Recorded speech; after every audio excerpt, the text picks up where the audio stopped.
Welcome to Sleep Audiobooks. If you would like our Better Sleep Quick Guide filled with proven techniques to improve sleep, sign up to our mailing list at sleepaudiobooks.com and we'll send the PDF as a thank you. Subscribing and leaving a comment helps this channel more than you know, so please feel free to offer suggestions for future audiobooks or to just say hi. Thank you for listening. We hope you have an excellent night's sleep. This is Sleep Audiobooks.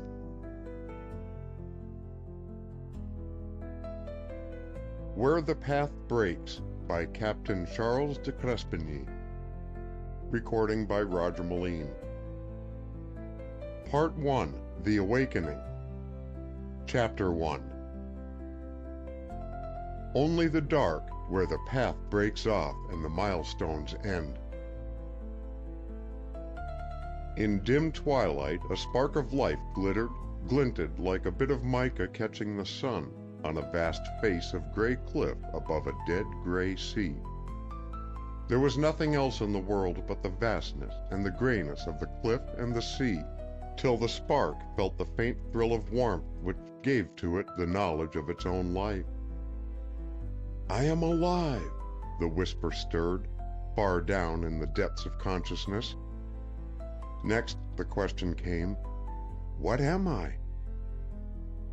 At first, just that infinitesimal bright glint lived where all the rest was dead, or creation not yet begun. Then slowly the answer followed the question. I am I, a man. I was a man. I am dead. This is the twilight between worlds. I must dream back. I must know myself as I was. Later I shall wake and know what I am. The soul was very still, tired after an all but forgotten struggle. It was beginning to remember that it had suffered infinitely. It was patient with all the patience of eternity before it. There was no hurry. Hurry and turmoil seemed strange and remote, part of some outworn experience. Lying still, it passively waited for the dream to begin. For a moment, or perhaps years, there remained only the gray blankness of the empty world. But the spark of life grew in brightness as a star grows to visibility in the pallor of an evening sky. Then suddenly a face flashed into existence. A girl's face. I knew her. I loved her, the soul remembered with a thrill like a shooting ray of the star that was itself. Where? Who was she? What were we to each other? The dream began to take on definiteness. The soul groped back to find its body and its lost place in the world. Not this gray limbo, but the sad and happy, the glorious and terrible world whence it had somehow passed.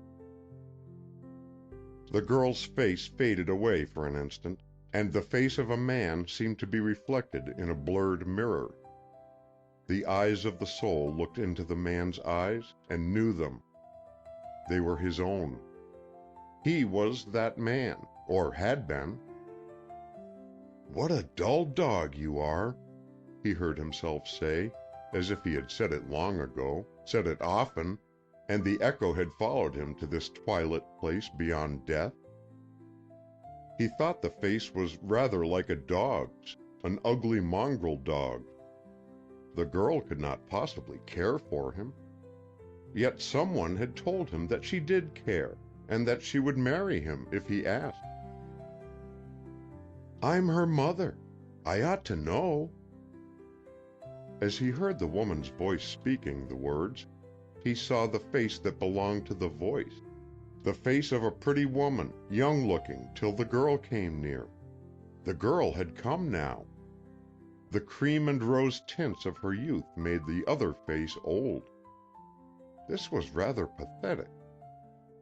He remembered that it had so impressed him more than once, yet he had never been able to like the mother. The dream was growing in distinctness. They three, he and the girl and the woman, were in a house. It was a beautiful old house in the country. Outside it was black and white, with elaborate patterns of oak on plaster. A sheet of water lay so near that the black and white front was reflected in it, like a dream within a dream. The calm water was asleep and dreaming the house. And some great dark trees and clumps of rhododendrons were dreaming also, which seemed very confusing, and made him doubt whether there were any such soul as his, or whether, after all, he were only the spirit of the water or the trees, and had never known this girl who was walking with the ugly man. Yet it seemed to be the ugly man's house, and he knew what the man was thinking. They were one and the same, at all events in the dream. And though he was out of doors with the girl, he could see every room in the house as plainly as he could see the lake and the trees and the pink rhododendrons. He seemed to pass through each room, one after another, because the girl was extolling the charm of the house, and his mind moved here and there following her words, picturing her, white and flower-like against a dark oak paneling, or old brocade, or hanging of faded tapestry. Yes, it was a beautiful house. He had that to offer her, and money too. There were women who would take him because of what he had to give. And there was something else. What was it? Oh, a title. Not much of a title. He couldn't believe she would be influenced by a trifle like that. She was too perfect, too wonderful. A great many men with nobler titles and more money must have asked her to marry them, or they would ask her in future, for she was still very young. So far, she had never fallen in love. She had told him so. Not seriously in love, she had said, half laughing and half in earnest. There was only my cousin. I adored him when I was a child, but I haven't seen him since I was 16, and now I'm 21. He was most awfully good-looking, and I thought he was a knight and a hero. Perhaps if he came back from India, I should be disappointed in him. Queer that the groping soul should hold an echo of these chance words about India, though there was none for the name of the cousin, nor even of the girl herself. This made the awakening man wonder again if the girl had existed, or whether she lived only in his dreams.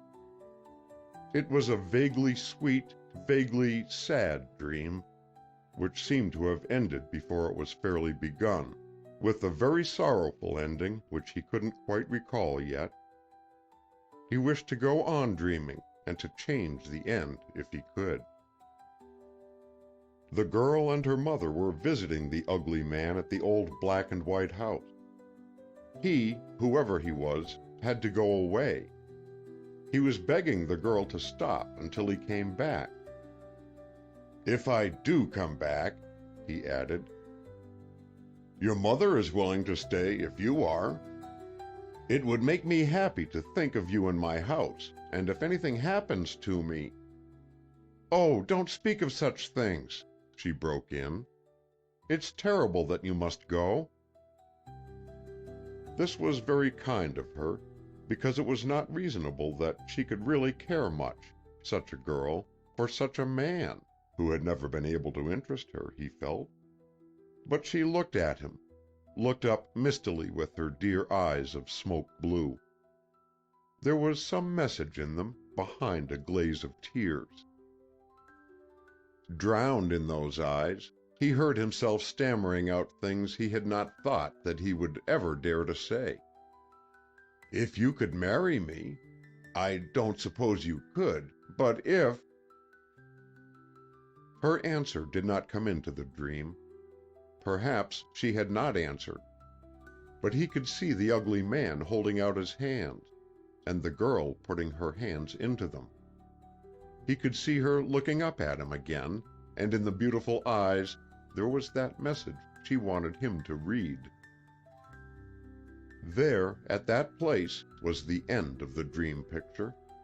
It never went further, though he tried over and over to carry it on. The girl looking up, a tall, slender shape in white, with the afternoon sun burnishing her hair and giving to it the color of a copper beech tree under which she stood. He knew that he had thought, "I shall never forget her as she is now, not even when I'm dead." He had kept his word. He was dead, hovering on the borderland of the unknown, and he had not forgotten. But just where the dream ended, before he could read the girl's look and hear what she had to say, her mother had come quickly out of the house with an open book in her hand. That seemed to be the reason why the picture broke. It seemed afterwards, too, though there was no clear vision, that the girl was willing to marry him, just barely willing. Her mother took it for granted that she had said yes when he asked her, and the girl let it go as if it were true, though he could not be sure it was what she had meant when she looked up with the strange light in her eyes and tried to speak. He would have given years of the future he hoped for then to have been sure, without any doubts. When he stammered out his questions, he had not thought of anything better than an engagement, to end in marriage if he came home safely after the war. The war! Dim remembrance of hideous suffering suddenly stirred the slow current of his dream. There had been war! That was how it had happened. He had been killed in battle. Or else none of the dream was true. There had been no such man, no such girl, no such black and white house reflected in a crystal lake. This was a dream of things that had never been. A veil of unreality began to fall between him and the picture he had seen. No, it couldn't have been true of his life, of course, because the dream had begun again, and was carrying him on to a wedding. The church in the village. He knew that church well, and the way to it from the big gates and the little gates, the long way and the short cut. The girl and a man in khaki were standing together. The same ugly man, uglier than ever in his soldier clothes, he thought. He heard the words which a clergyman in a white surplice was reading out of the prayer book. "To have and to hold, till death do you part." And he saw himself putting a ring on the girl's finger. She held her left hand out to him, the long, slim hand he used to think must be like St. Cecilia's, because of the genius of music in its fingertips. He could see no following picture of her alone with him. He saw himself going away, waving goodbye, then a train and a boat, and a train again, with a crowd of other men, all soldiers. He was an officer. He had left the army before that dream time. He could not remember why, but it had something to do with money, and with the black and white house, and he had offered himself again for the war. In the dream he rode a horse along a straight sunlit road with poplars on either side that gave no shade. There were days of marching in furnace heat. Then came a night of silver moonlight reddened by fire, a village burning. There was a noise as of hell let loose, and since he had been dead, he hated noise. It was the one unbearable thing. Hearing noise in his dream, the star which was his soul shattered itself into 1,000 sparks, each spark a red-hot nerve of pain. All round him in the crowded dream there was fighting. Smoke stung his eyelid. He breathed it in and choked. His horse trampled men down. Their cries were in his ears. Some voice he knew called to him for help. he pulled a man up on his horse. A friend, he thought it was, someone he cared for. Now the horse stopped, reared, and fell.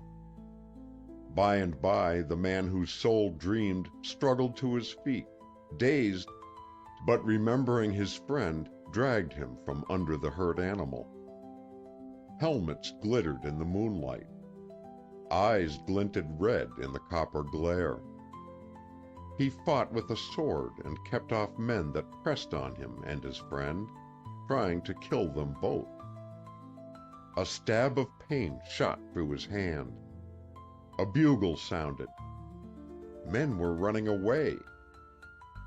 He thought they were men of the enemy, a stream of helmets going. He heard his own voice shout an order, but before it could be obeyed, a din as of mountains rent asunder roared his voice down. His whole being was swallowed up as a raindrop is swallowed in a cataract. A huge round shape rushed towards him, black against moonlight and flame. Then the world burst and tore him in a million fragments. His soul, coming back to knowledge of its continuance, held the impression that this rending anguish of death had been long, long ago, thousands of years ago in time, and that he was now, or soon would be, waking into eternity. The breaking of the dream and the pain he had suffered ought not to seem important. It ought not to matter to a disembodied spirit. Yet it did matter terribly. Most of all did it matter that the girl with the smoke-blue eyes and copper beech hair had been swept away from him forever. She was somewhere in the world he had left behind. He did not even know her name, or whether indeed she had really been in his life. Henceforth he would have to wander through space and eternity without finding her again. The man groaned. "He's coming round at last," a woman's voice said. The voice sounded muffled and far off. It sounded harsh, too. It was not a sweet voice, and it was not speaking his language. Through the gray dimness which hung over him like a cloud trickled this impression. He wondered why, if the language were not his, he should understand what the voice said. "German," he struggled to say, and succeeded with pain in whispering the word. Somebody laughed. "He knows he's in German hands," chuckled the same voice. An agony of regret fell upon him like an ice avalanche. He was alive then, whoever he was, and there had never been a girl with smoke-blue eyes and copper-beech hair. She was only a dream. That must be so, because the words she had said to him were all gone from his mind. He could no longer remember anything about her except her face, and those eyes. Those eyes! His interest in past and present abruptly ceased. He let himself slide away into blank oblivion. End of Chapter 1. Chapter 2. Hours or years later, he waked up with a start and stared at the light.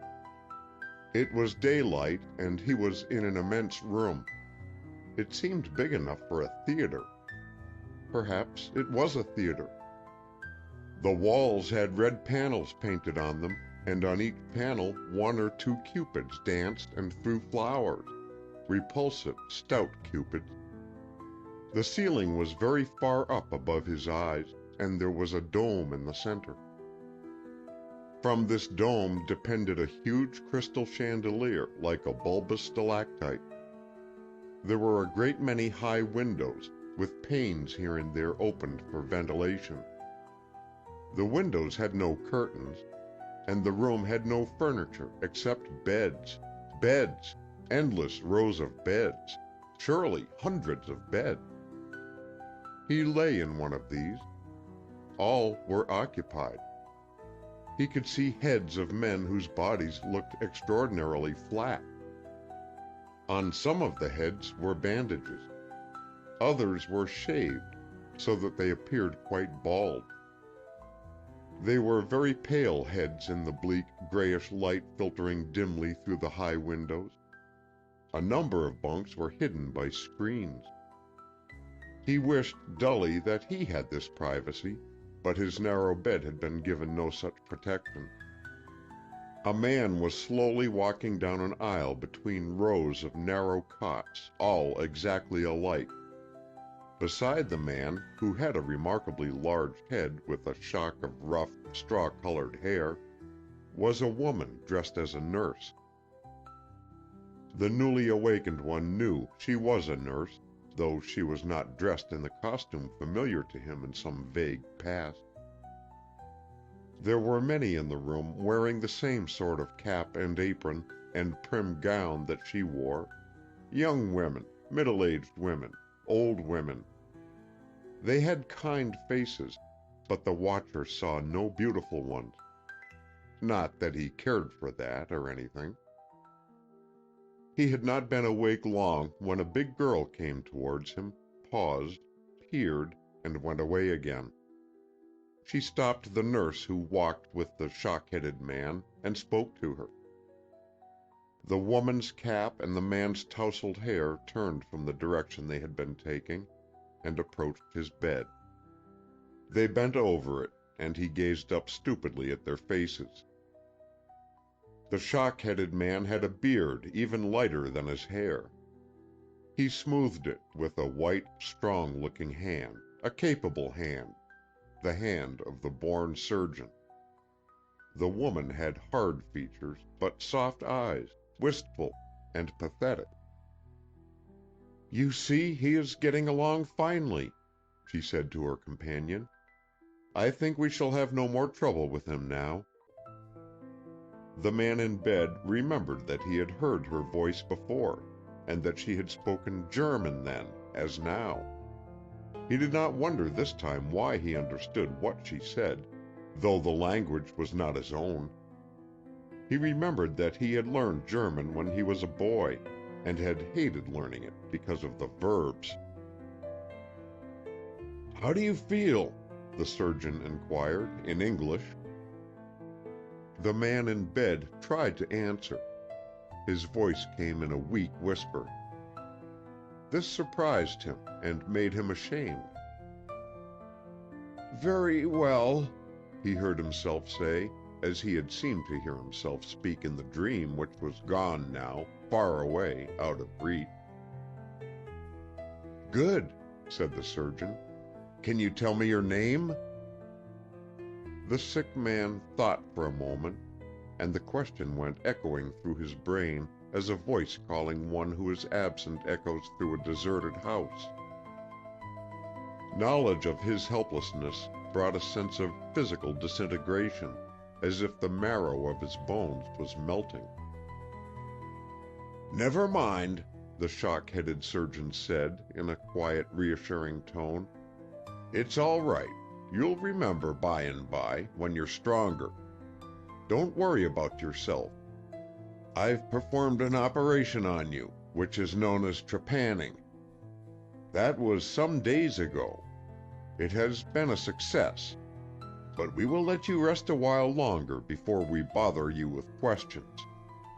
The only thing is, the sooner we learn your name, the sooner we can take steps to let your people hear that you're alive. It's a long time since you were wounded, 8 months. We couldn't operate on your head till now. There were too many other things to mend about you. Somebody must be anxious. Go to sleep again when you've had your food, and perhaps the past will all come back to your mind. But if it doesn't, don't make an effort. That will do you harm." The sick man expressed his thanks with the faint ghost of a smile. When the nurse had fed him with warm liquid, which he drank through a tube without lifting his bandaged head from the pillow, he closed his eyes and tried to find his way into the dream again. but the door of the dream was shut. He could see only the face of the girl. She alone remained to him, as if she had lingered and found herself locked out when the dream door shut.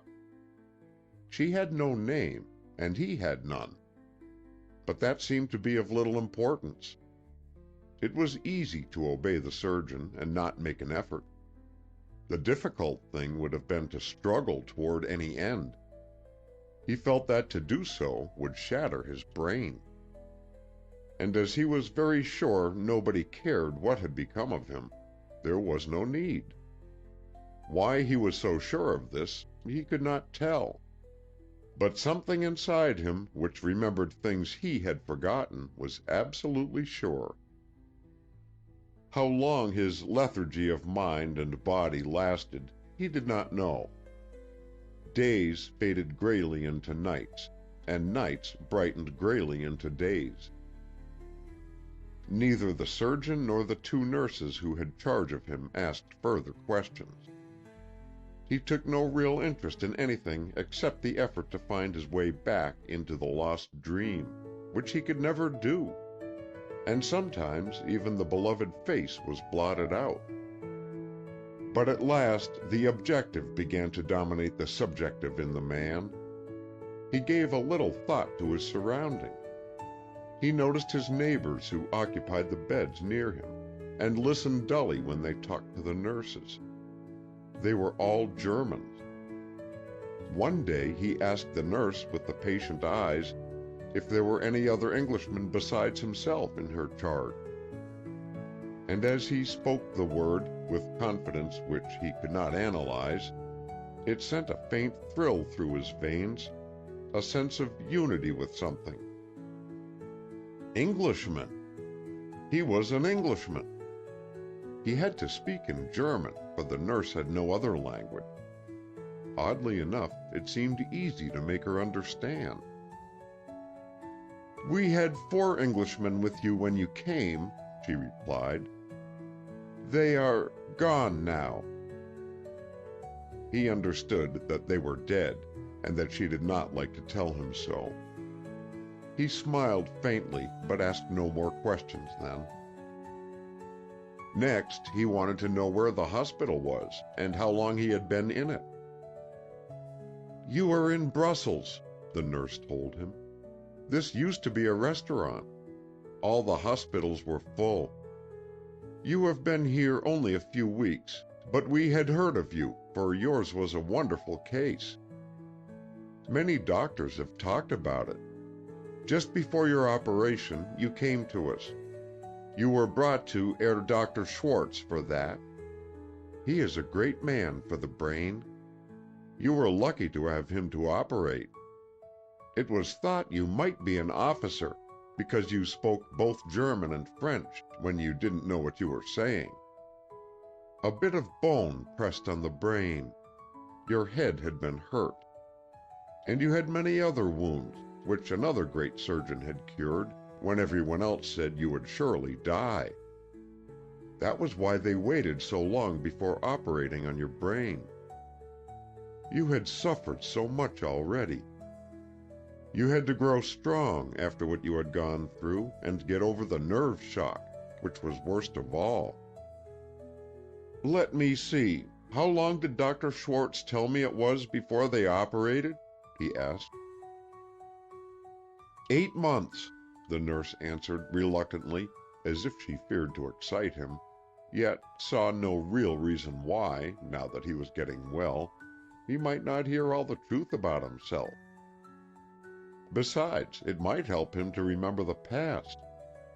She knew that Dr. Schwartz was anxious for him to do so now. He had always been an extremely interesting and rather mysterious case, sent from a distance by a brother surgeon to Schwartz, and especially recommended to his attention. 8 months, the woman repeated. I think you were wounded in some battle early in August. We have the record that came from the first hospital where you were. Now it is the 15th of April. 8 months, the man counted dreamily with his fingers. Why don't they know whether or not I was an officer?" "It was like this," the nurse explained, with her stolid yet kindly and truthful look. "It was like this. Your cavalry and our cavalry fought. That is the account we have, though it is not very clear. You were getting the better of us, but our artillery came up and our Uhlans were ordered to retreat. When they were safely out of the way, your lancers were shelled. I think they were cut to pieces. Nobody on either side could get at the dead and wounded for days. When they did go to help the living, it was our Germans who went. Most of the English were killed. You and the others who lived, unless a few escaped, were brought to a hospital of ours, in the north of France. Our soldiers would not do such a thing, so it must have been prowling people, thieves, who stripped off your clothes. One reason why our doctors thought you might be an officer, even before you spoke, was because the little finger of your left hand had been partly cut off. It had been done with a knife. That seemed as if you must have worn a valuable ring, so tight it couldn't be got off in a hurry." "My mother's ring," muttered the man. The words spoke themselves. Again, it was not he who remembered, but something which seemed to be separate and independent, hiding inside him, though not in his brain. It knew all about him, but would not give up the secret. Impishly, it threw out a sop of knowledge now and then, just as it pleased. The nurse tried to encourage this something to go on, but it would not be coaxed. When she repeated the conversation to Schwartz afterwards, however, he said, "That's encouraging. Don't press him too much. Let body and brain recover tone. Then we'll try more suggestions. It's the most interesting case we've had. What is it to me that he's friend or enemy? Nothing. He's a man. I shall think of a way to set up the right vibrations." The way he thought of was to commandeer a bundle of English papers which had been passing from hand to hand in Brussels. These papers had been smuggled into the town by a German who had escaped from a concentration camp in England. He was a doctor and had got into Belgium through Holland. Such newspapers as he had were very old ones, but that did not matter, because the man in whom Schwartz, the surgeon, was interested had lost touch with the world since a day soon after the breaking out of war. He must have been among the first troops sent over from England to France, and rushed straight to the front. For a few days he had been very silent, asking no questions. He seemed always to be thinking. By Schwartz's orders he was left alone. Then one morning he was surprised by the news that he was well enough to sit up. When he had been propped with pillows, the nurse he liked best, the one with the hard features and soft eyes, slipped a roll of dilapidated newspapers under the listless hands that lay on the turned-over sheet. "English," she said, and saw that his eyes brightened. His left hand, with the telltale mutilated finger, began painfully to open out the heavy roll. He could not help much with the other hand, for his right arm had been so injured that it had been strapped to his side for weeks, and the muscles had withered. They would recover tone and the arm its strength, Schwartz prophesied, but he was only just beginning again to use his right hand. This was the first time he had read anything except the notices posted up on the hospital walls, which forbade loud talking and other offenses. To see the Illustrated London News and the Daily Mail and the Chronicle, dated on days of September, made him feel more than ever that he had died and come back to earth on sufferance as a ghost. For him there had been no autumn nor winter. The world had ended on a hot night in August. There had been summer and then blackness. Now it was spring. September 10th, September 11th, September 13th. The Illustrated London News lay on top. He laid back the cover. There was a battle scene on the first page. It looked vaguely familiar. British lancers and helmeted German Uhlans were fighting furiously together. Apparently it was night. The background was lit by flames from a burning village. It was an impressionist effect, well presented. The man felt very tired and old as he looked at the picture. Pains throbbed through his head and body and limbs, reminding him of each wound now healed. He turned over the page and several others. Near the middle of the paper, he opened to one entirely given up to small photographs of officers. "Dead on the field of honor," he read. Under each portrait were a few lines of fine print. He began with the left-hand side at the top. Faces of strangers. Then two he recognized with a leap of the heart. One had been an acquaintance, one an old friend. Their names rushed back to him, as if spoken by their own voices, even before he had time to read. Human interests surged round him as he lay, everyday interests of life as he had laid it down.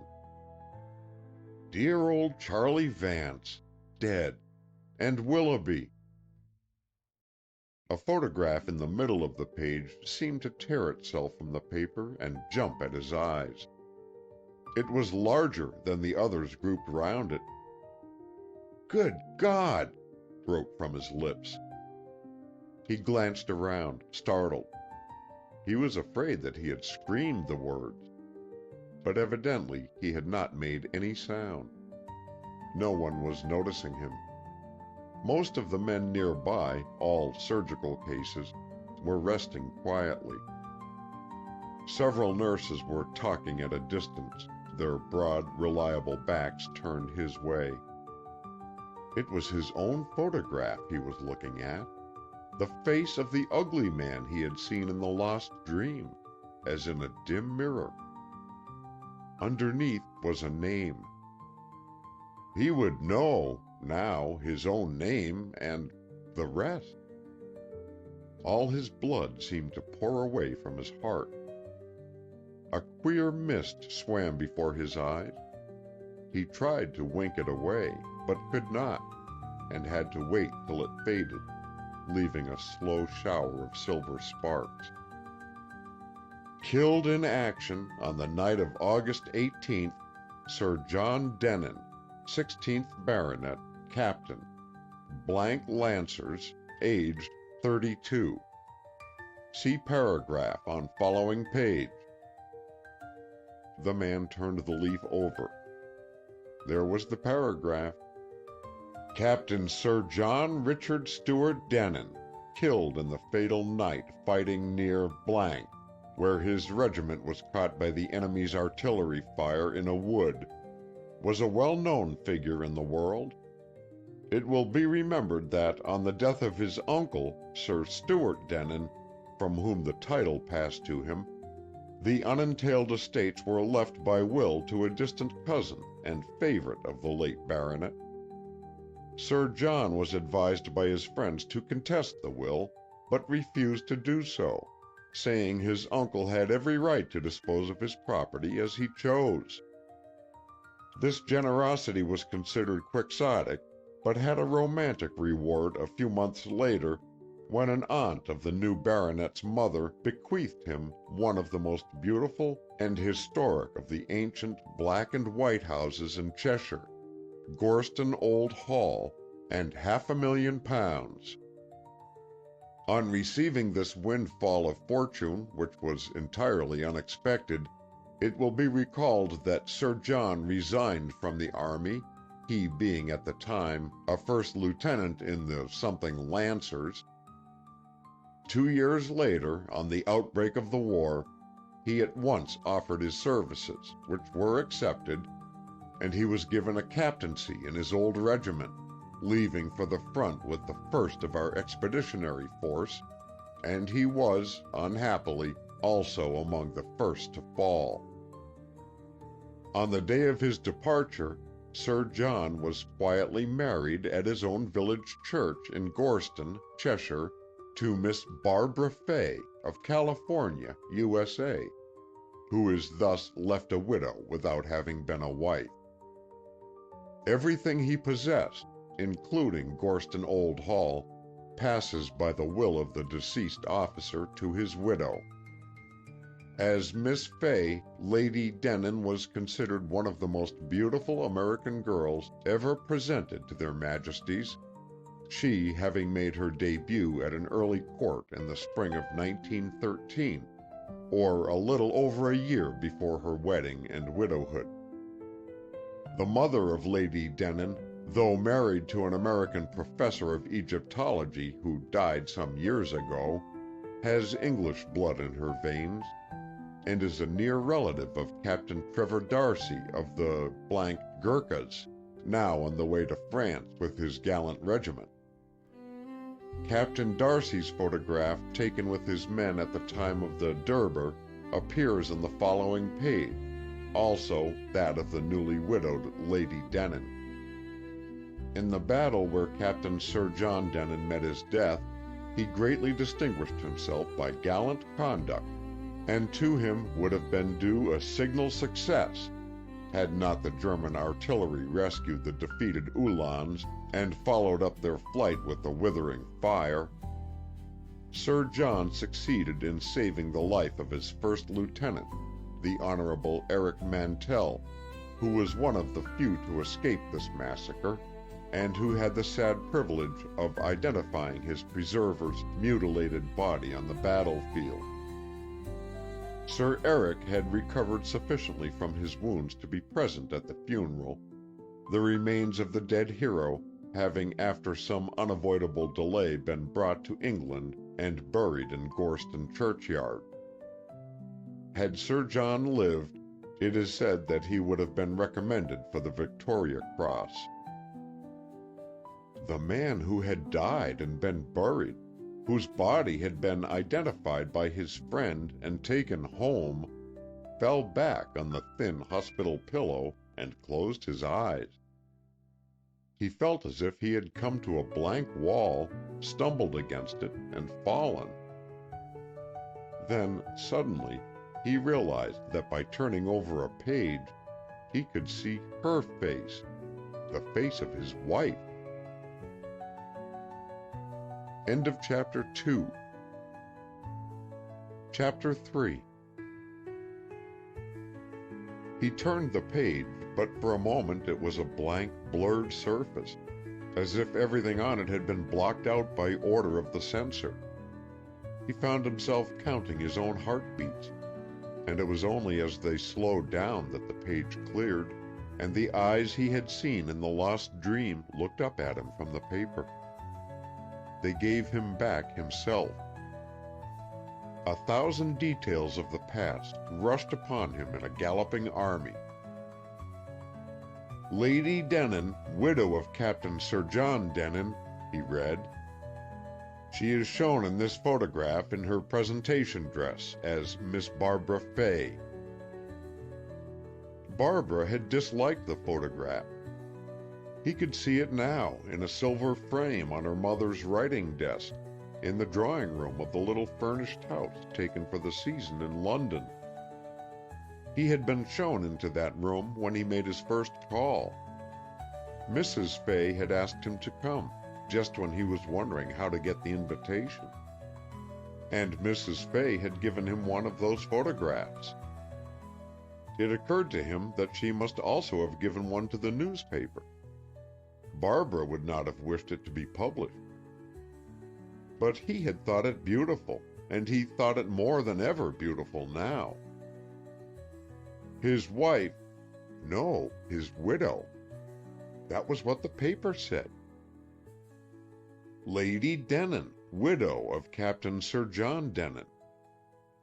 What would she do? What would she say if she could see the wreck of John Denon in a German hospital in Belgium staring hungrily at her picture?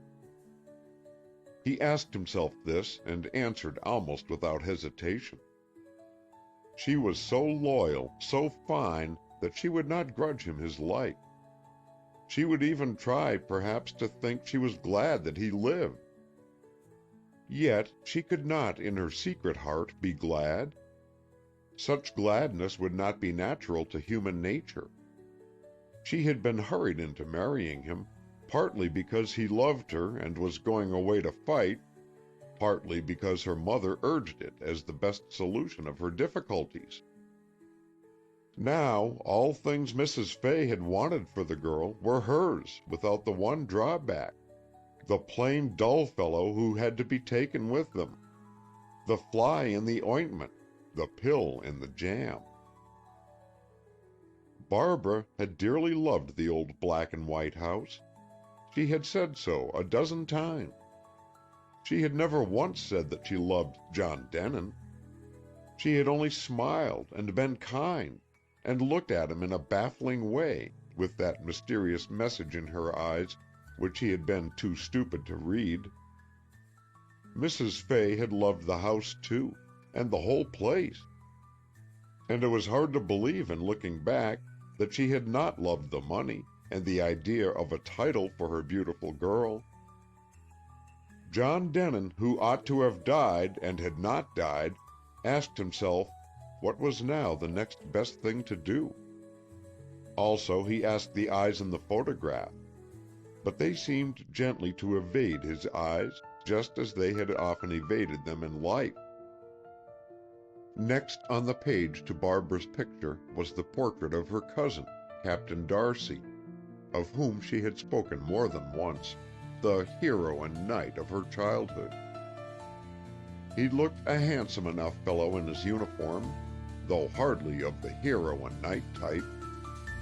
He was too full-fleshed for that, a big, low-browed, thick-lipped man of 36 or 7, who would think a great deal of himself and his own pleasure. Evidently, he had changed since the days when he was the ideal hero of a 16-year-old girl. Denon, scarred and wrecked, a bit of human driftwood, was dimly shocked at the mean pleasure had in this thought. Barbara, wife or widow, was unlikely to feel her old love rekindle at sight of her cousin, and Denon was glad. Barbara was not a girl to fall in love easily. But if she believed herself free, she might someday. A spurt of fire darting up his spine seemed to burn the base of his brain.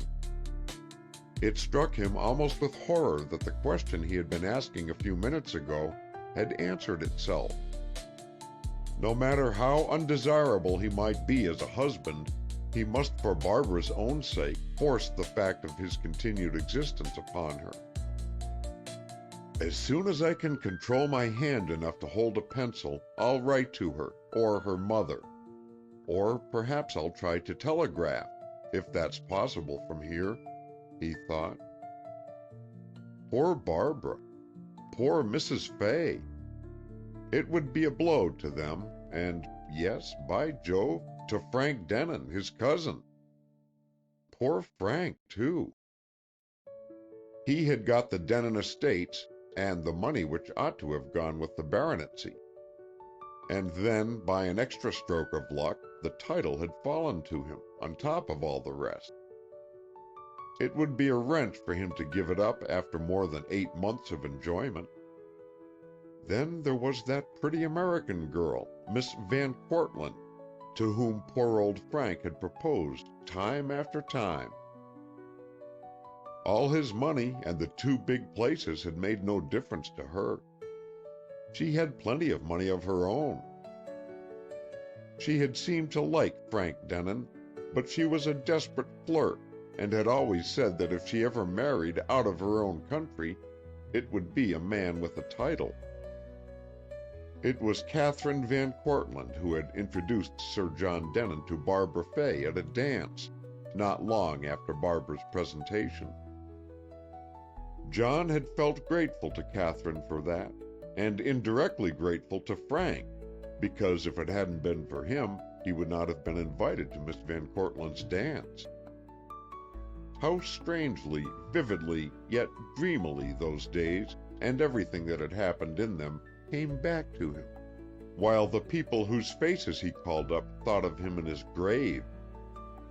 He wondered how it was that Eric Mantell had escaped, and how Eric came to believe that he had identified John Denin's body. He wondered also whether, now that Frank Denin was Sir Frank, Catherine Van Cortlandt had changed her mind.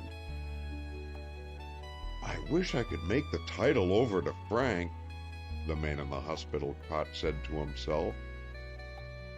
"God knows I don't value it for myself, and I don't believe Barbara does. But it can't be, and there's just one thing to be done." There seemed to the weary brain of the invalid, however, no great hurry about doing the one thing. Barbara was certainly not grieving for him. There was no one else to care very much except some of the old servants, and he had remembered all of them in his will before going to the front. As for Frank, in a way it would be a good thing for him if he could secure Catherine before the news came bereaving him of the baronetcy. The girl could not leave him if they were married, or even throw him over with decency if they were engaged. Besides, Denin wanted to write the letter himself.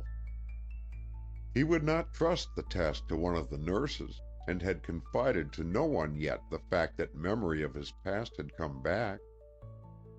He was only just beginning to use his right hand for a few minutes at a time. It would be a week at the least before he could write even a short letter without help. 2 days went by, and the surgeon's orders to let him alone so that he might come round of his own accord were still observed. Nobody questioned the invalid about himself, though the nurses said to each other that he had begun to think. On the 3rd day, a wounded British aviator was brought into his ward. The news ran about like wildfire, and Denin soon learned that a fellow countryman of his had arrived. The aviator, it seemed, had been in the act of dropping bombs on some railway bridge, which meant the cutting of important communications, when he had been brought down with his monoplane by German guns. Both his legs were broken, but otherwise he was not seriously hurt. Denin inquired of a nurse who the man was, and heard that he was Flight Commander Walter Severn. The sound of that name brought a faint thrill. Denin did not know Walter Severn, but he had met an elder brother of his, who was one of the first and cleverest military airmen of England. It was probable that Walter Severn might have seen John Denin somewhere, or his photograph, if only the photograph of that copy of the Illustrated London News, which had labeled him as dead on the field of honor. If his scars had not changed him past casual recognition, Severn would be likely to know him again, and it occurred to Denin that to be identified in such a way would not be a bad thing. Besides, if the aviator had not been away from England long, he might possibly have news to give of Barbara and Frank and Catherine Van Cortlandt. They were more or less in the same set in the normal days of peace which seemed so long ago. He asked permission, when he was got up for his hour out of bed, to talk to the wounded Englishman, and was told that he might do so, provided that an English-speaking nurse was near enough to hear everything they said to each other. Denin's progress along the ward was slow. He had not been an invalid 8 months for nothing, and the mending of his splintered bones and torn muscles was hardly short of a miracle, as surgeons and nurses reminded him frequently with glee. He moved with a crutch, and one foot could not yet be allowed to touch ground, though Schwartz gaily assured him that some fine day he might be as much of a man as ever again, thanks to his enemy's skill and care. Severn had been told that an Englishman who had lost his memory through injuries to the head and forgotten his own name was coming to talk to him.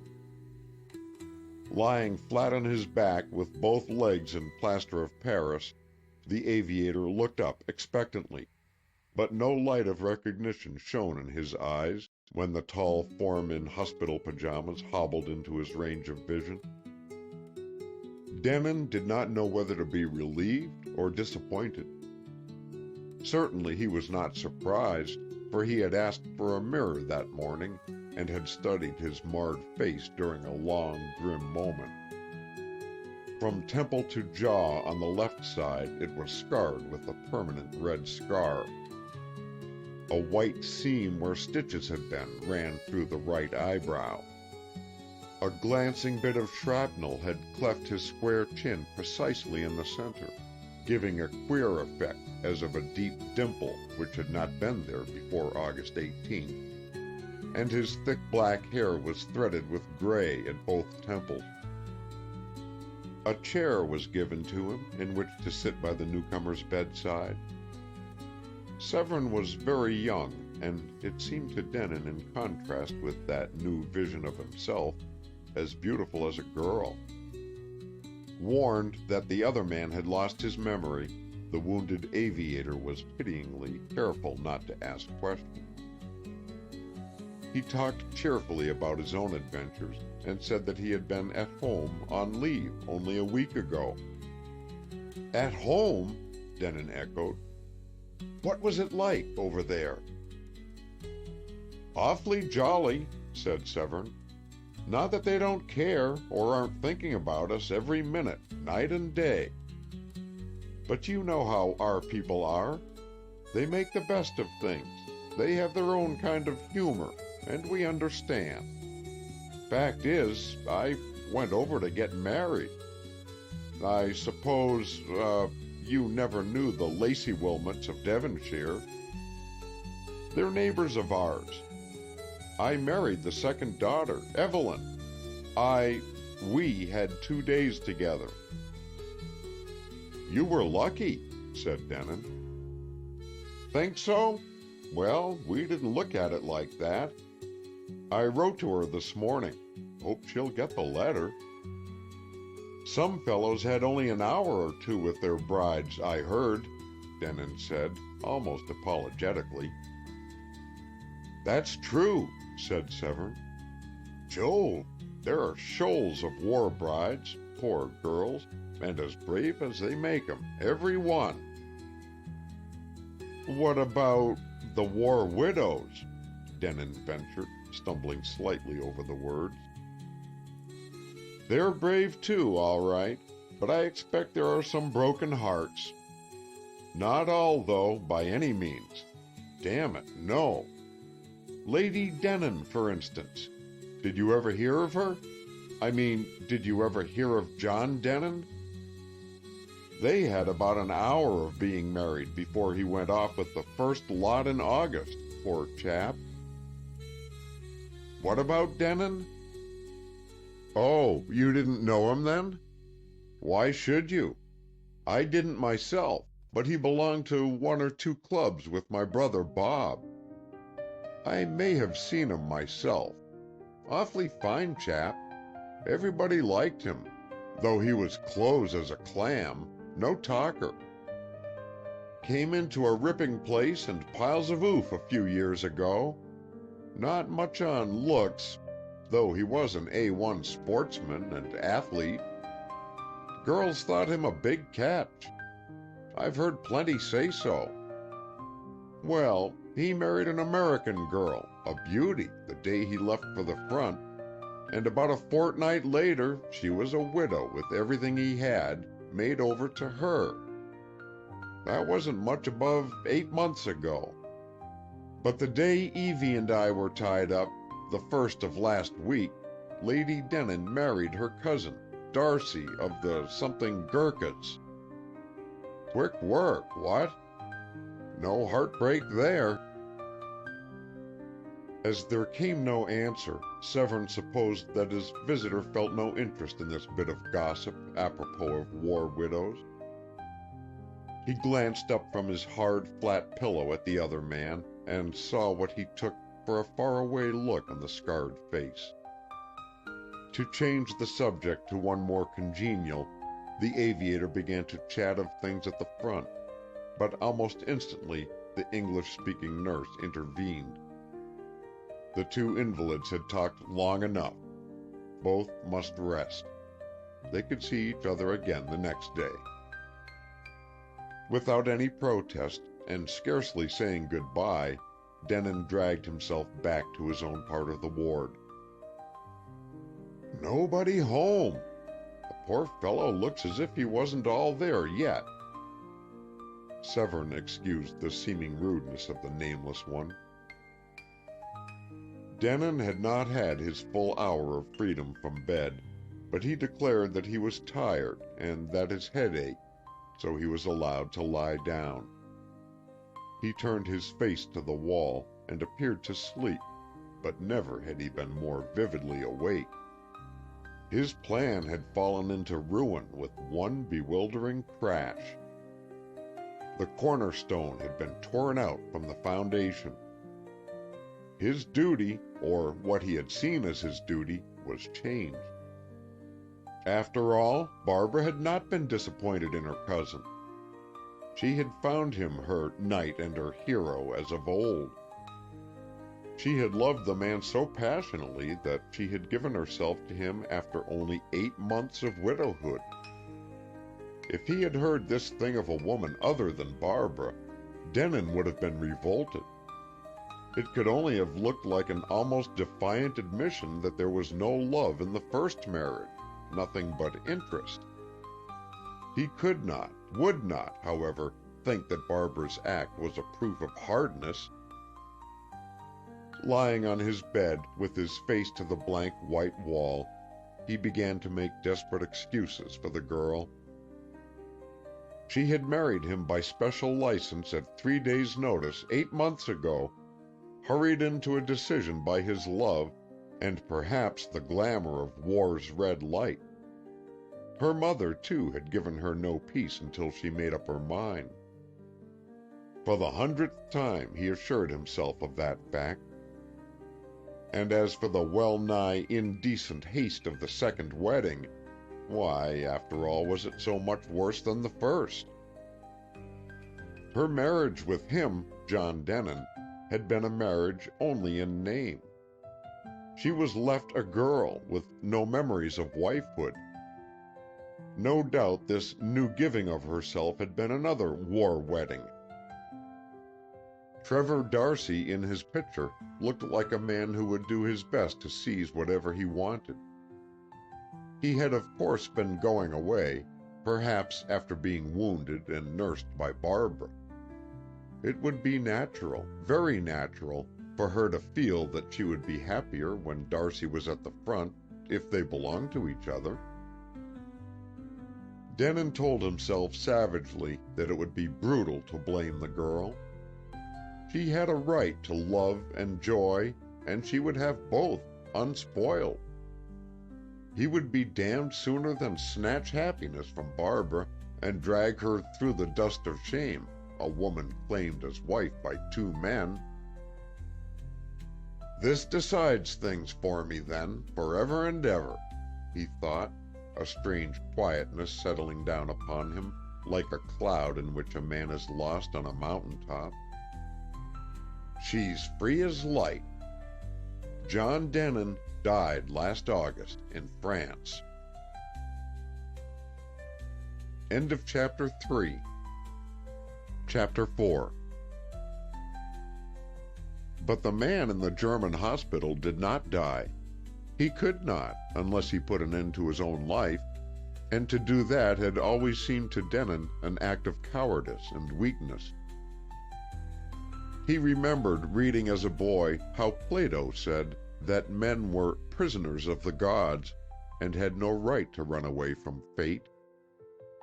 For some reason, those words had made a deep imprint upon his mind at the time, and the impression remained. His soul dwelt in his body as a prisoner of the gods, a prisoner on parole. Life, mere physical life, rose again in his veins as the days went on, rose in a strong current, as the sap rises in trees when winter changes to spring. He was discharged from the hospital as cured, and interned in a concentration camp in Germany not far from the Dutch frontier. Though he had given his parole to the gods, he would not give it to the Germans. He meant to escape someday if he could. He limped heavily and had not got back the full strength of his once shattered right hand, so there was no hope of returning to fight under a new name. Had there been a chance of that, he would have wished to join the French Foreign Legion, where a man can be of use as a soldier while lost to the world. As it was, he made no definite plans, but set about earning money in order not to be penniless if the day ever came when he could snatch at freedom. He had always had a marked talent for quick character sketches and a bold kind of portraiture. He could catch a likeness in a moment. With charcoal he dashed off caricatures of his fellow prisoners on the whitewashed wall of the room which he shared with several British soldiers. The striking cleverness of the sketcher was noticed by the man in charge, who spoke to someone higher in authority, and officers came to gaze gravely at the curious works of art. Denon had rechristened himself by this time John Sanborn. Sanborn seemed to him an appropriate name for one without an aim in life, and as for John, without that standby he would have felt like a man who has thrown away his clothes. Sanborn's charcoal sketches, therefore, began to be talked about, and officers brought him paper and colored chalks, bargaining with him for a few German war notes to take their portraits. By the end of May, he had saved up 200 marks, accumulated in this way, charging from 5 to 20 marks for a sketch, according to size and detailed magnificence of uniform. Not having given his parole, he was carefully watched at first, but as time went on, his lameness, his exemplary conduct, and air of stoical resignation deceived his guards. One dark night he slipped away, contrived to pass the frontier, bribed a Dutch fisherman to sell him clothing, and after a week of starvation and hardship, limped boldly into Rotterdam. There he parted with the remainder of his earnings, save a few marks, for a third-class ticket to New York, trusting to luck that he might earn money on board as he had earned money in camp, enough at least to be admitted as an emigrant into the United States. Those few marks which he kept he invested in artists' materials, and on shipboard soon made himself something of a celebrity in a small way.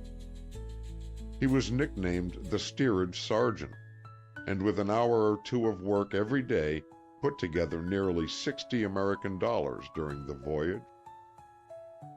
That sum satisfied him. He refused further commissions, for a great new obsession dominated his whole being, preoccupying every thought. Absorbed in it, he found his portrait-making exasperating work. Something within him that he did not understand but was forced to obey commanded the writing of a book.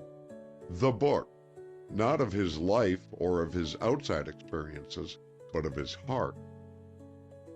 He had no idea of publishing this book after it was written. Indeed, at the beginning, such an idea would have been abhorrent to him. It would have been much like profaning a sanctuary.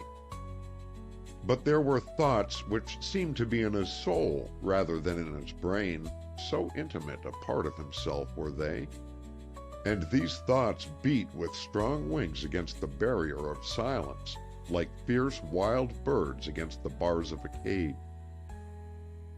So ignorant was John Denon of book writing that he did not know at all how long it would take to put on paper what he felt he had to give forth.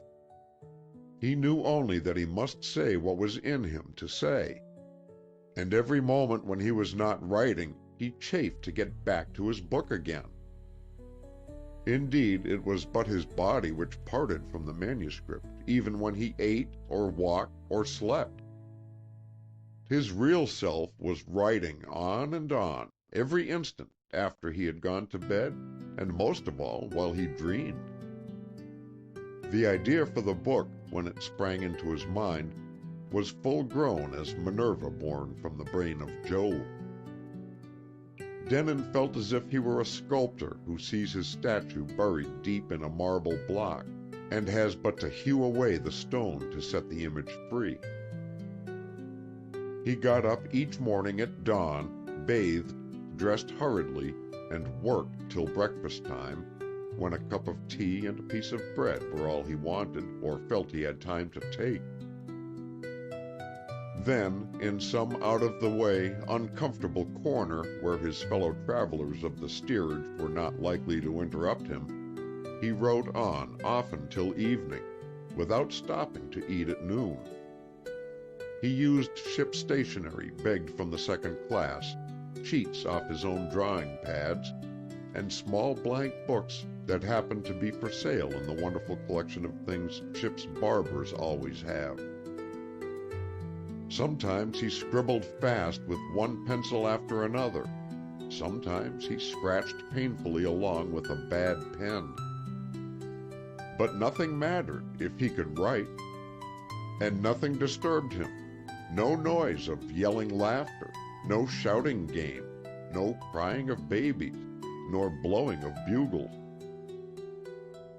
"When that chap's got his nose to his paper, he wouldn't hear Gabriel's trump," one man said of him to another. Everybody asked everybody else what he was doing when he suddenly stopped his traffic of portraits. But nobody dared put such a question to him. Some people guessed that he was a journalist in disguise who had been in the war zone and was working against time to get his experiences onto paper before the ship docked at New York. But, as a matter of fact, it did not occur to Denon to wonder when he should finish until, suddenly, and to his own surprise, the strange story he had been writing, if it could be called a story, came to its inevitable climax. His message was finished. There was no more that he wished to say.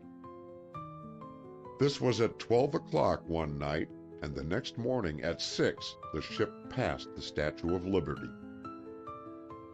Denon felt dazed among his fellow emigrants, all of whom were of a different class in life from his, and all of whom seemed to have something definite to expect, something which filled them with excitement, or perhaps hope, making them talk fast and laugh as the immense buildings of New York loomed picturesquely out of the silver mist. "Othello's occupation's gone," he found himself muttering as he leaned on the rail, a lonely figure among those who had picked up friendships on the voyage. He realized that he had been almost happy while he was writing his story. Now that it was finished and had to be put aside, he had nothing to look forward to. He was indeed sans born. What the other steerage passengers did on landing, he did also. Vaguely it appealed to his sense of humor, which had slept of late, that he, Sir John Denon, should have his tongue looked at and questions put to him concerning his means, character, and purpose in coming from Europe to the United States. He went through the ordeal with good nature and passed doctors and inspectors without difficulty. When he was free, he joined a couple of elderly Belgians to whom he had talked on shipboard, and with them set forth in search of a cheap lodging house, where he might stay until he made up his mind what work he was fit to try for and do. He was a poor man now, and could not afford to live in idleness for more than a few days. He realized this, also that a job of any kind was hard to get, and doubly hard for him since he was not trained for clerical work or strong enough at the moment to undertake manual labor. Still, he could not resist the intense desire he had to shut himself up and read the book which, when he thought of it, seemed to have written itself. He had always gone on, never stopping to glance back or correct, and he had a queer feeling that the story would be a revelation to him, that help and comfort and strength would come to him from its pages. The Belgians remained in the lodging house only long enough to unpack a few things. They then went out together to see New York and visit an agency which had been recommended to them. But Denin shut himself up as he had longed impatiently to do in the tiny back room he had engaged on the top floor of a dreary house. There he took from the cheap bag bought in Rotterdam, his one piece of luggage, the oddly assorted pages of manuscript which made up a thick packet. With the moment that he began to read, the stained walls and the dirty window with the fire escape outside vanished as if some genie had rubbed a lamp. The story was of a soldier and his love for a girl who did not greatly care for him. She married him rather than send him away empty-hearted to the front, cold with disappointment, when it was in her power to arm him with happiness. They parted on the day of the wedding. The soldier went to France and was killed in his first fight. The girl grieved because it had not been possible to love the man with her whole heart, and because he had had no time, so she believed, to taste the joy she had sacrificed herself to give. But the man, going into battle and afterwards dying on the battlefield, was divinely happy and content. He saw clearly that his love for her had been the great thing in his life, its crown and its completion, that the thought of her as his wife was worth being born for, that it made death only a night full of stars with the promise of sunrise. The story did not end with the ending of the soldier's life. The part before his death was no more than a prelude. The real story was of the power of love upon the spirit of a man after his passing, and his wish that the adored woman left behind might know the vital influence of a few hours' happiness in shaping a soul to face eternity. The book was supposed to be written in the first person by the man and was in 4 parts. The first told of the courtship and marrying, the second of the man's going away from his wife of an hour to the front and his fall on the battlefield. The third described the regret of the girl that she had not been able to give more, and her resolve to atone by denying herself love if it came to her in future. The fourth, the dead soldier's attempt to make her feel the truth, that she was free of obligation because those few last hours had been a gift of joy never to be taken from his soul. Denin had dashed down a title on the first page of his manuscript before beginning the book. There had seemed to him only one name for it, The War Wedding. Now that he came to read it all over, he still had the feeling that something in him more powerful than himself had done the writing, and suddenly he began to wish intensely that Barbara might see the testament of his heart. He wished this not because he was proud of his work or thought it superlatively good, but because he hoped that it might comfort her. She had been strangely reserved with him, invariably baffling, almost mysterious, during the latter half of their acquaintance. Yet he had felt that he knew the truth of her nature, deep down under the girlish concealments. He had believed her tender-hearted. If she had not been so, why had she married him? and he thought that a girl of her strong character and sensitive spirit might be stabbed with remorse sometimes after gathering the flower of happiness for herself so near a new-made grave. He could not bear to think that Barbara might torture her conscience for his sake.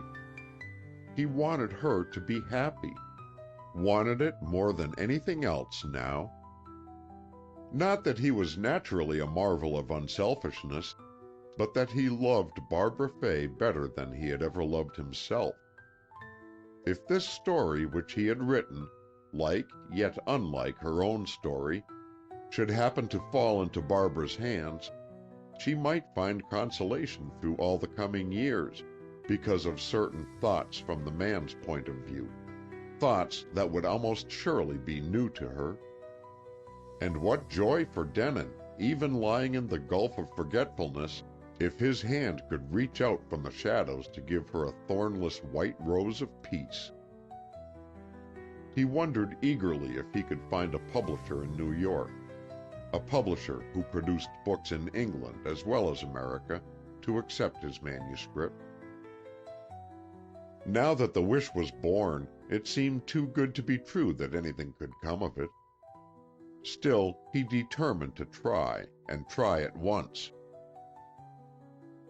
Full of excitement, he went out into a noisy street and bought several newspapers and magazines. There were a number of publishers' advertisements in them all, some with familiar names, but one he had known ever since he was old enough to read books. It was a name of importance in the publishing world, but there was no harm in aiming high. He had brought the manuscript out with him because he could not bear to leave it alone in a strange house. Now he decided to take the parcel to the publisher himself. Nothing would have induced him to trust it to the post. End of Chapter 4. Chapter 5. 4:30 in the afternoon was Eversedge Sibley's hour for leaving his office. If he had cared about escaping earlier, he could easily have got away, for since his father's death he stood at the head of the old publishing house. But to him business was the romance, poetry, and adventure of life. He passionately loved the champ and roar of the printing presses as many people love a Wagner opera. There were never 2 days alike. Something new was always happening.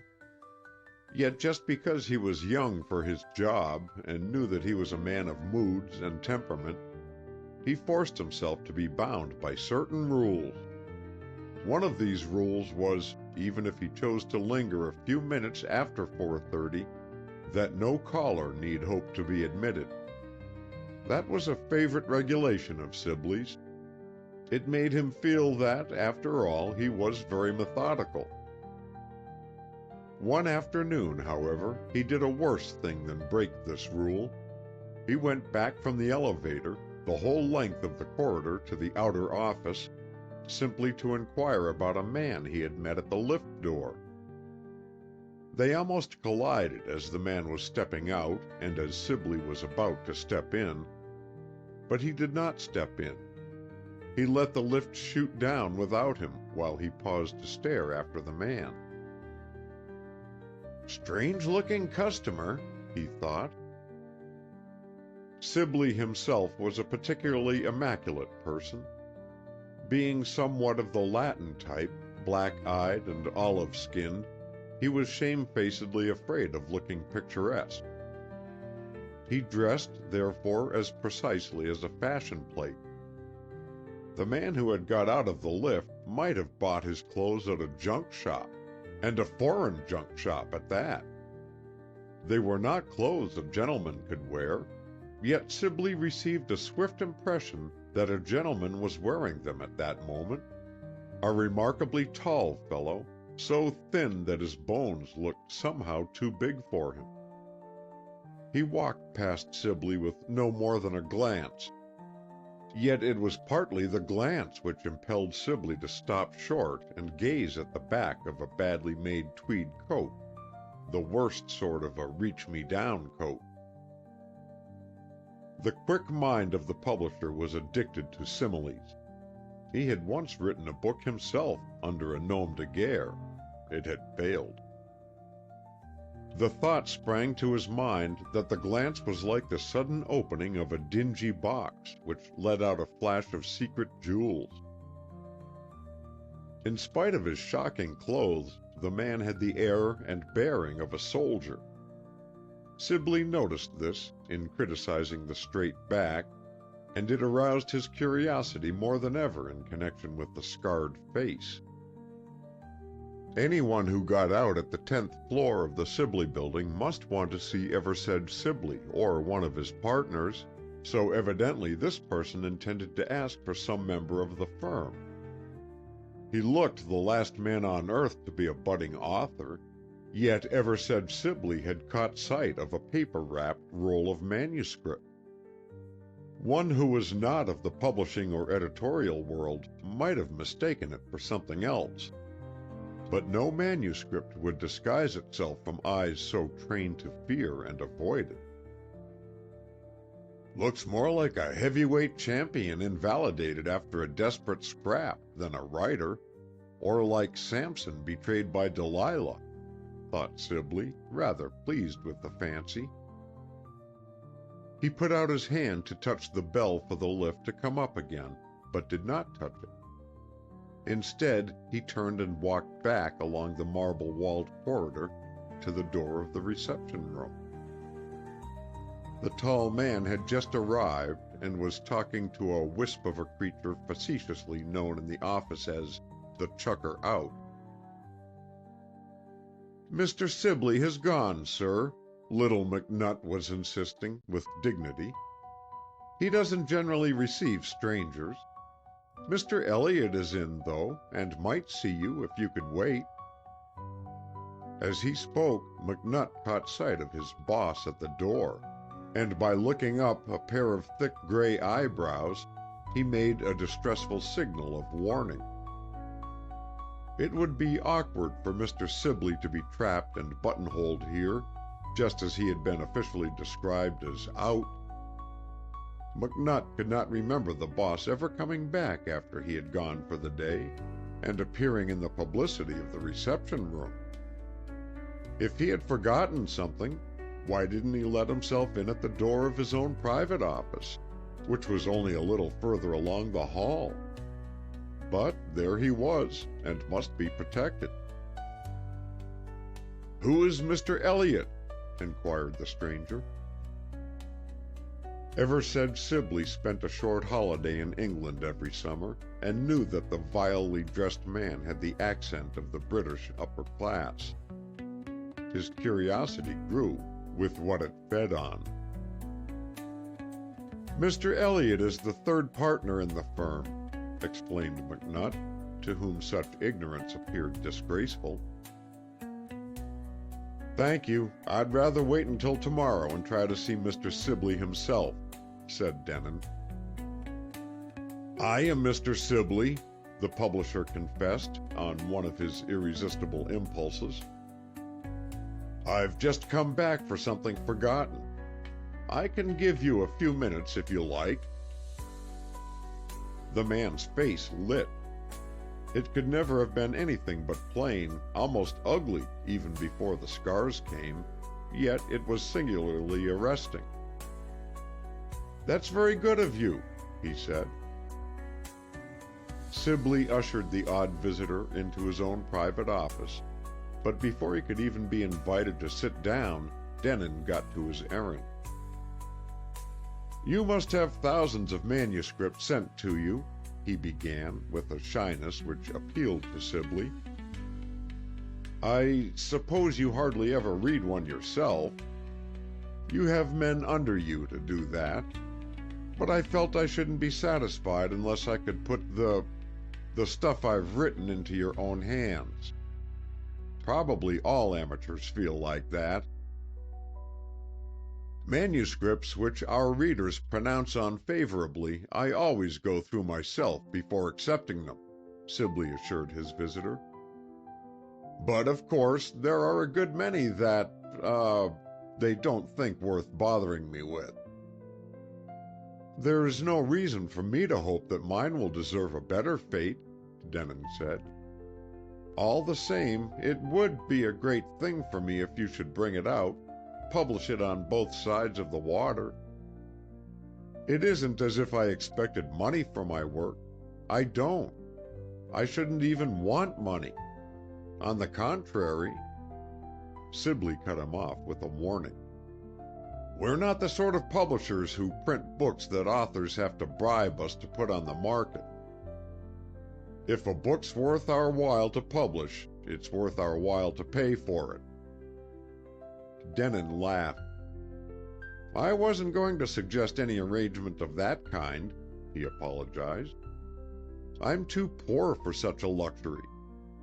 I've just come to New York, third class, and I must hustle to make my living. But I wrote this on shipboard while I had the time.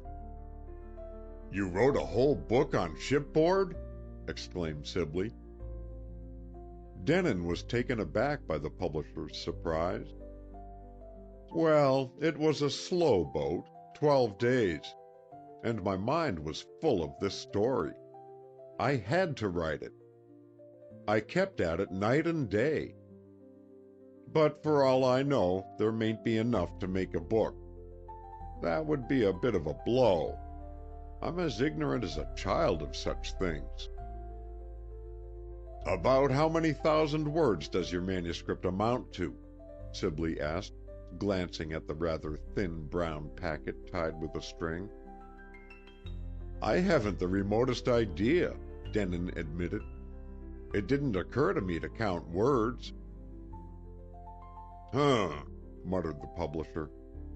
You say it's a story? A novel? It's a sort of a story, its writer explained. I may as well mention, you're sure to guess if you glance over my work, that I've been fighting in France.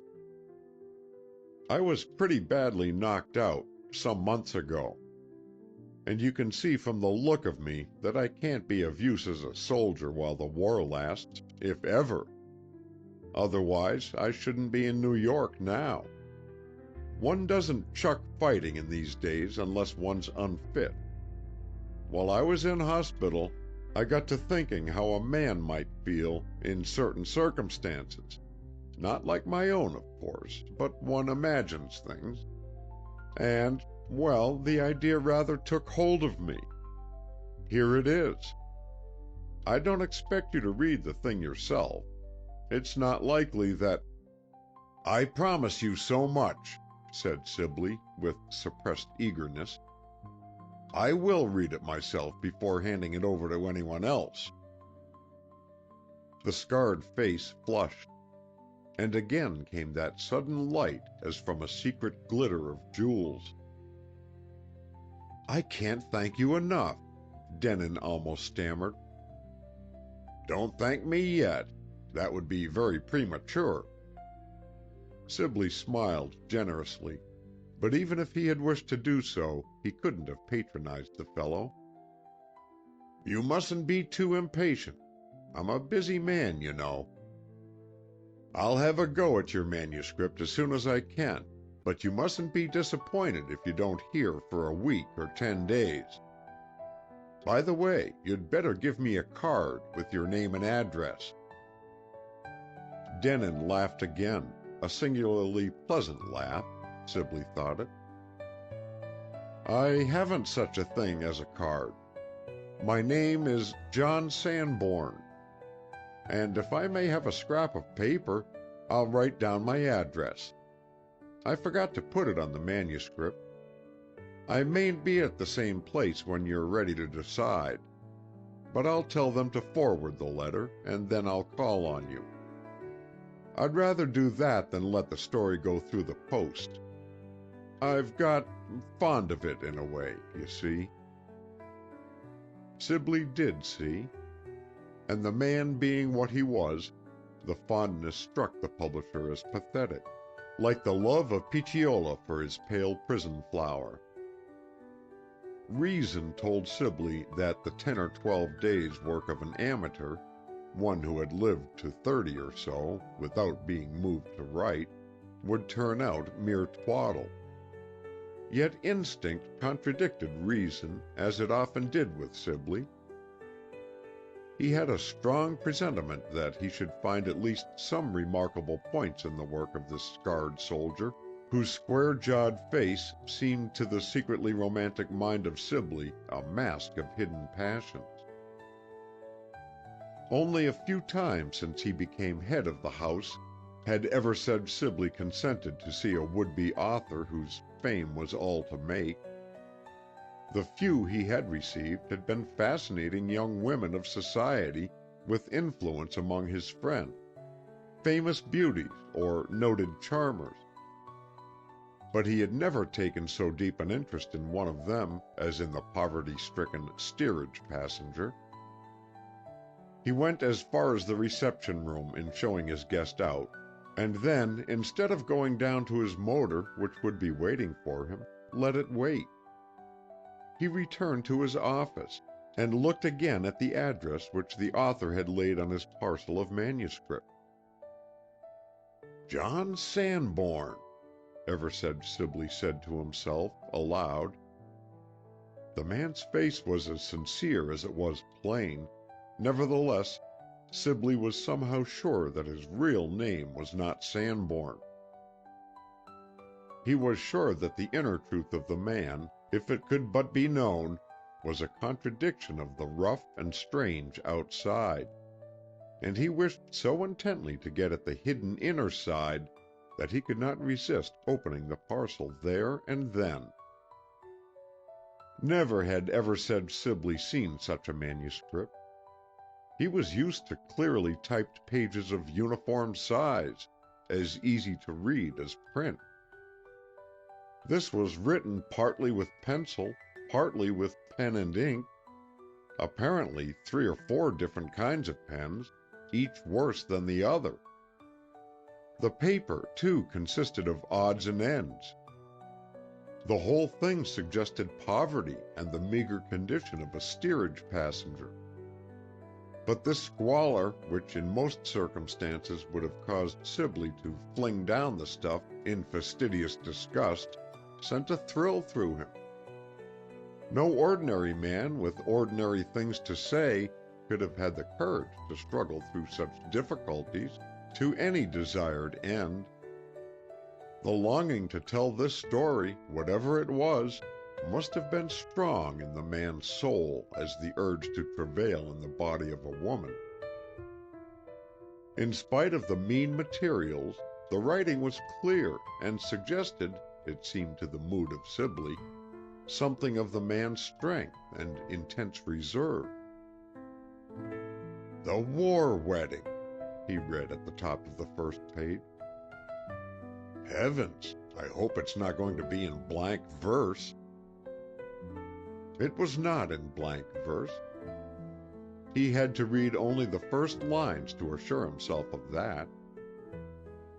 The story began with the description of a garden.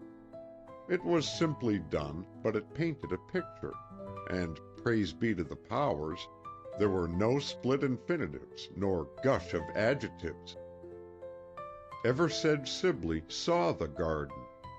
He was the man who walked in it, and met the girl who came down the stone steps between the blue borders of lavender. The story became his story. For an hour he forgot his office, his waiting chauffeur, and everything else that belonged to him. So he might have gone on forgetting if Stephen Eversedge, his junior partner and cousin, had not peeped anxiously in at the door. "They said you'd gone away and then come back. I thought I'd just ask if anything was the matter," he excused himself to the mastermind. "The matter is, we've got hold of the most wonderful human document, good God, yes, and soul document, that any house in this country or any other has ever published." The words burst out from Sibley like bullets from a mitrailleuse.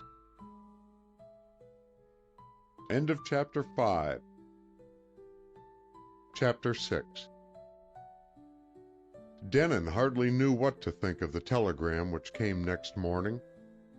It asked him to call at once on Mr. Sibley, but Denon, warned that the manuscript story could not be read for a week or more, did not dream that the publisher had already raced through it. His fear was that a mere glance at the first page had been enough, showing the skilled critic that the work lacked literary value, or else that the bulk was insufficient to make a book. Mr. Sibley might, in kindness, wish to end the author's suspense and put him out of misery.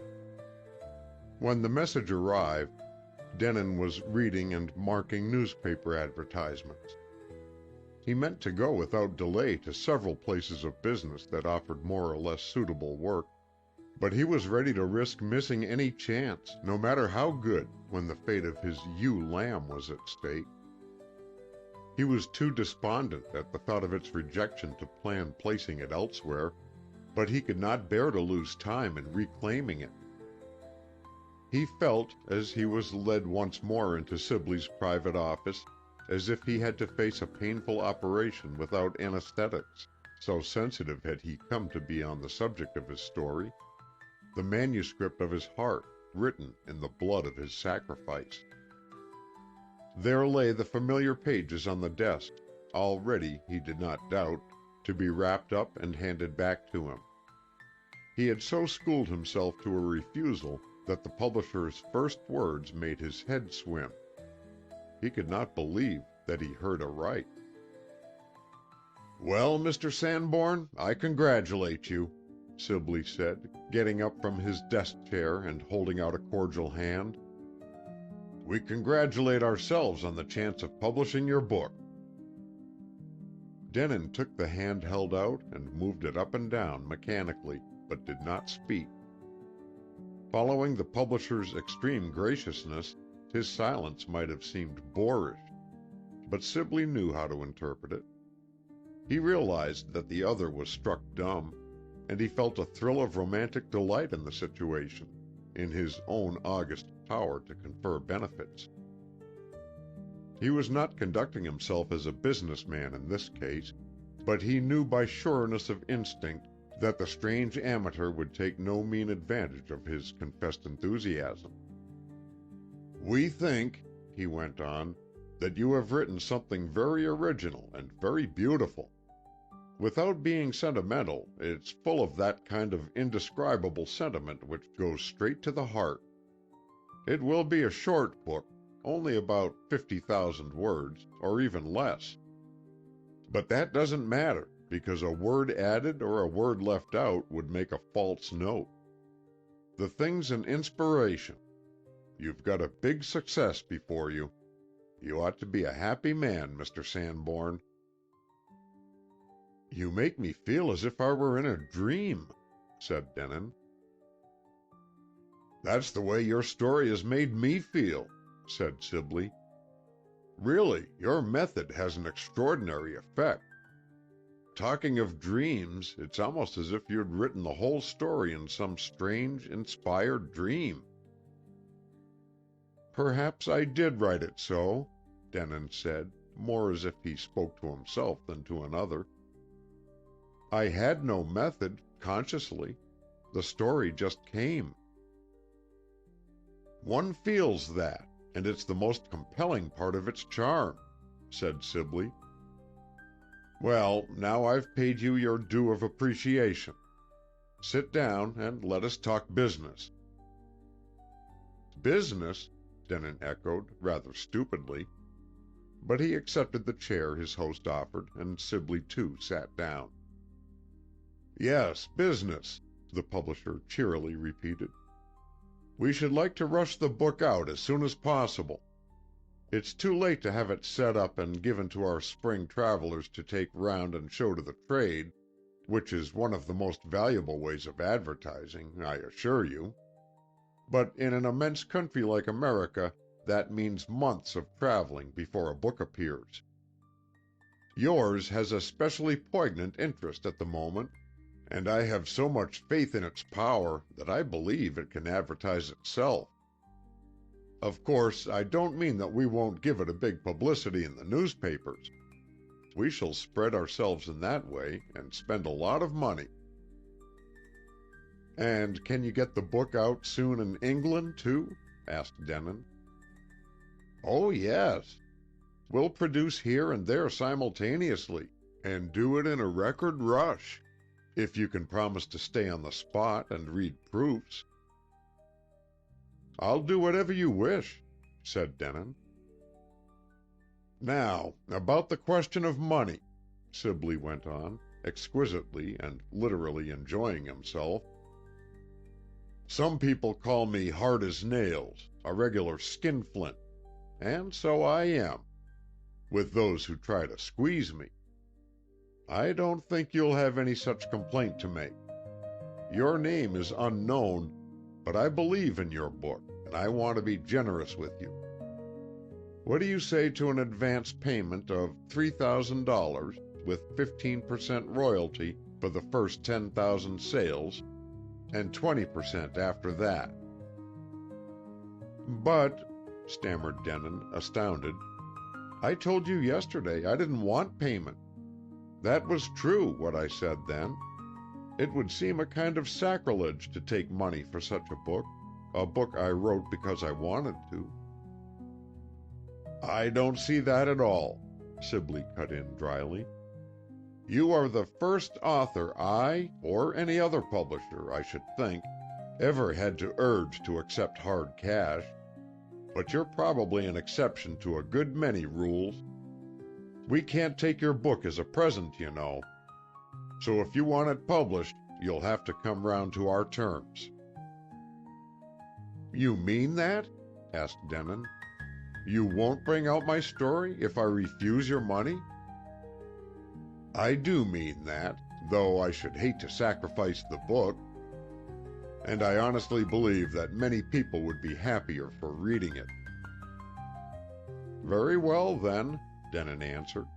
I'll accept the money and thank you for it. I want my book to come out more than I want anything else that can possibly happen. To a man who had lived from hand to mouth as John Sanborn had since Sir John Denon died, $3,000 seemed something like a fortune. He had lost his old sense of proportion in life, and had almost forgotten how it felt to have all the money he wanted. Perhaps he forgot more easily than most men of his class, for he had never cared greatly for the things which money alone can buy. His tastes had always seemed to his friends ridiculously simple, so simple as to be dangerously near affectation. And as a small boy, he had announced firmly that he would rather be a gardener in a beautiful garden than one of those millionaires who have to do their business always in towns. Now, when he had recovered from the first shock of accepting money for the book of his heart, he began to reflect how to plan his life. The thought that he could have a garden was a real incentive, for working in a garden would save him from the unending desolation of uselessness, when the last proofs were corrected and there was no longer any work to do on his story. Barbara and Mrs. Fay had both talked to John Denon about their old home in California, and with the knowledge that he could afford it, a keen wish was suddenly born in John Sanborn to make some kind of a home for himself in the country where Barbara had lived. She was named, her mother had told him, after Santa Barbara. The girl had been born near Santa Barbara, and had grown up there to the age of 13 when her father had died and their place had been sold. After that, the mother and daughter had gone to Paris. Denon recalled with crystal clearness all the girl's warm, eager picturing of her old home, for he remembered scenery, and even descriptions of scenery, with greater distinctness than he remembered faces. He had often thought, until he met Barbara and fell in love, that he cared more for nature and places and things than he could ever care for people, except those of his very own flesh and blood. He knew differently now, but it seemed to him that he would be nearer finding peace in Barbara's home country than anywhere else in the world. There was no danger that she or her mother might someday appear and meet him face to face, to the ruin of Barbara's dream of happiness with Trevor Darcy. Mother and daughter had said that they never wished to go back, now that the old ties were broken. When occasionally they returned to America, they spent their time in Washington and New York. But with Barbara married to Trevor Darcy, and mistress in her own right of Gorston Old Hall, all interests would combine to keep mother and daughter in England. John Denin's ghost might, if it chose, safely haunt the birthplace of his lost love. The day that the last proof sheet of The War Wedding was corrected, Sanborn said goodbye to Eversedge Sibley and started for California. He could not afford to travel by the limited or any of the fast trains, so there were many changes and waits for him, and he was nearly a week on the way. But when a man has lost or thrown over the best things in his life, there is the consolation that none of its small hardships seem to matter. Besides, he had Santa Barbara to look forward to, and Denin told himself that, things being as they were, he was lucky to have anything to look forward to at all. When he reached the end of the journey at last, it was almost like coming to a place he had known in dreams, so clearly did he recognize the mountains whose lovely shapes crowded towards the sea. Barbara had all their names by heart and treasured their photographs. He remembered her stories of the islands, too, floating on the horizon like boats at anchor, and the trails of golden kelp seen through the green transparence of the wave, like the hair of sleeping mermaid. In the same way he knew the big hotel with its mile-long drive bordered with flaming geraniums. He knew the old town and, without asking, how to go from there to the mission. Also, he knew that on the way to the mission, he would find the place which Barbara had cared for most until she fell in love, not with him, but with Gorston Old Hall. He limped perceptibly still, and could not walk far without pain, so he decided to be extravagant for the first time since coming into his money, and hire a small, cheap motor car.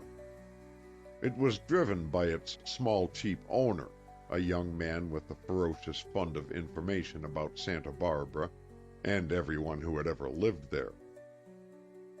"Heard of the Fay place?" he echoed Denin's first question. "Well, I should smile.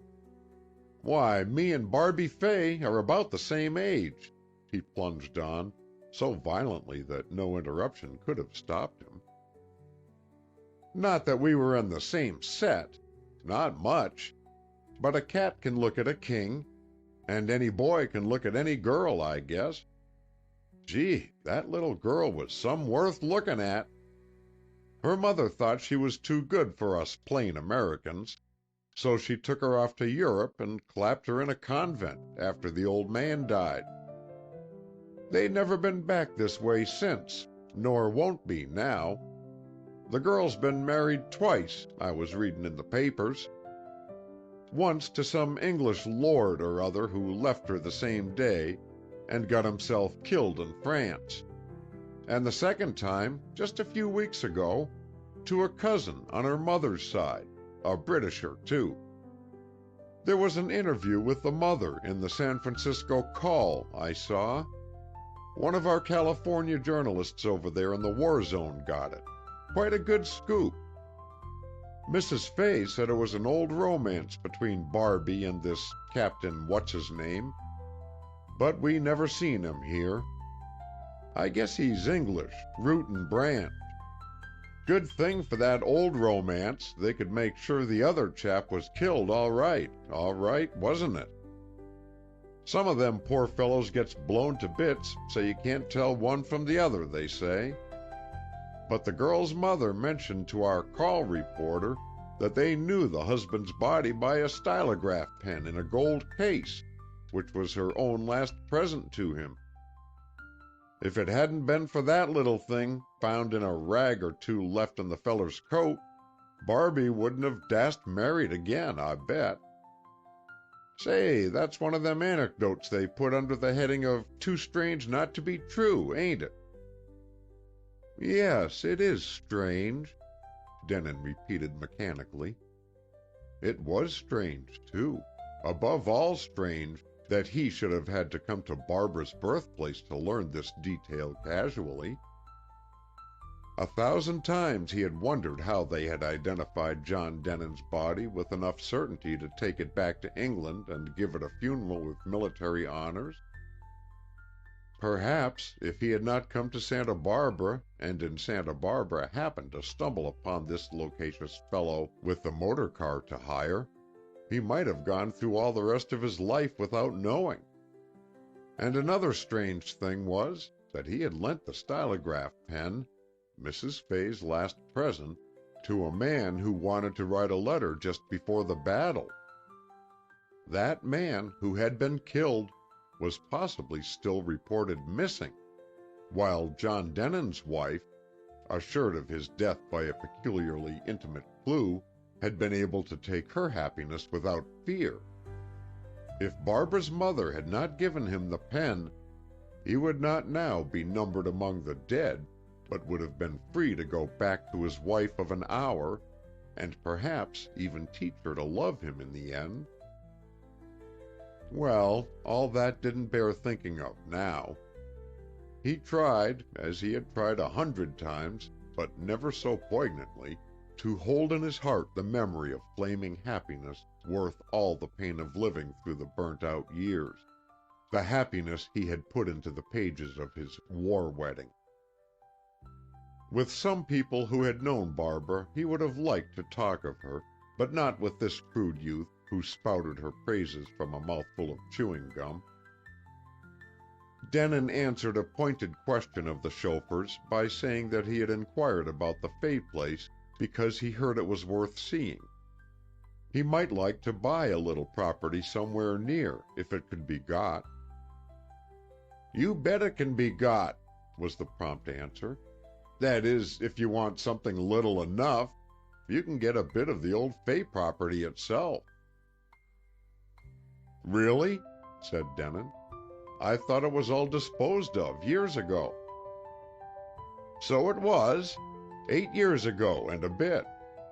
I remember because I made an errand to sneak down to the depot and see Barbie go off in the train, as pretty as a white rose, dressed in black for her pa. I was only a cub of 14. An old fella from the East, staying at the Potter, went crazy about the place and bought it at Mrs. Fay's own price. Lucky for her, they say she'd nothing else to live on. Fellow by the name of Samuel Drake. He was out in California for his bronchitis or something, and took a fancy to the country. He wanted his married son with a young bride to live with him, so he got a real bright idea. I suppose the folks who told you about the Fay place never said nothing about a kind of little playhouse called the Mirador, Spanish for view place or lookout, I guess, built at one end of the property that fronts to the sea? I rather think they did mention something of the kind, said Denon. The first time he had ever seen Barbara, at a dance soon after she was presented, she had happened to speak of the Mirador. It was a miniature house which her father had built for her at her favorite viewpoint, as a birthday surprise when she was 10. There was an upstairs and a downstairs, a bath, and a tiny, tiny kitchen, where she had been supposed to do her own cooking. In the sitting room she had had lessons with her governess. The one upstairs room, with its wonderful view of the bay and the islands, had been turned into a bedroom for her when she had scarlet fever, and had to be isolated with a nurse. She had loved getting well there, and lying in her hammock on the balcony with curtains of roses. Old man Drake had the smart notion of putting on a couple more rooms in a wing at the back, and offering it to his son and his son's bride, the driver of the car was explaining over the motor's cheap clatter. But while the work was going on, the new beams caught fire one night, I guess some tramp could tell why, and the whole addition and a bit of the original burnt down.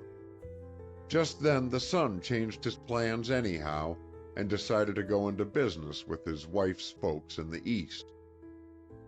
That sort of sickened the old man, so he let the Mirador fall into rack and ruin, and now he spends about 3/4 of his time in Boston with the son. I guess he's sorry he was in such a hurry to buy the Fay place. Anyways, he won't spend money on the Mirador, but rather than it should stay the way it is, he'll sell it in its present condition with enough ground to make a garden. The thing looks like a burnt bird's nest, except for the flowers, and the house ain't much bigger than a baby's dollhouse. I suppose it wouldn't suit you, would it? Perhaps it might, answered Denon, trying to speak calmly. But in his heart he meant to have Barbara's Mirador if it cost him every penny he had left from his advance on the war wedding. It was almost as if, to atone for taking herself out of his life, Barbara had given him this dear plaything of her childhood to remember her by. "Well, you'll be able to make up your mind," said his guide, slowing down the little rattletrap car. "Here we are at the Fay place now, or the Drake place, as maybe I ought to call it, and there's the Mirador. No wonder old Drake wants to get it fixed up again. The way it is now, it spoils the look of the whole property." The Fay place gave a first impression of having been an orange plantation, transformed into a vast garden. There were acres and acres of land. Denon could not guess how many. In the midst of orange trees in fruit and blossom, and pepper trees shedding coral, and tall palm trees with long gray beards which were last year's fronds, stood the big, rambling pink bungalow that had been Barbara's home. Its tiled roof and wide loggias were just visible from the road, but the Mirador, to which the driver pointed, was in plain sight. Denon's heart bounded. He almost expected to see a young girl with smoke-blue eyes and copper beech hair, it had been red in those days, she told him, open one of the shuttered windows and look out with a smile. Once, while she and her mother were staying at Gorston Old Hall, he had tried to teach Barbara chess. In the midst of a game which she hoped to win, she suddenly saw herself facing defeat. "Let's begin again and play it all over," she had cried out, laughing. Ah, if they could do that now, begin again and play the game all over. Well, the ghost of John Denon could begin to play hero with the ghost of Barbara Fay's childhood when he came to have his home in her old playhouse. He knew that this must and should be his home, now that he had come and seen the place, and felt its influence even more subtly than he had thought to feel it.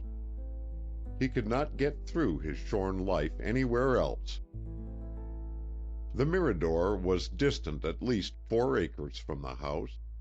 It, too, was pink, like the parent bungalow, or it had once been pink, before the fire which destroyed the addition for servants at the back had marred the rose color of its plastered adobe walls. A roof of Spanish tiles dropped low like a visor, giving cover to the balcony of the upper story, and the floor of that balcony roofed the one below. On each of these balconies only one window, which was also a door, looked out, but it was a huge window, with green exterior shutters. and the stout, square columns of the two verandas were almost hidden with roses, passion flower, and convolvulus, which had either survived the fire or grown up since. Though the front was so nearly intact, from each side of the little house could be seen the blackened wreck of burnt beams. And to screen the parent bungalow from any possible glimpse of this eyesore, a high barrier of trellis work had been erected about 200 feet distant from the mirador. Over this barrier some quick climbing creepers had been trained, and they had grown in such thick masses that an almost impenetrable green wall had already grown up between the big house and the tiny one. "This will suit me exactly," said Denin, trying to speak coolly. "We'll drive back at once, please, to the agent who has the selling of the Mirador." He was almost afraid to hear the price, lest his last dollar might not suffice to secure the treasure. But the agent in whose hands old Drake had put his business named the sum of $2,000. This, he said, was a mere song for land so near Santa Barbara, and no doubt he was right. But it was a large slice of John Sanborn's capital, and left him only a small remnant for repairing the place, as he must agree to do before the contract could be signed. The journey from New York had cost a good deal, and he must live somehow, unless he could get work fitted for a lame dog to do. Mr. Sibley had talked vaguely of royalties, but it seemed impossible to Denin that many people should actually care to buy his book, the strange little book written for himself and sent wandering out into the world to find Barbara. Even if people did buy it, the sales could surely never go beyond the $3,000 Eversedge Sibley had recklessly pressed upon him in advance. However, Denin did not hesitate for any of these reasons. "I'll buy the Mirador and the acre and a half of ground Mr. Drake is willing to sell with it," he said to the agent. "And I'd like to pay for it, if possible, and settle up everything today. Then I could move into the house at once." The agent stared. "There's no furniture," he said. "I can get in enough to begin with, in an hour or two, surely," Denin persisted. "I'm used to roughing it." The other could well believe that, from the look of the queer fellow. As a businessman, he would certainly not accept a check, and would be inclined to ask expert opinion even on banknotes, paid by an unknown client with such scars and such clothes, and in such a hurry. "You could hardly live in the house while the repairs you must agree to are being made," the agent reminded the would-be buyer. "Don't you think you had better—" "I can manage all right," Denin cut short the advice. "As for the repairs, I shall make them, of course. What Mr. Drake asks is for the house to be restored to its former appearance. Aren't those the words? Not enlarged. Well, I must tell you frankly that I can't afford to pay for labor. I will guarantee to make the Mirador look just as it used to look, and do it all with my own hands. I can't work very fast because, you can see, I've been disabled. But I shall have an incentive to finish as soon as possible, if I'm actually living in the house." "You had a severe accident, I suppose?" the curious agent could not resist suggesting. "It was, in a way, an accident," said Denin, and his smile was rather grim. When he had paid for the place, had bought materials for restoring the house and improving the garden, had collected a few bits of furniture and added some other necessaries, the owner of the Mirador had only $700 left out of his fortune. Nor did he at that time know how he was to earn more dollars. Nevertheless, he had come as near to being content as he could ever hope to be in this world. He had given his own old home to Barbara. and there was no place for memories of him there. But she had given her old home to him, unconsciously it was true, yet it seemed to be her gift. And memories of Barbara would be his companions each hour of the day. Besides, he had the task of restoring every marred feature of the little Mirador exactly as she had described it to him. He bought a ladder and plaster and paint, and did mason's work and painter's work with a good will. In the 4 rooms which were more or less intact, bedroom, sitting room, miniature kitchen, and bath, he put a few odds and ends of second-hand furniture, enough for a hermit. And when his labor of love on the house was accomplished, he set to work in the garden.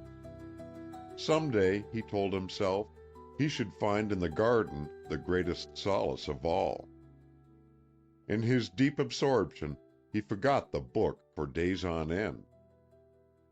Even in his dreams he did not remember it, for in the room where Barbara had lain ill with scarlet fever, dreams lent her to him, a childish Barbara, very kind and sweet. He knew the date on which the book was to come out, but he had lost count by a day or two. Therefore it was a shock of surprise to open a parcel which arrived one morning by post, and to see 6 purple volumes. On each cover, in gold lettering, was printed, "The War Wedding, John Sanborn." His hand shook a little as he opened the front page and began to read. Strange how poignantly real the story was in this form, more real even than when he had written it, or read it over in manuscript that first day in New York, many weeks ago now.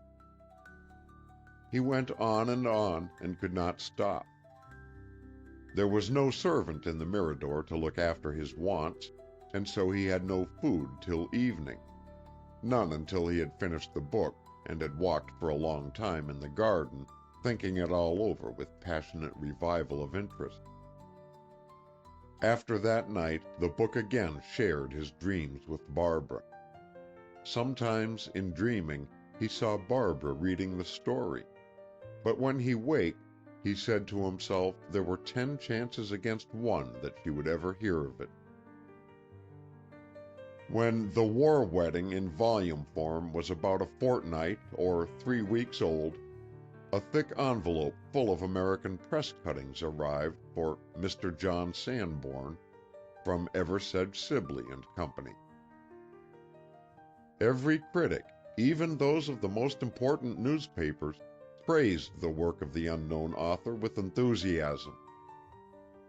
A notice signed by a famous name said, "In reading this story, told with a limpid simplicity almost unique in the annals of story writing, one forgets the printed page and feels that one is listening to a voice, not an ordinary voice, but the voice of a disembodied soul which has forgotten nothing of this existence and has already learned much about the next. A philosopher of crystal clearness and inspiring serenity."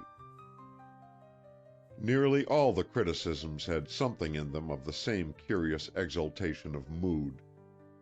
The writers asked, "Who is John Sanborn, that he can work this spell upon us?" And one said, "Whoever he is bound to get post-bags full of appreciations from half the women in the world, and a good many men." A letter from Sibley was enclosed with the cuttings, congratulating the author. "This is only the first batch," he wrote, "but it's a phenomenally big one for this short time. Evidently, these hardened critics shared my weakness. When they began the book, they couldn't put it down till the end, and then they had to relieve their pent-up feelings by dashing them onto paper at white heat. Many of these reviews, as you'll see by the date, appeared on the day after publication, most of the others on that following. Such opinions by such critics in such papers have sold the book like hotcakes. Luckily, we expected a huge demand, or we should already be unable to supply it. Thanks to our foresight, we have a second and third big edition ready, and an immense fourth one in the press. We have heard by cable that our history over here is repeating itself in England. The exact wording is, "Reviews and orders unprecedented." You will be getting offers from all the publishers for your next work, but we hope you'll be true to us. I am in earnest when I speak of this, for if I am interviewed, I should like to be able to say, "Mr. Sanborn has already an idea for another book which we hope to publish about a year from now." That will keep them remembering you. Not that they're likely to forget for a while. They'll be too busy crying, the women I mean, and I shouldn't consider a man safe without his handkerchief.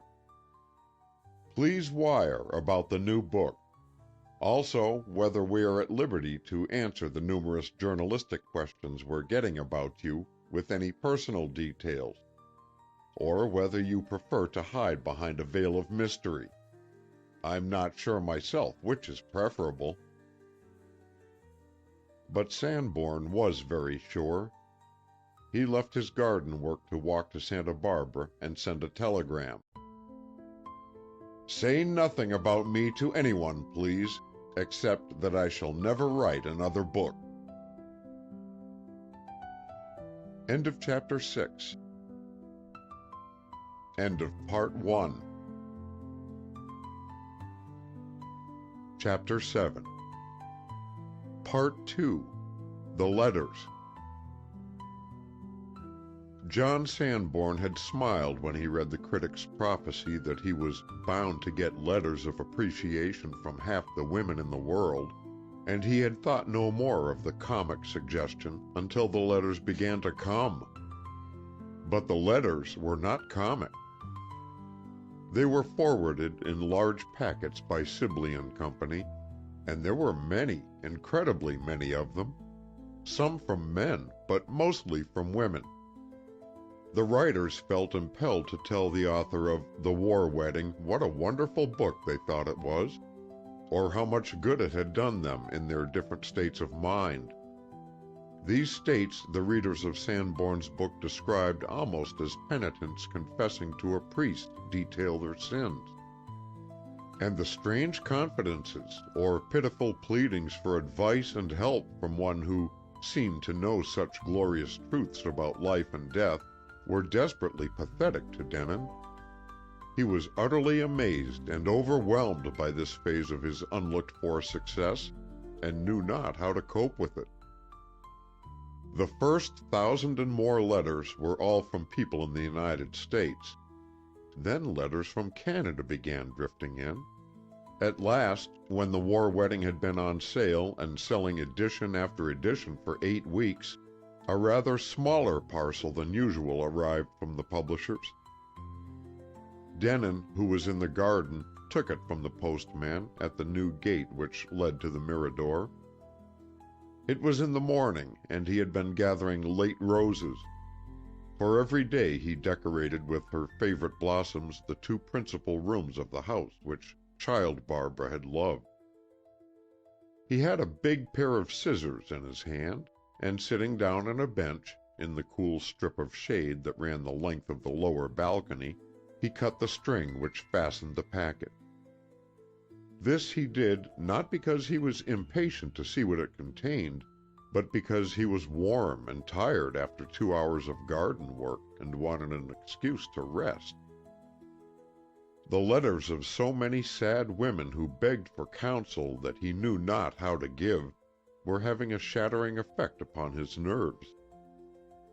He had not supposed that there were so many tragic souls of women in the world, outside the war zone, and he dreaded the details of their lives.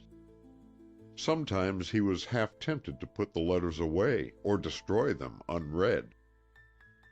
There was a vague hope in his mind that this parcel might have something other than letters in it, but as the shears bit the tightly tied string, the stout linen envelope burst open and began to disgorge its contents.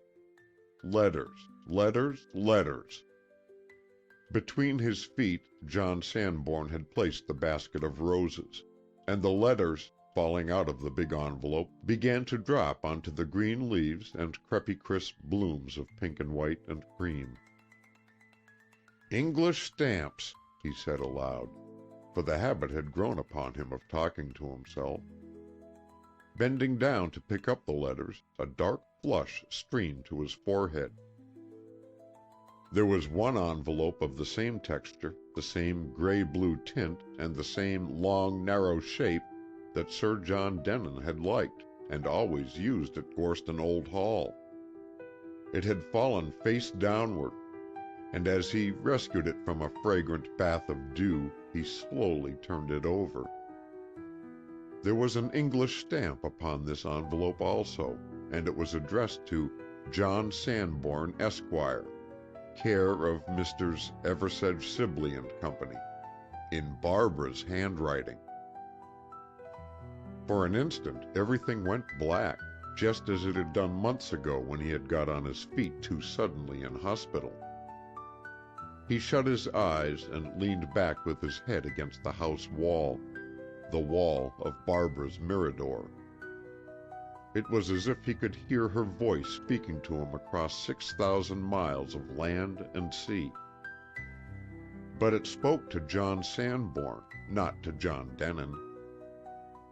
My God, she's read the book. She's written. He had to say the words over to himself before he could make the thing seem credible. And even then he did not open the letter. He dreaded to open it, and sat very still and rigid, grasping the envelope as if it were an electric battery of which he could not let go. What if she hated the book? What if she wrote, as a woman who had been twice a war bride, to say that a subject such as he had chosen was too sacred to put into print? What if she felt bound to reproach the author for treading brutally on holy ground? If that was what the letter had to say to him, his message of peace had failed, and all his patched-up scheme of existence broke down in that one failure. The thought that he was a coward shrinking from a blow nerved him to open the letter. He was on the point of tearing the envelope, but he could not be rough with the thing Barbara had touched, nor could he deface it. He took up the scissors and cut off one end of the envelope, then drew out a sheet of the familiar gray-blue paper. Unfolding it, his hands trembled. All the rest of his life, such as it was, he felt, hung on what he was about to read. The letter began abruptly. "You must have many letters from strangers, but none will bring you more gratitude than this. If you are like your book, you are too generous to be bored by grateful words from people whose sore hearts you helped to heal, so I won't apologize. You could not write as you do, I think, if you didn't want to do good to others. Will you then help me, even more than you have helped me already, by answering a question I am going to ask? Will you tell me whether the wonderful things you say, to comfort those of us who are losing our dearest in battle, are just inspired thoughts, or whether you have yourself been very near death, so near that you caught a vision from the other side? If you answer me, and if you say that actual experience gave you this knowledge, your book, which has already been like a strong hand dragging me up from the depths, will become a beautiful message meant especially for me out of all the whole world, making all my future life bearable. Every night for months I've gone to bed unable to sleep, because I've felt exactly as if my brain were a battlefield, full of the agony and hopelessness of brave men dying violent and dreadful deaths, cut off in the midst of youth, with the stories of their lives tragically unfinished. But since I read in your book that marvelous scene with those suddenly released spirits, young men of both sides, friends and enemies, meeting and talking to each other, saying, 'Is that all? Is this the worst that death can do to us? Why, I seem to pass beyond the battlefield. I go with those happy, surprised young men who are seeing for the first time the great reality behind the thing, and a feeling of rest and immense peace comes to me. I don't keep it long at a time. I can't yet. But if you write and say you know, I think I may someday learn to keep it. I have the English edition of your book, but I have read in a newspaper an extract from the interview a journalist had with the publisher in New York. You see, everybody who has someone dear in the war, or has lost someone beloved, is reading and talking of the book. They all want to know things about you, but perhaps not all for as real a reason as mine. Some people have said that perhaps the author may be a woman who chooses to write under a man's name. I felt sure from the first it couldn't be so, for only a man could say those things as you say them. But I was glad of your publisher's assurance that you are a man, and that your home now is in the far West in America. Perhaps I shouldn't have dared write you if you were in this country, because... But no, I needn't explain. My name can be of no interest to you, yet I will sign it. Yours gratefully, Barbara Denon. Barbara Denon! She had kept his name. Many a woman did, as he was aware, after a second marriage, continue to use the name of her first husband in order to retain a title. But all he knew of the girl Barbara Fay made it amazing to him that she should hold to the name of a man she had never loved, after becoming the wife of a man she had loved since childhood. A wild doubt set his brain on fire. Could there have been some terrible misunderstanding? Was it possible that, after all, she had never married Trevor Darcy? Carried away on the flame of passion fanned by her letter, Denon told himself that it might be so, and that if she were free, he would still have the right to go back to her. If she had not given herself to another man, she belonged to him alone, and she would not hate him if he explained the sacrifice he had made for her sake. He was on his feet before he knew what he was doing. The blinding hope lit body and soul as with some curative ray beyond the ultraviolet. It shot through his worn frame life and abounding health, making of him for a magical moment more than the man he had been a year ago. But it was only a moment, indeed less than a moment, for it did not take him 60 seconds to remember how he had heard of Barbara's marriage to her cousin Captain Darcy. Walter Severn, the airman, had said that her wedding had taken place on the same day with his own. Severn had blamed her. Every word he had said was branded on Denon's brain. There could be no mistake. Whatever the motive might be for signing herself Barbara Denon, she was, in all certainty, Darcy's wife. With the violent reaction of feeling came a sense of physical disintegration. A heavy fatigue that weighted his heart and turned his bones to iron followed the brief buoyancy of spirit. Yet he could not rest. He had to walk, to keep in constant movement, to escape some tidal wave which threatened suddenly to engulf his soul. He passed out from the cool shadow of the balcony into the blaze of sunlight and drank in the hot perfume of the flowers. At the end of a path, a tall cypress held its black, burnt-out torch high against the sky. Denon went and leaned against it, doubly glad of his loneliness in this refuge he had found, and thankful that none but the trees and flowers of his garden could see him in his weakness and his pain.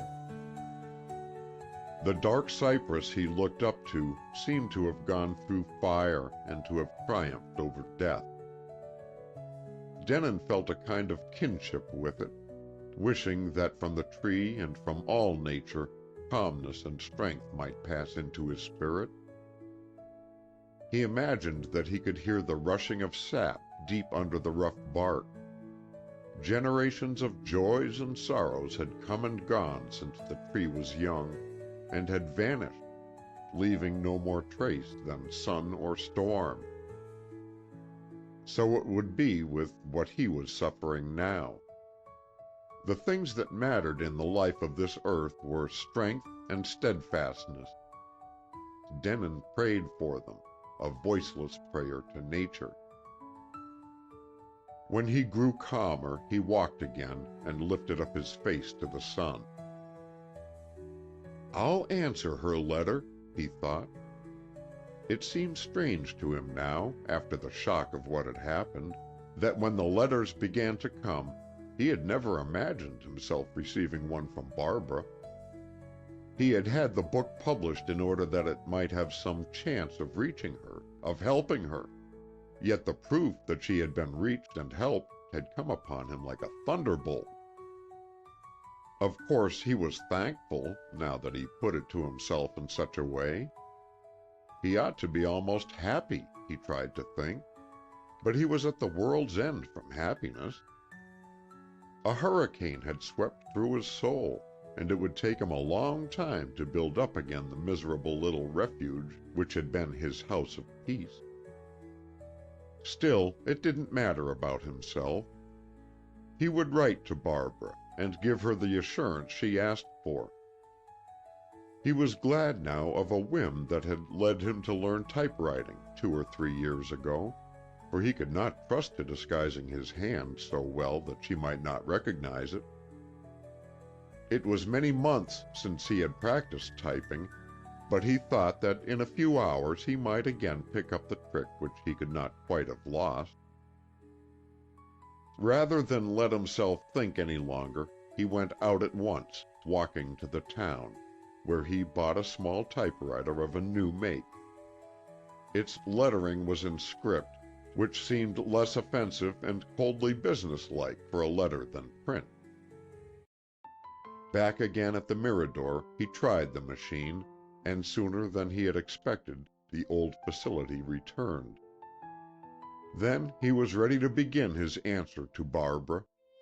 But for a long time he sat with his fingers on the keys, his eyes fixed upon them aimlessly.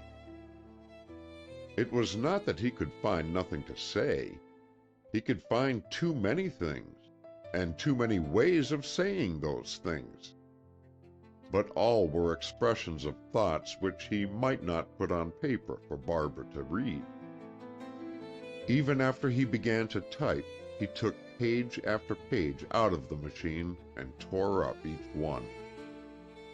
Vaguely, he felt that the right way was to be laconic, that he ought to show no emotion, lest he should show too much. Finally, he finished a few paragraphs which he knew to be lame and halting, like himself, stiff and altogether inadequate. Yet he was sure that he would be able to do no better, and so he determined to send his letter off as it was. "You say you are grateful to me," Denon began, as abruptly as Barbara had begun in writing to him. "But it is for me to be grateful to you, really, for speaking to you as you do of my story, The War Wedding. I am answering your letter the day it has reached me, because you are anxious to have a reply to your question. It is what you wished it might be. I have been very near to death, so near that I seem to see a cross to the other side of what we think of as a gulf. If I saw aright, it is not a gulf. Those voices of young men passing suddenly over in crowds, I thought, I believed, and still believe I heard. I can almost hear them now, because one does not forget such things, if one comes back. I trust this answer may be of some comfort to you, and if you can feel, as you say you will feel, that my book has a message especially for you, I shall be very glad and proud. Yours sincerely, John Sanborn.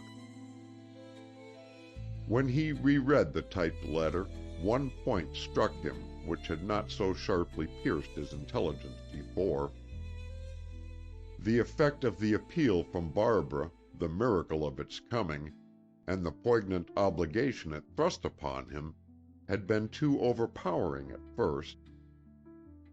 He had not stopped, after breaking short his wild hope of her freedom, to dwell on the strangeness of one part of her letter above another. But now, in judging his own phrases, he came to a stop at a sentence towards the end of the page. I trust this may be of some comfort to you. Won't that way of putting it sound conceited? He asked himself. But no, she had used that very word, comfort, in her letter. As he remembered this, the thought suddenly woke in him that she had written as a woman might write who was in deep sorrow. Yet she could not be in deep sorrow. She had her heart's desire, and at worst, her feeling for the man who was gone, John Denin, could only be a mild, impersonal grief that his life had to be the price of her happy love. He had longed, in writing the story of the war wedding, to show Barbara why even that mild grief was not needed, because in giving great joy to another soul a woman earned the right to her own happiness. Denin could not bear to think that pity for him might shadow Barbara's sunshine, but he had not dreamed until today that the shadow could be dark. Now, the more intently he studied her appeal to the author of the book, the more difficult he found it to understand her state of mind. Barbara spoke of herself as one of the many women whose sore hearts ached for healing because they were losing their dearest in battle. And she said that, if he could give her the assurance she asked for, the story of the war wedding would seem to hold a personal message, making her future life bearable. What a generous and sensitive nature she had, and what beautiful loyalty to mourn sincerely for a man she had never loved, but to whom she owed a few material advantages. It was wonderful of the girl, and he worshipped her for it. His sacrifice for her was easier because of this warm sense of her gratitude, and he kissed the paper he had just written on for her, because someday it would be touched by her hands. If I only dared to say more to comfort her and beg her to be happy, he thought. But the one safe way had been to make his answer to her calmly impersonal, perhaps even a little cold. For fear he might be seized with an irresistible desire to add something more, something from his heart instead of his head, Denin put the letter into an envelope and sealed it. Then, however, he stumbled upon a new difficulty which had not occurred to him before. He was in the act of addressing her as Lady Denin, since she chose to keep his name, when his heart stood still in the face of a danger he had barely escaped. How was a stranger like John Sanborn to know that she was Lady Denin? If, inadvertently, he had written the name thus and sent the letter to the post, even so slight a thing might have made her guess the truth. Instead of comforting, he might have plunged her into humiliation and despair. Barbara had not spoken of herself in the letter as being married.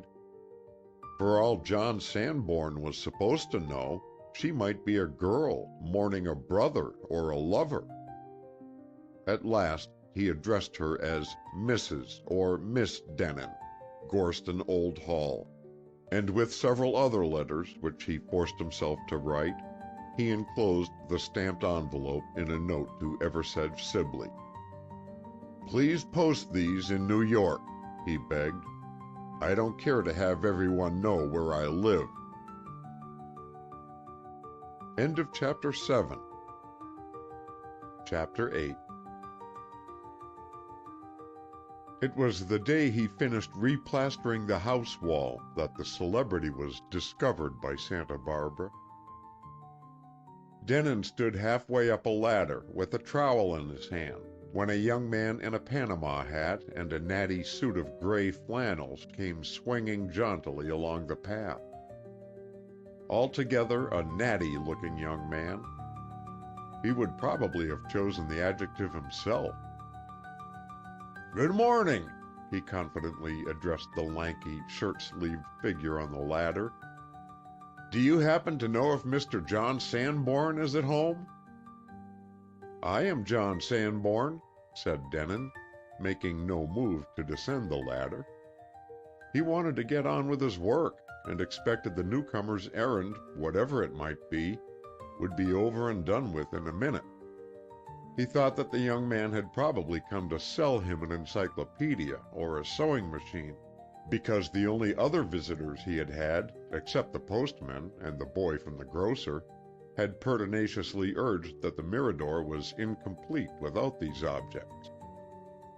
The young man looked horrified for an instant, but being a journalist and used to rude shocks, he was able hastily to marshal his features and bring them stiffly to attention. He had already learned that the Mirador's new owner was peculiar, a sort of hermit whom nobody called on, because he did his own work, wore shabby clothes, and made no pretense of having social eminence. Indeed, it had never occurred to anyone, until the idea jumped into the reporter's brilliant brain, that a person who could buy and inhabit that half-ruined doll's house could be of importance in the outside world. The journalist it was who, happening to meet the postman near the Drake place that morning, saw a huge envelope addressed to John Sanborn. He flashed out an eager question, "Is there a John Sanborn living near here?" He was answered, "Yes, a fellow by that name's bought the Mirador," quickly elicited a few further details, and, abandoning another project, arrived when the postman was out of the way at the Mirador gate. It was a blow, severe if not fatal, to romance to find John Sanborn splashed with whitewash and looking as a self-respecting mason would be ashamed to look. But perhaps he was a socialist. That would at least make an interesting paragraph. "Are you the John Sanborn, the man who wrote The War Wedding?" the visitor persisted. Denon was surprised and disconcerted. "Why do you ask?" He sharply answered one question with another, then added, still more sharply, "And who are you?" "My name's Reed. I work for a San Francisco paper, and I'm correspondent for one in New York. If you wrote the book that's made such a wonderful boom, my papers want to get a story about you." "Thank you. That's very kind of you, and of them," said Denon coolly. "But I haven't a story worth any newspaper's getting. I'm sorry you should give yourself trouble in vain. Yet so it must be." "When I say a story, I mean an article, an interview," Reed explained to the amateur intelligent. "I think," he went on, beginning to find possibilities in the hermit and his surroundings, voice with charm in it, fine eyes, striking height, peculiar fad for solitude, etc. "I think I see my way to something pretty good." "I'm afraid," Denon insisted, speaking with great civility, because he had suffered too much to inflict the smallest pinprick of pain upon any living thing if it could be avoided. "I'm afraid I must ask you not to rout me out of my burrow with any searchlight. You can see for yourself I'm no figure for a newspaper paragraph. If the public really takes the slightest interest in me, for heaven's sake, leave them to their illusions. Please write nothing about me at all. but I can't let you go without asking you to rest and drink a glass of lemonade. I'm ashamed to confess," and he laughed, "that I've nothing stronger to offer you. I lead the simple life here." As he spoke, he came down from the ladder, trying not to show inhospitable reluctance, and invited the reporter to sit in the shade of the veranda. Reed, seeing that the man was in earnest, not merely playing to the gallery, showed his shrewd journalistic qualities by acquiescence. He accepted the situation and the lemonade, and kept his eyes open.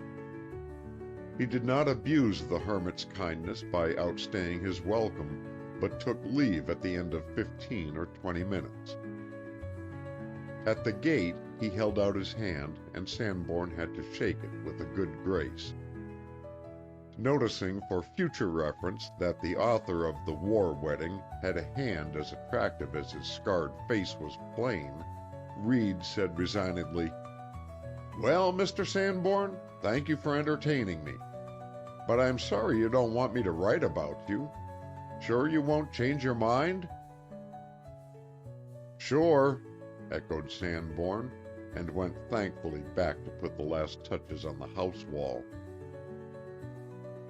About half an hour later, the work was finished, and he had time to remember that several letters and papers, brought by the postman, were lying unopened. Standing on his ladder, he had asked to have the budget left on the balcony table. Then he had forgotten it, for he dreaded rather than looked forward to the letters of his unknown correspondent.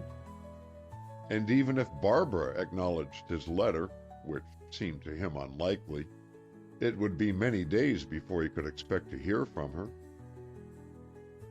This time there was the usual fat envelope, stuffed with smaller ones, forwarded by Eversedge Sibley. Also there was a letter from Sibley himself. Denon put off delving into the big envelope, and opened Sibley's.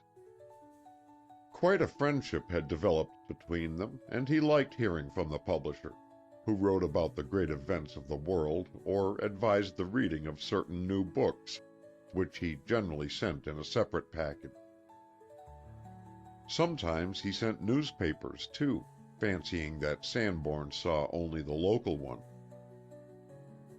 They were having a discussion through the post, the American trying to instruct the Englishman of the intricacies of home politics, but the letter which Denon now opened did not refer to that subject, nor did it finish with the usual appeal, "When will the call to work get hold of you again?" or "When will the spirit move you to think of writing me another book?" "Dear Sanborn," Sibley began, "this is an interlude to the air of Money Musk. Our custom, as you may vaguely have noticed in the contract I forced you to sign, is to make royalty payments to our authors twice a year. But you have bought a house and land, and heaven knows what all, out of your advance, you tell me. Seems to me you can't have left yourself much margin. You mentioned the first day we met that you were a poor man, so I have unpleasant visions of what our latest star author may have reduced himself to, while the men whose job it is to sell his masterpiece are piling up dollars for his publishers. The check I lay between these pages, so as to break it to you gently, is only a small part of what we know the wedding to have made up to date. Never in all my experience has a book advertised itself as yours seems to have done. One reader tells a dozen others to buy it. Each one of that dozen spreads the glad tidings among his or her own dozen. So it goes. The Wedding has now been out 3 months, and it is in its 10th edition, the last 6 whacking big ones. It won't stop short of at least 1 million, I bet, with Canada, England, and the colonies, as well as our immense public here. With this assurance, you can afford to use the present check as pin money. Yours ever, E.S. Denon turned the page and saw a folded slip of yellow paper, a check payable to John Sanborn for $2,500. He thought no more about the journalist, but the journalist was busily thinking about him. Mr. Reed was not writing an interview with Mr. Sanborn because he had promised he would not do that. Sanborn had, luckily for Reed, let his request stop there. Reed considered himself morally free to write something else, which did not compose itself on the lines of an interview. He wrote what he called a study of John Sanborn, author and hermit, making it as photographic, yet at the same time as picturesque, as he knew how. Just as an artist photographer takes dramatic advantage of highlights and shadows, so did Reed the reporter put to their best use the splashes of whitewash on his celebrity's black hair and scarred brown face, and spots of pink paint on his shirt sleeves. He described the Mirador as it had been after the fire, and as it had become since John Sanborn bought the little ruined dollhouse, with its patch of garden walled off from the Drake, once the Fay place, near Santa Barbara. He mentioned his own surprise at finding so famous a man voluntarily hidden from the world in these quaint surroundings, when, if he chose, he could be feted by everybody who was anybody for miles around. When Reed had finished his study, he was as proud of it as his victim was of the plaster and paint on the Mirador walls. It was too good, thought the journalist, for a local paper. Why, it was a regular scoop. He would send it on spec to the New York Comet, which occasionally accepted an article from him. This, he had no doubt, would not only be accepted, but snapped at for the great Sunday supplement which the Comet brought out. In that case, he would get a good price for his work, far better than local pay, to say nothing of the kudos. And as a queer fish like Sanborn wasn't likely to run to the Sunday Comet, or to a press-cutting subscription, he would probably never see the stuff. This thought relieved Reed of his one anxiety. Sanborn had trusted him, and the difference between an interview and a study was perhaps too subtle for an outsider to understand. As it happened, Mr. Reed was right in all three of his suppositions. The New York Comet did approve his manuscript. Theirs was a dignified cross between accepting and snapping. John Sanborn did not see the Sunday supplement, nor did he take in any of the many newspapers which quoted it. He did not subscribe to a press-cutting bureau, and the agencies which had applied for his patronage, being discouraged by his silence, did not send to him. Eversedge Sibley, on the other hand, always saw the Sunday supplement of the Comet, which specialized on literary subjects. He read the study of John Sanborn, author and hermit, and was astonished that so retiring, almost mysterious a person had granted it. On further deliberation, however, Sibley decided that material for the article must have been got on false pretenses. He read the stuff through again, and felt that, though interesting to the public, Sanborn would think it hateful. If a journalist had caught him unawares, he would be distressed to find his privacy so violated. And Eversedge Sibley did not want Sanborn to be distressed. Consequently, he did not forward the supplement nor the cutting his firm afterwards received of it. And as no one else thought of sending, Sanborn continued peacefully to forget his morning visit from a journalist. Even the fact that he was stared at in the street more intently than he had been at first, when an errand took him into town, did not remind him of the call or cause him to put two and two together. He did not indeed know that he was being stared at. He did not look much at people because he did not wish to be looked at. And his thoughts were more for the place and the scenery which Barbara had loved and he was learning to love than for his fellow creatures, who seemed infinitely remote from him. How wonderful that John Sanborn, who wrote The War Wedding, should be here, and none of us even dare try to get to know him, some women said, when they had seen extracts from Reed's study in newspapers they took in. These women thought Sanborn's scars actually attractive. Others announced that they didn't believe the man was the real John Sanborn. There must be some mistake. This one didn't look like a gentleman. At least his clothes didn't. And anybody could pretend to be John Sanborn if they liked. Lots of frauds did that sort of thing when a novel by an unknown author made a great success. John Sanborn felt richer with his new check and the astonishing prospect held out by Sibley than Sir John Denon had ever felt at Gorston Old Hall with his big income. But his one extravagance was to buy some books and shelves to put them on.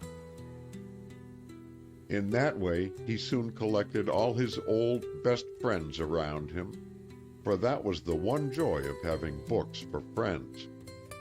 No matter where you went, you could always send for them and have them with you.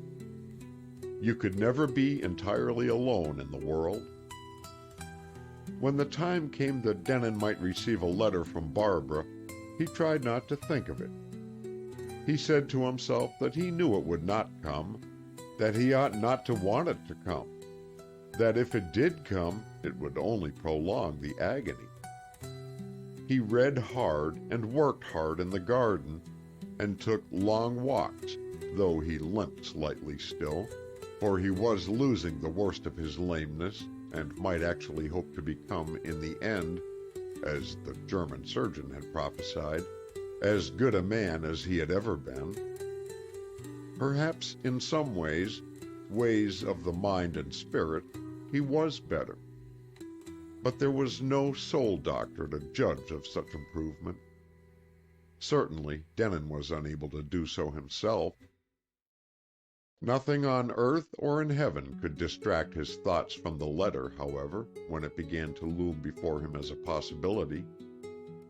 Constantly he found himself saying, "Tomorrow it might come," and then, "Today." When it was "today," he began courageously to plan an excursion which for some time he had been meaning to take. If he left early in the morning, long before the postman was due, he need not get back till night. But his strength failed at the moment of starting. He went no farther than the gate. Should there be a letter while he was away, the postman must leave it on the table outside the house, for the door would be locked.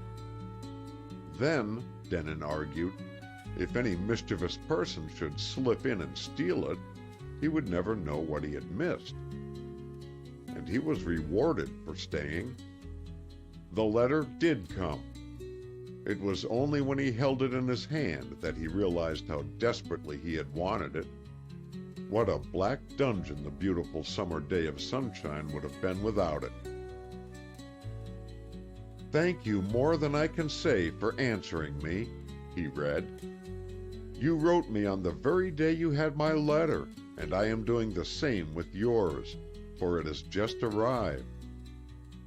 Now, since you have told me you heard the voices with the ears of your own spirit, the book can be mine, my own message, meant for me.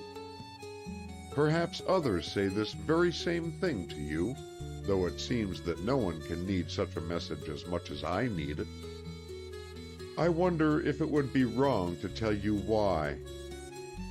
Maybe your first thought when I ask that question will be, why should I want to tell you? But if I do tell you, Then you will see why. We are strangers to each other, living thousands of miles apart, and we shall never meet. Yet because you have written this book, I feel that you are my friend. You have helped me as no one else could, and I have no one else to help me at all. No one. Yes, I must tell you, for in one way, I and the girl in your story have lived through the same experience. Only there is one great difference between us. She didn't love the man she married, and that hurt her, in thinking of him afterwards when he was dead. I loved the man I married so much that it is killing me because I didn't tell him. There was a reason why I didn't tell. It seemed then that I could not. But oh, do you, who know so much, think he understands now? And does he still care? Or is he too far away? Could he understand my having done a thing since he went, a thing that looks like disloyalty, treason to his memory, though indeed it was not that? It was done to save a life. You will say, this is a mad woman who asks me such questions, but I almost wish I were mad. If I were, I mightn't realize how I suffer. Yours, Barbara Denon. He was stunned by the letter and its revelation. She had loved him. End of Chapter 8. Chapter 9. The thought filled the man's soul and surrounded it, as water fills and surrounds a ring fallen into the sea. Barbara had loved him. There was nothing in the world outside that thought. At first it caught him up to heaven, and then, just as he saw the light, it flung him down to hell. Fool that he had been, never to see the truth under her reserve, while seeing would have meant standing by her, keeping her forever. But he had let her go, and it was too late now, even for explanations.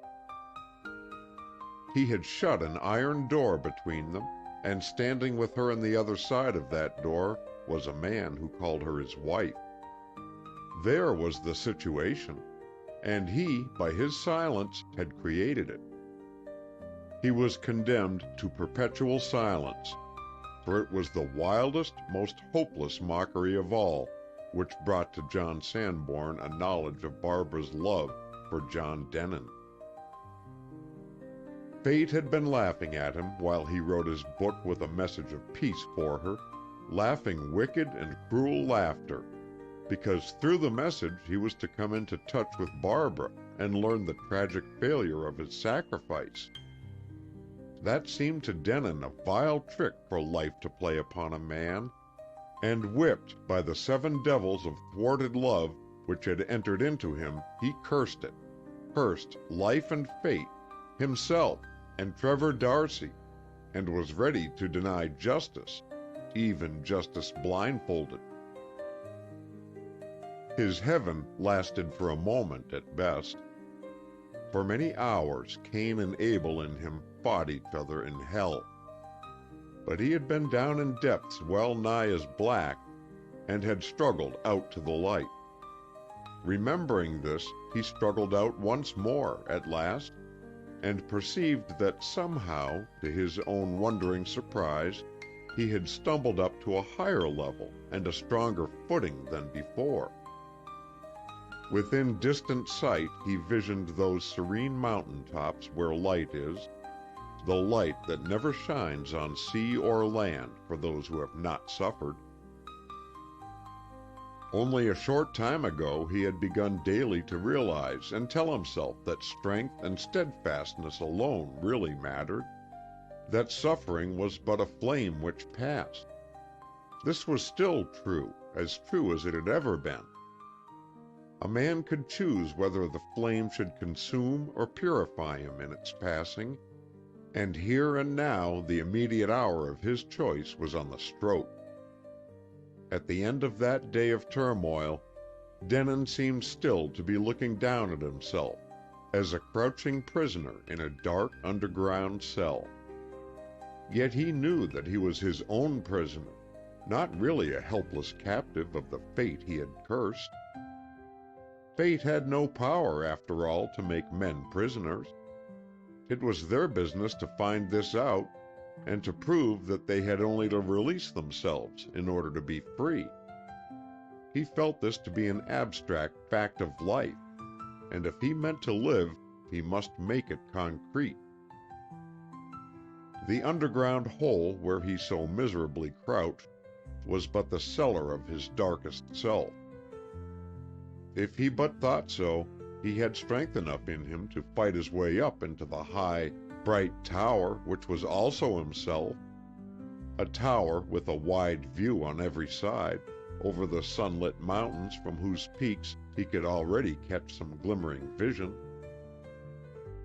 Even the thought of the mountaintops, that they were there, shining, and always had been and always would be, made Denon lift his head and draw deep breaths into his lungs.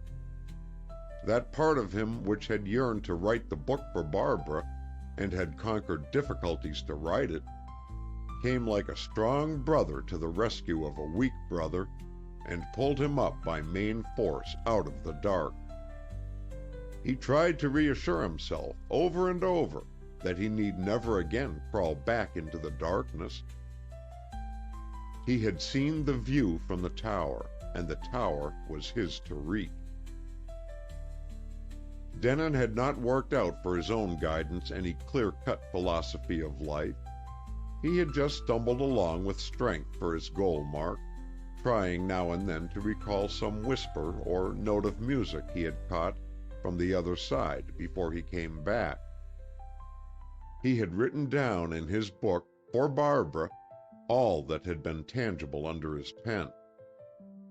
But now, knowing she had loved him, he saw how much more help she needed than he had given, and how much more, how very much more, he owed her. Not that he had deliberately stood aside and left the girl unprotected. When in the German hospital, he had drifted back to a knowledge of realities past and present. He had seen almost at once that, even if the news were unwelcome, he must not let his wife live in ignorance that she was still bound. It was only after hearing from Severn of Barbara's marriage to Darcy that he had said, "John Denon is dead and buried, and his ghost laid." He had meant to make the supreme sacrifice for Barbara's good, and there had been no shadow of doubt in his mind that he was right in making it.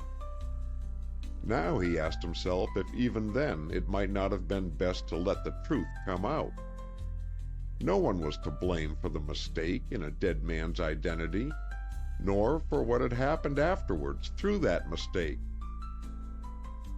Barbara would have had a hard choice before her, yet she might, if she possessed strength and courage enough, have chosen from the two men who had come into her life the one she loved. The whole world would have rung with the tragic story, but at the end Barbara might have lived down the tragedy. If he had been her choice, he would have helped her to live it down, by the gift of such love as no man had ever given to a woman.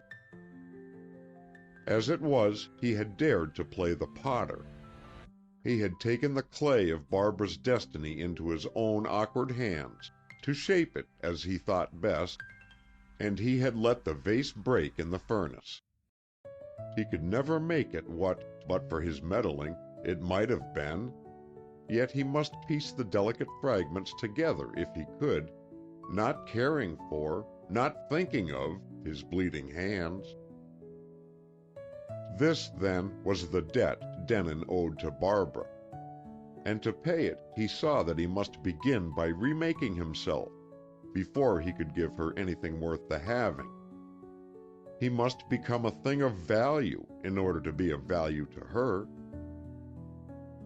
Those faint whispers and snatches of music from the other side of the hidden river, which he had jumbled into the war wedding, confusedly, hurriedly, fearing to lose their echoes, he must now carefully gather up again and sort out with method. He must dip into his brain where half-remembered thoughts seethed in solution. He must see the rainbow in every teardrop and crystallize it into a jewel for Barbara. Thus developing himself, he might have some worthy offering for her at last. He could not write that day, nor the next, for it seemed that the only things worth saying were the things which would not let themselves be said, things which swept through the background of his mind like a flight of chiming bells in the night, elusive as waiting souls for which no bodies have yet been made. But though he could not write, he called thoughts, which he had once seen and let go, to come again to him. He sent himself back along the road he had traveled beyond the milestones. He searched by the wayside for beautiful memories he had dropped there, and some of them he found grown up tall and white as lilies in moonlight. Whatever he found was for Barbara. On the third night after the revelation, he had gathered something to give her, and strength enough to feel sure he would not put into his letter the question which must not be asked: what was the reason you couldn't tell your husband that you loved him? Denon wrote with a typewriter, as he had written before, on blank paper with no address, because it was better for Barbara to come in touch with him only through his publishers. In that way, she would be spared any sense of constraint she might have to feel in knowing that he lived among her neighbors of long ago. She had given him her name frankly, and she might fear some inadvertent mention of it to people she had met as a child. If he were to be of real use to her, he thought, he must be known only as a distant voice, an ear, a sympathy, almost impersonal outside his letters. Denon wrote to her that he was sure, entirely sure, the man she loved was not too far away to know. You will only have to send him a thought, and it must reach him behind that very thin wall we call death. The way I imagine it, such a message goes where it's directed, just as when we call Central through the telephone. They, whom we speak of as dead, have their own work to do and their own life to live, so perhaps they don't think of us every moment. But surely we've only to call. They may not see us in the flesh any more than we can see them in the spirit. But it came to me when I was very close to the other side that our bodies don't enclose us quite. We're half-open jewel boxes that let out flashes of emerald or sapphire or diamond light, according to the strength of our vibrations, or aspirations, if you like. I begin to realize that these are much the same thing. It is the flashes of light which are seen and recognized by the ones who have passed farther on. The lights are our images, as well as messages for them. But when I say farther on, it's only a figure of speech. They are not far off. We can see the rain. We can't see the wind, even when it is so close we can lean on it like a wall. And so we can lean on their love, strong as a wall, stronger than anything visible to us, because love is the strongest thing there is.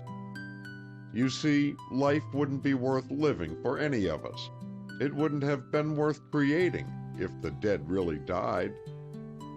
The glory of the deathless dead lights our way with the bright deeds they have done, till we come where we can see for ourselves that there's no dividing line. The milestones end. That's all. They're not needed anymore. I heard other people talking of these things when I went where the milestones end. Since then, I've wondered why I didn't know the things before. Listen to your hopes, and you can know without waiting, because hope is the voice of instinctive knowledge, and soul instinct is what we were born knowing. Believe this, and you won't have to stumble slowly up as I did, with a hod full of old precepts on my back. You can plane down from the sky with your arms full of stars and live with them as I live with the flowers in my garden. The accident which put me into close touch with what we call death put me out of touch, mentally, with life on this side for a while. An operation brought me back. Just as, hovering between the known and the unknown, I let my past drop, so on my return to it, I had for a while no memories of the borderland. My brain busied itself picking up lost threads. I recalled the instant when I thought I was meeting death. A great shock when all supports fell away as from under a ship that is launched, and I plunged into measureless depths. Beyond that sensation there was blankness. By and by, glimpses of something bright came and went, oftenest in dreams. The efforts to seize their meaning waked me with a start. It is only now that I am beginning to hold some of the best meanings, I think. I have come back with a little stardust, even I, and by its glimmer in good moments I try to interpret my own dreams. If I read them rightly, I've told you only an old truth in saying that there should be no such word as death, or grief for it among the living. We've only to lift the veil of death to see the face of life, a wonderful shining face with no pain in its smile. Looking into its eyes, what we do, instead of dying, is to flow over our own narrow limitations as growing vines flow over the high wall of a little garden. We escape out of bounds into the boundless and are part of it. Don't, then, let the life of the man you have loved be darkened by feeling that he has darkened yours. Stand up, lift your head, and you'll see how your sorrow will have to lie down at your feet as shadows lie. When Denon ended his letter, he found that in trying to help Barbara, he had helped and heartened himself. He had unfolded a flag and waved it to the sky. He went out, though it was after midnight, and posted the letter. Later he was able to sleep as he had not slept since the night he wrote the last words of his book. As usual, he dreamed of Barbara, but this time it was a new dream. He saw himself painting her portrait, and when he waked in the sunrise, he wondered why he had never tried to paint such a likeness from memory.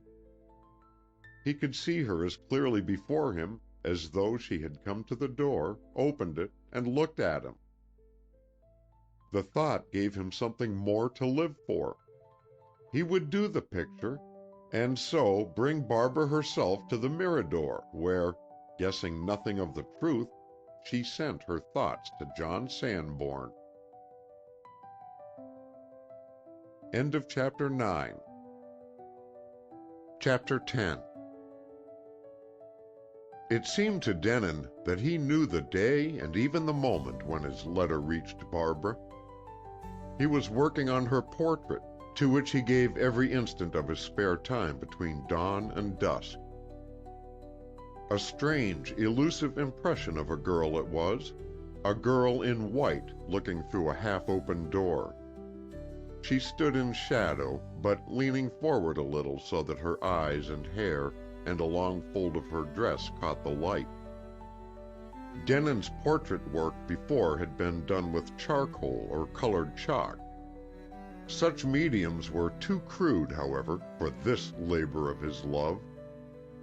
He was trying pastels and had expected to make many false starts and failures. But he had only to open the door to see the girl standing just outside, looking straight at him with smoke-blue eyes, under level brows and warm shadow of copper beech hair. So, after all, he could not go wrong with his work. He had but to paint what he saw, and the picture took life quickly, as his book had taken life, because it was easier to go on than to stop. One evening he was straining his eyes for the last ray of daylight when a blue flash seemed to leap from the eyes of the portrait. He could hardly believe that it was only an illusion of an overworked optic nerve. It was as if Barbara had somehow found out about the portrait and compelled it to speak for her, to tell him something she wished to say. "She has got the letter," was the thought that compelled his mind to accept it. And then, "She will answer at once." The difference in time between Santa Barbara and Gorston Old Hall was about 12 hours, and 15 days ago he had posted his letter. It was just possible, even in wartime delays, that it had reached her, he calculated, as the eyes of the portrait held him spellbound. When the picture was finished, he took its measurement and ordered a glass to protect the fragile colors, delicate as the microscopic plumes of a moth's wing. But he could not content himself with any design for a frame. He went to shop after shop, and even traveled as far as Los Angeles in the hope of finding the right thing. But nothing was right as a frame for Barbara. The handsomer a frame was, the more conventional and banal it looked in Denin's eyes when he tried to associate it with her. At last he decided to carve out the frame with his own hands from the beautiful fluted redwood of the great sequoias of California. Wonderful, ruddy wood with an auburn sheen and a wave running through it like that of Barbara's hair. The idea seized him and brought extraordinary delight. He took 3 lessons from an astonished cabinet maker of whom he was able to buy the redwood, and then with confidence and joy began his work. In 2 days it was finished, and the picture in place. It was almost as if he had built a house for Barbara, and she had come to live in it and look out of the door at him. The portrait was half life-size, and rimmed in its rich fluted setting of redwood 1,000 years old. It was of exactly the right length and shape to hang on the door of child Barbara's bedroom, his bedroom now. It was for that place he had planned it, because in these days he had lost the unbroken privacy of his first weeks at the Mirador. John Sanborn had been discovered, and without churlishness was unable to remain any longer a hermit. He went nowhere except for the long solitary walks he loved, and refused all invitations. But he could not lock his gate against the 3 or 4 kindly persons who ventured with the best intentions to dig him up and keep him from being lonely. His memory portrait of Barbara was too strikingly like her, in its strange impressionist way, not to be in danger of recognition by some old acquaintance of her childhood. Besides, a picture of his love, even if unrecognized, was far too sacred to be seen by stranger eyes. In Denin's bedroom, the smiling visitant was safe. No one but himself ever went there, and with the heavy frame firmly clamped to the door panels, the effect of the girl gazing out into the room was thrillingly intensified for Denin. Thus hung, the portrait was opposite his camp bed, and when he waked at sunrise, Barbara and he looked at each other. The picture had been in its place for a day when her letter came, a very thick letter, and with the envelope uncut, He went up to sit before her likeness and read what she had to say to John Sanborn. "You are a lifeline thrown to me," he read. "I grasp it thankfully. I wonder if you will think me a silly, sentimental creature if I tell you that even before I opened your letter, a strong golden current seemed to come out through the envelope into my fingers and up my arm. If you were just an ordinary friend, a man living near me, I shouldn't be able to say this to you, or tell you that I put your letter like a talisman inside my dress, so as to keep it near me, and not lose the sense of its influence, after I had read it 3 times over. But to you, at your distance, I can tell many things that are sacred, because I'm only a shadow to you, not a flesh-and-blood woman, with all my faults and foolishnesses under your eyes to be judged. I'm a shadow to you, and I don't mind being a shadow, because it gives me freedom and liberty. Yet I mustn't abuse that liberty and deceive you, my friend so far off and so near. I'm afraid that I have deceived you already, and asked for your sympathy, your help, under false pretenses. Perhaps if you'd known the real truth about me and my life, you would have written me a terribly different letter. Whenever I am feeling the comfort of it most, suddenly that thought pierces through me, very cold and deadly, like a spear of ice. I want the comfort. Oh, how I want it! And so, to make sure whether I have the right to take it or not, I am going to tell you everything. You will not be bored or think me egotistic. I know you well enough, through your book and your letters, to be sure of that. When you have read this, you will be able to judge whether I can dare to claim the consolation you offer me, and whether I have a right to comfort myself with those thoughts about the only man I have ever loved or shall ever love, because I have given another man a place in my outer life. What thought comes into your mind when you read those words?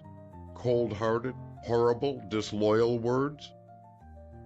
Do you slam the door of your sympathy in my face and turn me away?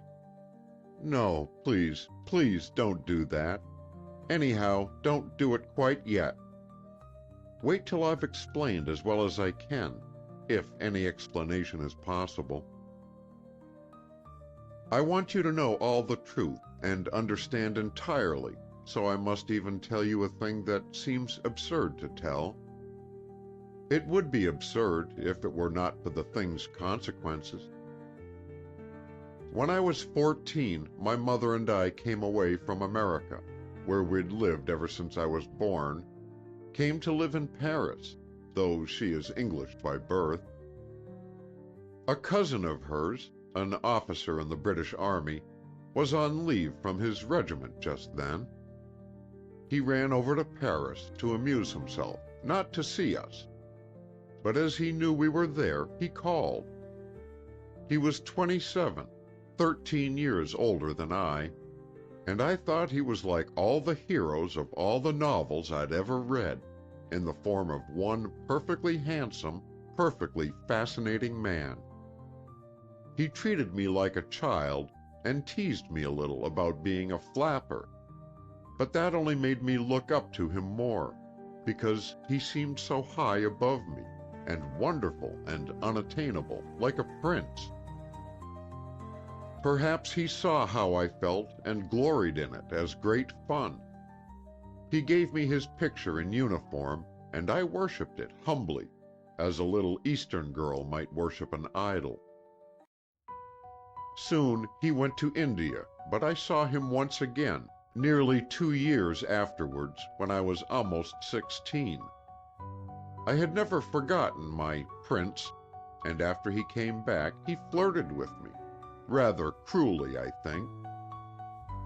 When I realized, just as he was saying goodbye, that he'd only been playing a little, it all but broke my heart, what I thought was my heart. I used actually to enjoy being miserable and telling myself I should never love again, just as if I'd been a grown-up woman. I was even angry with my frivolous self when I found that I was getting over it. For I did get over it very soon, and before I was 17, I could look back and laugh at my childish silliness. That was over 5 years ago, for I am 22 now, and all my real life has come since then. My mother and I were poor until a little while ago. She is very good, really, and very charming, and absolutely unselfish, so I'm not picking flaws in her if I have to explain to you that she was selfish for me. Being English herself, she has always thought, in spite of marrying an American and going to live in America, that there's nothing quite so good in the world as the best kind of English life. By the best kind, she means life among the aristocracy, in country houses, and in London in the season. She made up her mind before I was 18 that she wanted me someday to marry a man who could give me just that life. I used to laugh then when she mapped out my future. It seemed only funny, not vulgar and horrid, to talk about marrying some vague, imaginary man for his title and money. But when Mother took a house in London, a better house than we could afford, and went into debt to buy me heaps of lovely clothes, and fussed and schemed to get me presented and dragged into the right set, I began to be ashamed. Before we had been in London very long, I met a man who was different from anyone I had ever seen before. From the first night, when we were introduced at a dance, I could think about no one else. I wish I could make you understand what he was like, for then you would see how a woman who cared about him could never stop caring, even when he was dead. For no other man could at all take his place. He wasn't handsome, not even what people would call good-looking, I suppose, and he didn't talk very much. But somehow, when he came into a room with lots of other men in it, all the rest simply ceased to count. He was very tall and a great athlete. Maybe that was one thing that pleased a woman, for we do like strength. We can't help it. But there was so much more about him, magnetic and sincere and splendid, which would somehow have made one feel that he was near, if one were blind. He could do all the things other men do better than any of the others, yet he had thoughts such as none of the others had. One knew that a woman could have no moods or imaginings beyond his power to understand, if he cared enough, because he was fine, fine in the French meaning of the word, as well as strong. I shall never forget the first time he looked at me. We had just been introduced. There was something wonderful about his eyes.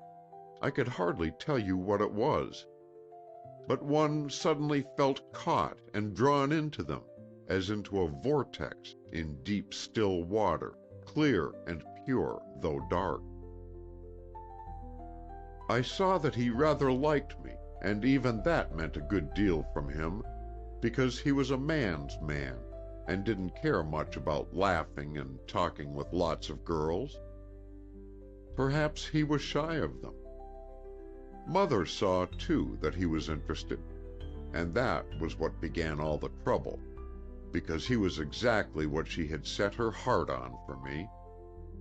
She wouldn't leave him alone to make up his mind whether he really wanted to see more of me or not. She tried to force him to want me.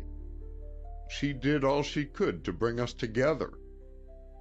She left no stone unturned. To me, it was sickening. I don't know whether he saw it or not, but I was so afraid he might, and be disgusted with us both, that it made me feel absolutely ill. I could never be at ease with him, It was hateful, hateful that he should think my mother and I were trying to catch him because of his title and money, and his beautiful old house which everyone admired and talked about, and heaps of women wanted. After we had known him for a while, Mother hinted and hinted for us to be invited to stay at his place. It was almost like asking him to marry me, at least I felt it was. He was obliged to get up a house party for us, so that we shouldn't be alone, for he had no mother or aunt or anyone to entertain for him. We and the others were invited for a week, but the day everybody was going on somewhere else, Mother was taken ill, so she and I had to stay. I was sure she was pretending, though she wouldn't confess, and I was almost wild with misery and shame. I loved him so dreadfully. For days Mother kept her room, and when she came down she seemed so weak that of course he begged us not to think of going. A fortnight more passed like that. Then the first rumors of war began, and we were still with him when war was declared. That same day, out in a garden by a lake we both loved, he told me he cared, and asked if I would marry him before he went off to fight. If only I could have been sure that he did really care, and hadn't been drawn on by things Mother had said, I should have been divinely happy. But I wasn't sure. I wasn't at all sure. And the shame and suffering I felt, and the fear of showing that I adored the ground he walked on, when perhaps he was only being chivalrous to me, made me behave like a beast. I was just a sullen lump. I said yes, I would marry him, if he was quite sure he wanted me to. And then Mother came out of the house, and straight to us, as if she had known exactly what was going on and could hardly wait to make certain of him. He had to go so soon to rejoin his old regiment and leave for the front that he got a special license, and we were married when we had been engaged just 2 days. If he did love me, and looking back I almost believe now that he did, for he was too true as well as strong to be trapped by any woman, I must have hurt him by keeping him so at a distance. He couldn't have understood, not even with the wonderful power he had of seeing deep into people, all the way through to their souls. But now I have explained to you about Mother, you will understand. We were hardly alone together, he and I, for more than 5 minutes at a time. I always made some excuse to escape. I was afraid if I were with him for long, I should break down and be a fool. And I thought if he didn't love me, I should certainly disgust him by crying. Mother had told me often, when she was training me to come out in society, that a man must love a woman very much not to be irritated with her when she cries, and her face crinkles up and her nose gets red. After our wedding he was with me for about an hour, but Mother was with us too, for half the time, and even when she left us alone in an ostentatious sort of way, I could think of nothing to say to him, nothing at all. There were 1,000 things in my brain, will-o'-the-wisp things, but my tongue could not catch up with them. I let him go, and then it was too late. 3 weeks afterwards, he died, saving the life of a friend. So now you see what your book meant to me, very specially, and why I begged you to tell me whether you had found out these wonderful things by going down close to death yourself. You know why it wasn't enough even when you answered as you did at first. I longed to hear whether you thought he would know the truth about me. Your answer to that question is all I hoped for, and more. But I don't deserve it, for I am married now to my cousin, the one I so childishly made an idol of when I was a little girl. You are shocked. You think of me with horror. You are sorry you have troubled with me at all.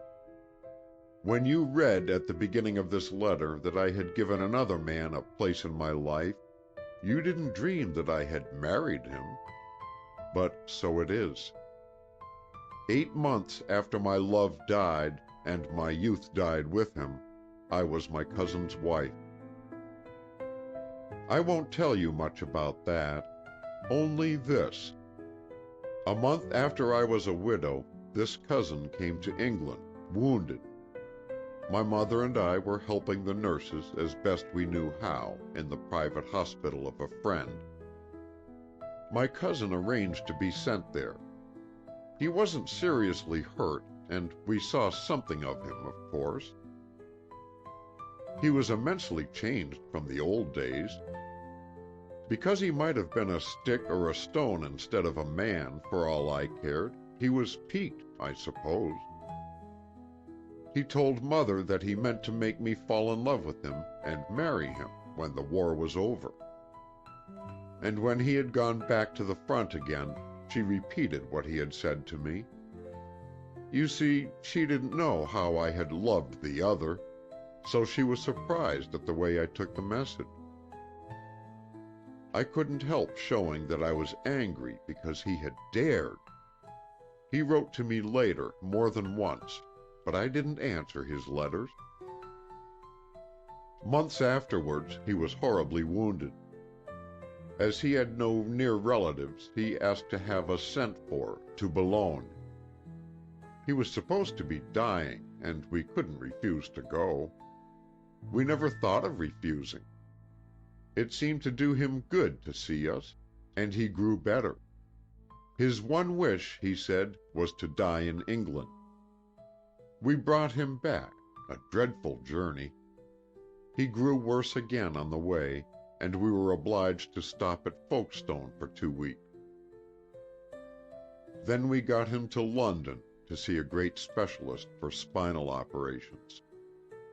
The surgeon said that such an operation as would have to be made, if any, might kill and could not cure. At best, if he lived, my cousin would be an invalid for the rest of his life. Still, without an operation, he must surely die. It would be just a question of a few weeks. My cousin had to be told this by someone, and the surgeon thought the news of such a verdict had better be broken to him by a person he cared for. Mother felt unable to bear the strain after all she had gone through.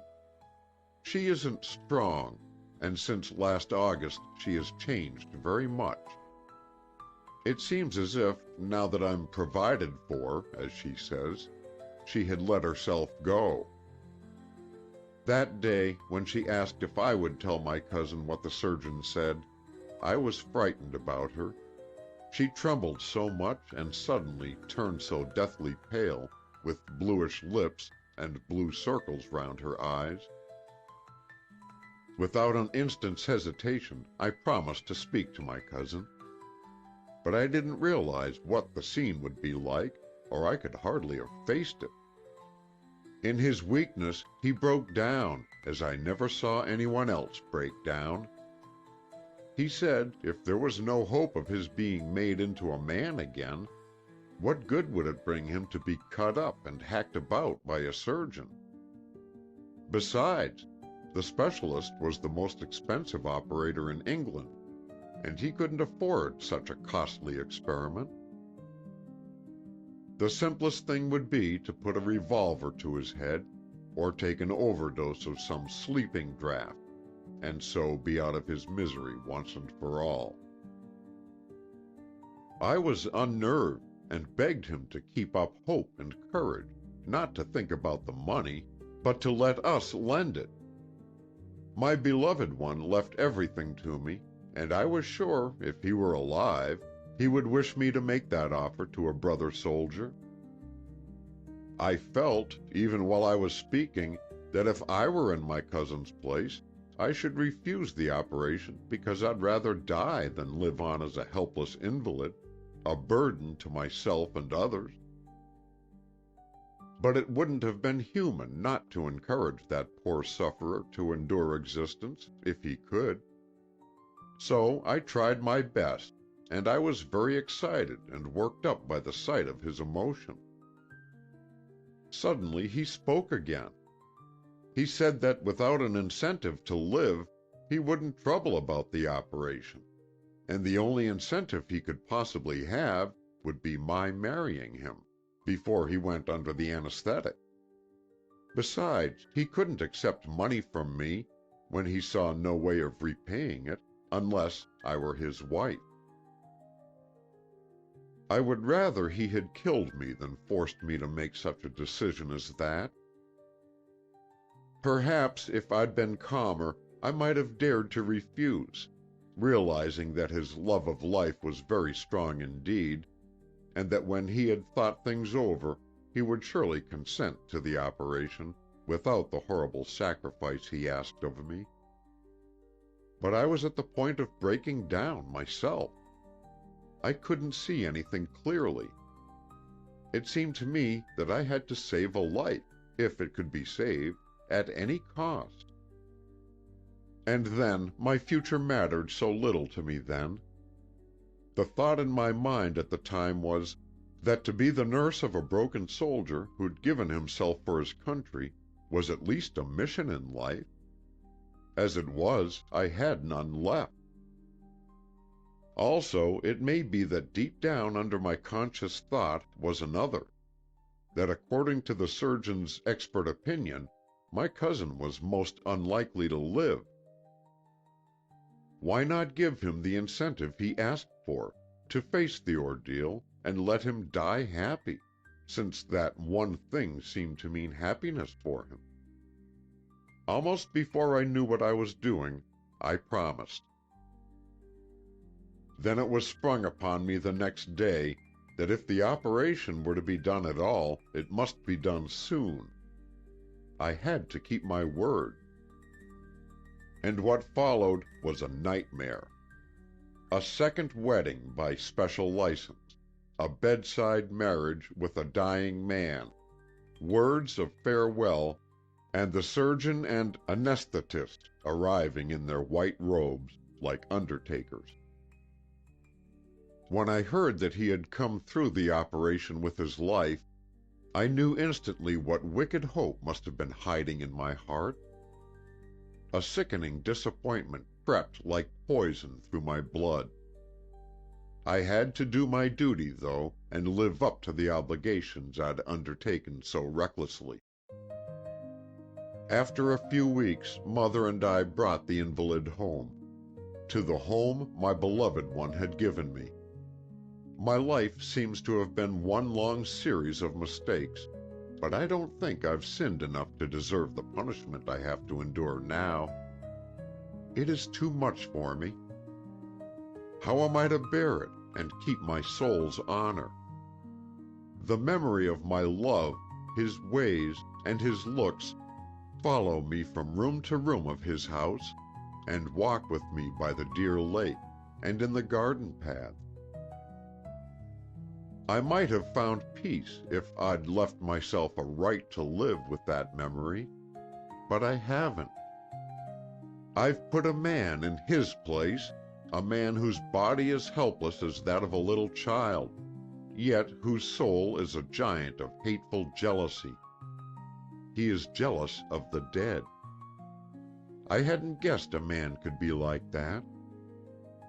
I must tell you no more. I must try not to be cruel or utterly disloyal both to living and dead, and to my own self-respect, such as I have left. I have kept my love's name. I bargained for that before I promised my cousin to marry him. It was the one possession I couldn't consent to give up. If you will stand by me as my friend after all this that I've told you, If you can say that, in spite of everything, I have any right to the comfort you've given, address your next letter to Lady Denon. Yours gratefully, from the heart, whatever your decision may be, B.D. End of Chapter 10. Chapter 11. If he would stand by her as her friend? Denon could not wait to write. He cabled recklessly, "You have done no wrong. Take all the comfort you need. What you suffer is not punishment. It is martyrdom. God help her," he prayed, "and let me help her too, my Barbara." He thought of the girl yearningly, as of a tortured child with the heart of a woman. His pain was peace compared to hers, and it was he, the blind man he called clear-seeing, who had thrown her to the wolves. If he had not been too blind to see her love, he would have shown his for her as he had not dared to show it that day in the old garden. Their marriage would have been a real marriage, binding Barbara so indissolubly to him that not to save a life could she have broken the bond. By this time they would have been together in their home, and not his memory, but himself would follow her through the rooms, and by the dreamy lake at Gorston Old Hall. Yet even so, could he ever have known the girl from tip to tip of her soul's wings, as he saw himself destined to know her now, with 6,000 miles of sea and land, and one man's death and another man's life between them? Would he have learned from her lips and eyes the delicate truth of an exquisite worship, as he had learned it today from her written tribute to a dead soldier? My God! She's more mine than she could ever have been if I hadn't died for her, he heard himself think aloud. After all, life hadn't been laughing behind his back while he wrote the book for Barbara. Though fate snatched her away from him with one hand, with the other it gave her back, irrevocably and forever. It seemed to Denon that, though nothing could bring them together in body, nothing could ever separate them in spirit. When he wrote that same day, he assured her again, as he had assured her in his cable, that she had a right to every one of the words of comfort he had sent. "And you have a right to lean on that unseen wall of love I told you about," he repeated. "It is close to you, and meant to lean on. There can be no disloyalty to anyone in resting against it. The love that exists for you on the other side of the great sea is too vast to be selfish. It asks nothing from you that you ought not to give. It only begs you to be happy, for there's a kind of happiness without which we fall out of tune with the universe. Don't say you can have no happiness of any kind.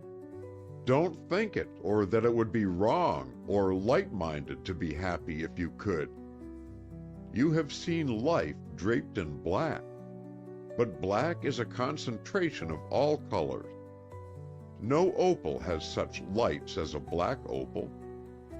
The great adventure of life is learning the terror and the beauty and the splendor of it all as one and inseparable. I have to confess that I'm no guide for you or any other. I am just groping my way up out of my own dark places. But I believe that great secrets reveal themselves in flashes, just as, in some mysterious inspired moments, a sunrise or a sunset tells you the truth of a thing you've been groping for years to find out.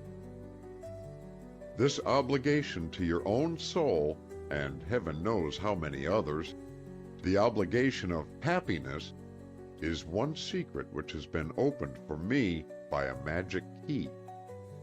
That key is my strong wish to be of use to you. It helps me to feel that I may help you. Perhaps you'll care to know that? And you can help me and yourself and the man who has passed on by trying to gain the kind of happiness I speak of. It's the kind that makes you one with the sunlight, a true note in the great music, ringing in tune with the universe. I wonder if you happen to remember about the music which the man in my book, the man who was passing, heard over the battlefield, the music of life for which the music of war and death was only the base, the necessary undertone? I caught just a few snatches of that life music, but once heard, it goes on echoing in the ears, teaching you the harmony of all things, if you listen deeply enough.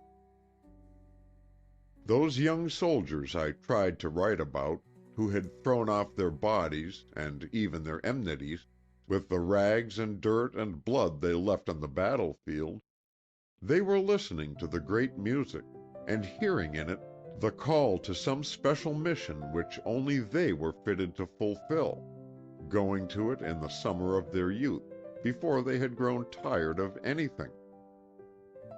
I do believe that was more than a dream of mine, that this torrent of splendid youth, this vast crowd of ardent souls suddenly rushed from one plane to another, has some wonderful work to do, which can be done only by souls who go out with the wine of courage on their lips. But we others, we have our mission too. We can't perform it if we make false notes in the music for the passing souls to hear. And we shall make false notes if we let our high vibrations drop down weakly to depression's minor tone. Perhaps you'll turn away from this idea of mine, but it's one that interests me, as you know, because you've honored my little book by caring for it. In the dreams I had of things on the other side of sight and hearing, I thought that I saw the real meaning of the war, the hidden cause of this landslide of civilization. I saw a whole nation scintillating with dull red vibrations of fear, fear of attack by other nations, fear of letting neighbors grow stronger than they. Then I saw the dull red glowing brighter with vibrations of anger, a furious desire to grow strong at the expense of others, and to kill and conquer at any cost.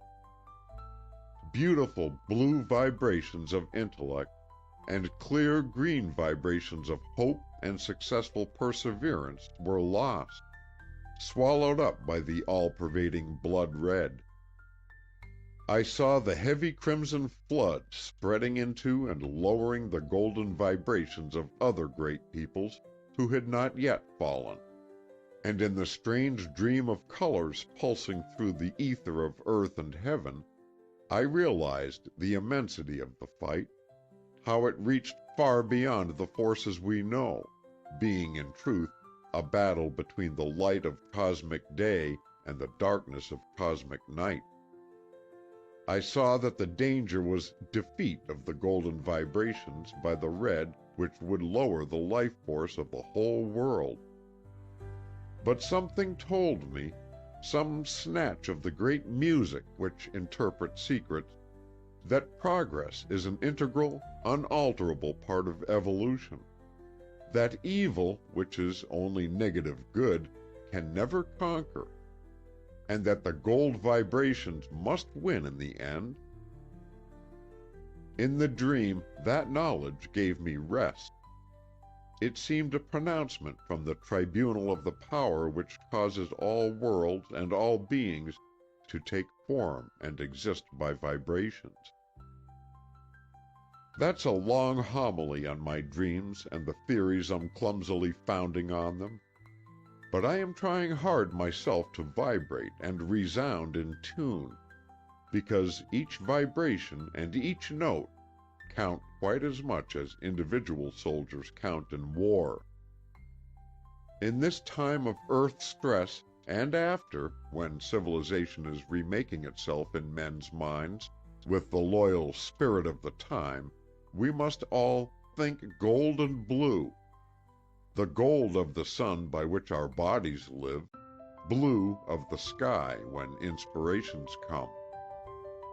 You'll believe me a mystic, whatever that misused word may mean, but I'm only trying to see the reality behind the thing upon which I've harped to you already.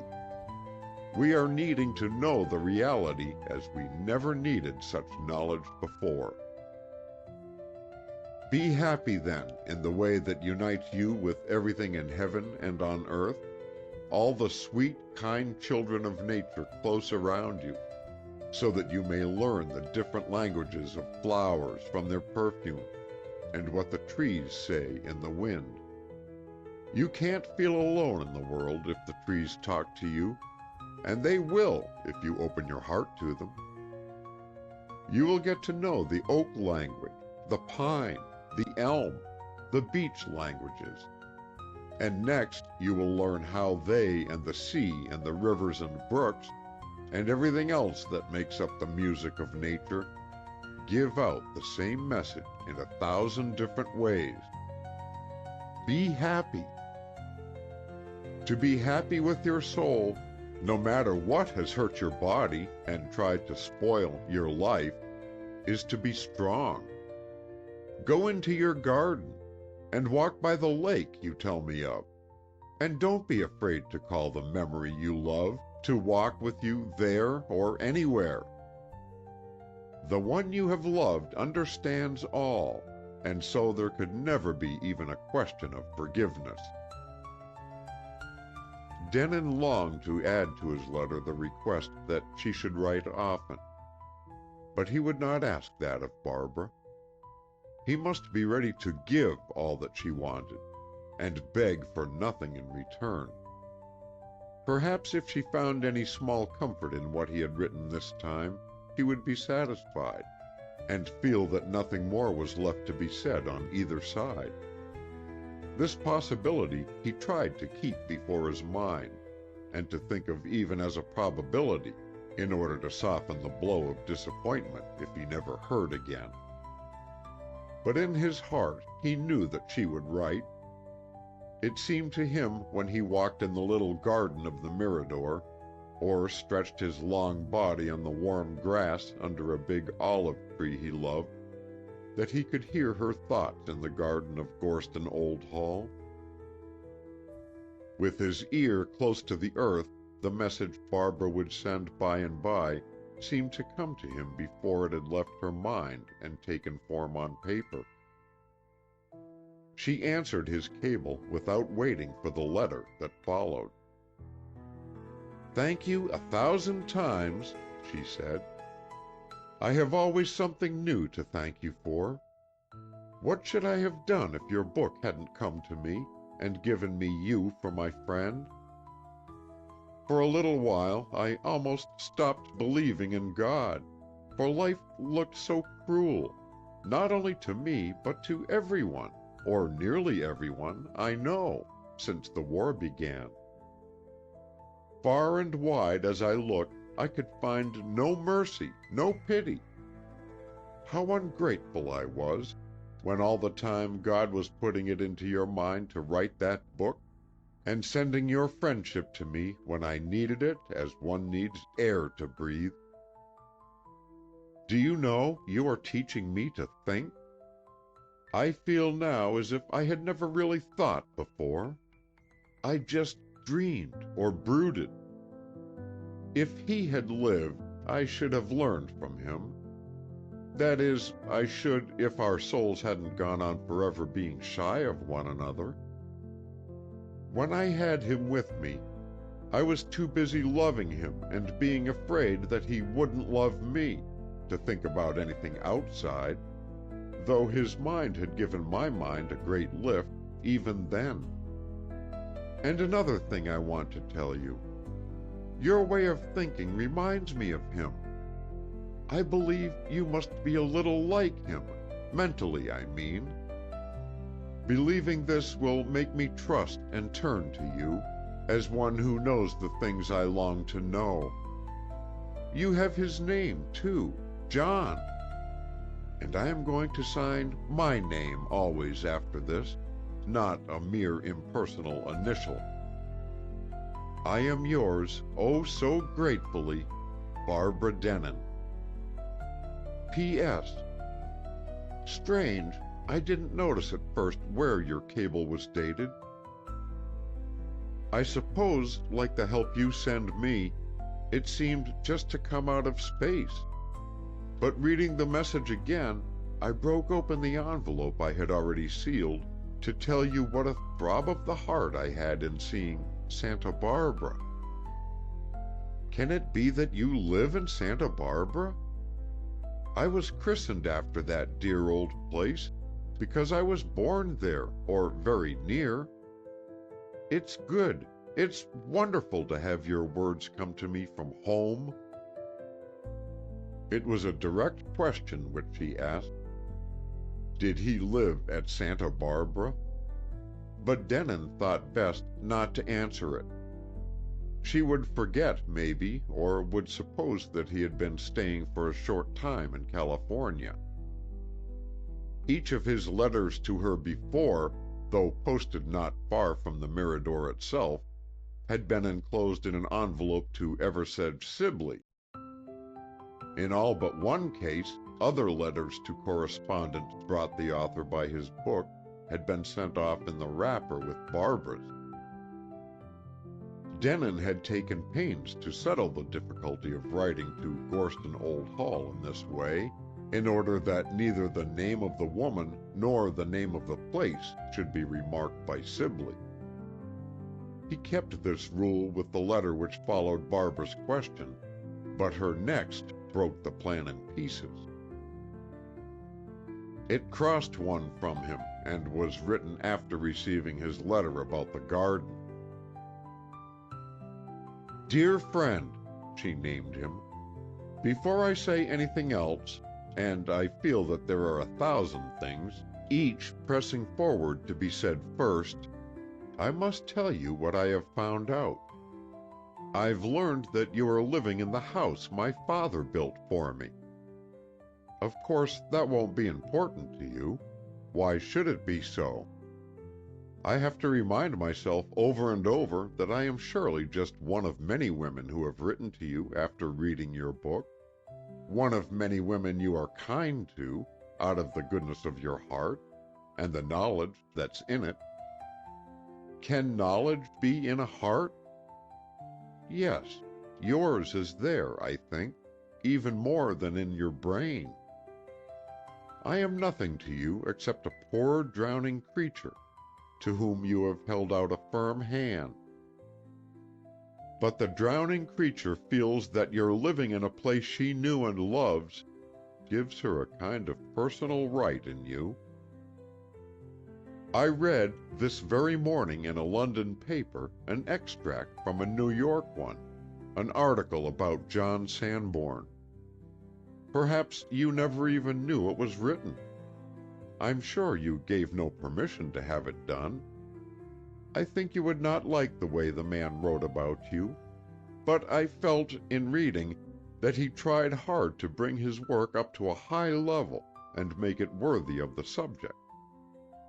If you realized the good it has done me to know that you cared enough for my dear little Mirador to want it for your own, and to restore it from ruin, why, you could not be so very angry with the newspaper man.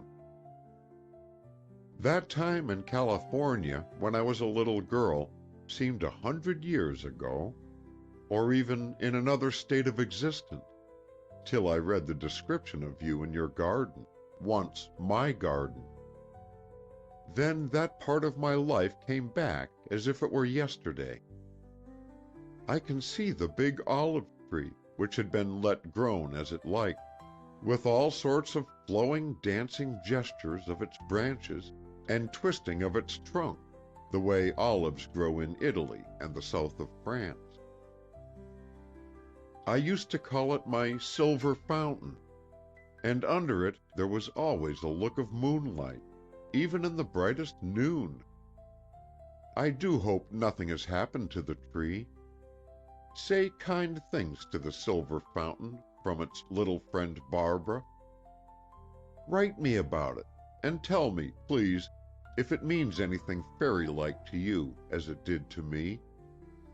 But I know it must, because of what you say about your garden.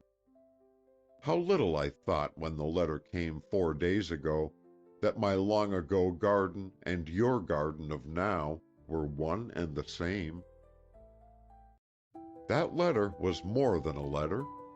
It was a saving force, because it was so much to me, and I wanted to think it all over and over. I couldn't have dared to answer at once in any case. But it came on an anniversary, August 18th, the day of his passing. I can't say or write the word death since I have begun to learn from you. It was always a dreadful word, like a bludgeon. But now it's impossible. For me, it has gone out of the language. As you walk in your little California garden of the Mirador, will it please you at all to know that you have given me back the joy of the English garden, the beautiful garden and the lake, and the sweet, old, history-haunted house which he left to be mine? Because you, who know so much, say that he understands and doesn't even need to forgive me, I take your word. I am not afraid to walk with his memory now. I can speak to it as I shouldn't have had the courage to with him when he was here in the flesh. And because of your letter, August 18th was not a terrible day. It was more like the wedding day of two spirits than the anniversary of a great grief, and one of the spirits, mine, just released from prison. Not that it can stay out of prison forever. It's too weak yet to feel its freedom for long at a time. I've had horrible hours ever since that day. I shall have them often, I know, for the thing I have done has made daily life a torture. But at worst, I can steal away by myself sometimes to read your letters over. They and my new thoughts will be for me the tonic of courage. And so I can go on from day to day, not looking too far ahead into the dark. If I haven't trespassed upon your time and imposed upon your great kindness too much already, will you write me little things about the Mirador and your life there? Will you, if you take photographs, send a snapshot of the wee house as it is now, and perhaps the silver fountain? To your grateful friend, Barbara Denon. P.S. You will think I am very old-fashioned and early Victorian about my postscripts, and I suppose I am, though I don't remember tacking many onto other letters, only those to you. This one is just a thought put into my head by some of the last things you said. It is about the war, and it came to me in the garden on August 18th. In a world war like this, with all its anguish, can it be meant for the nations, each one that suffers and strives, to develop by and by a new individuality, a great, unselfish, selfless self? Can it be that the power behind the worlds throws this one now into the furnace because development must come for progress's sake? When the earth was first created, every least thing that lived fought for itself, and there was no holding together in a large way anywhere. When civilizations came, they brought no real improvement, for politics and greed divided nations against themselves as well as against each other. Is the true excuse for creation unity, with all the experience of ages to give it value?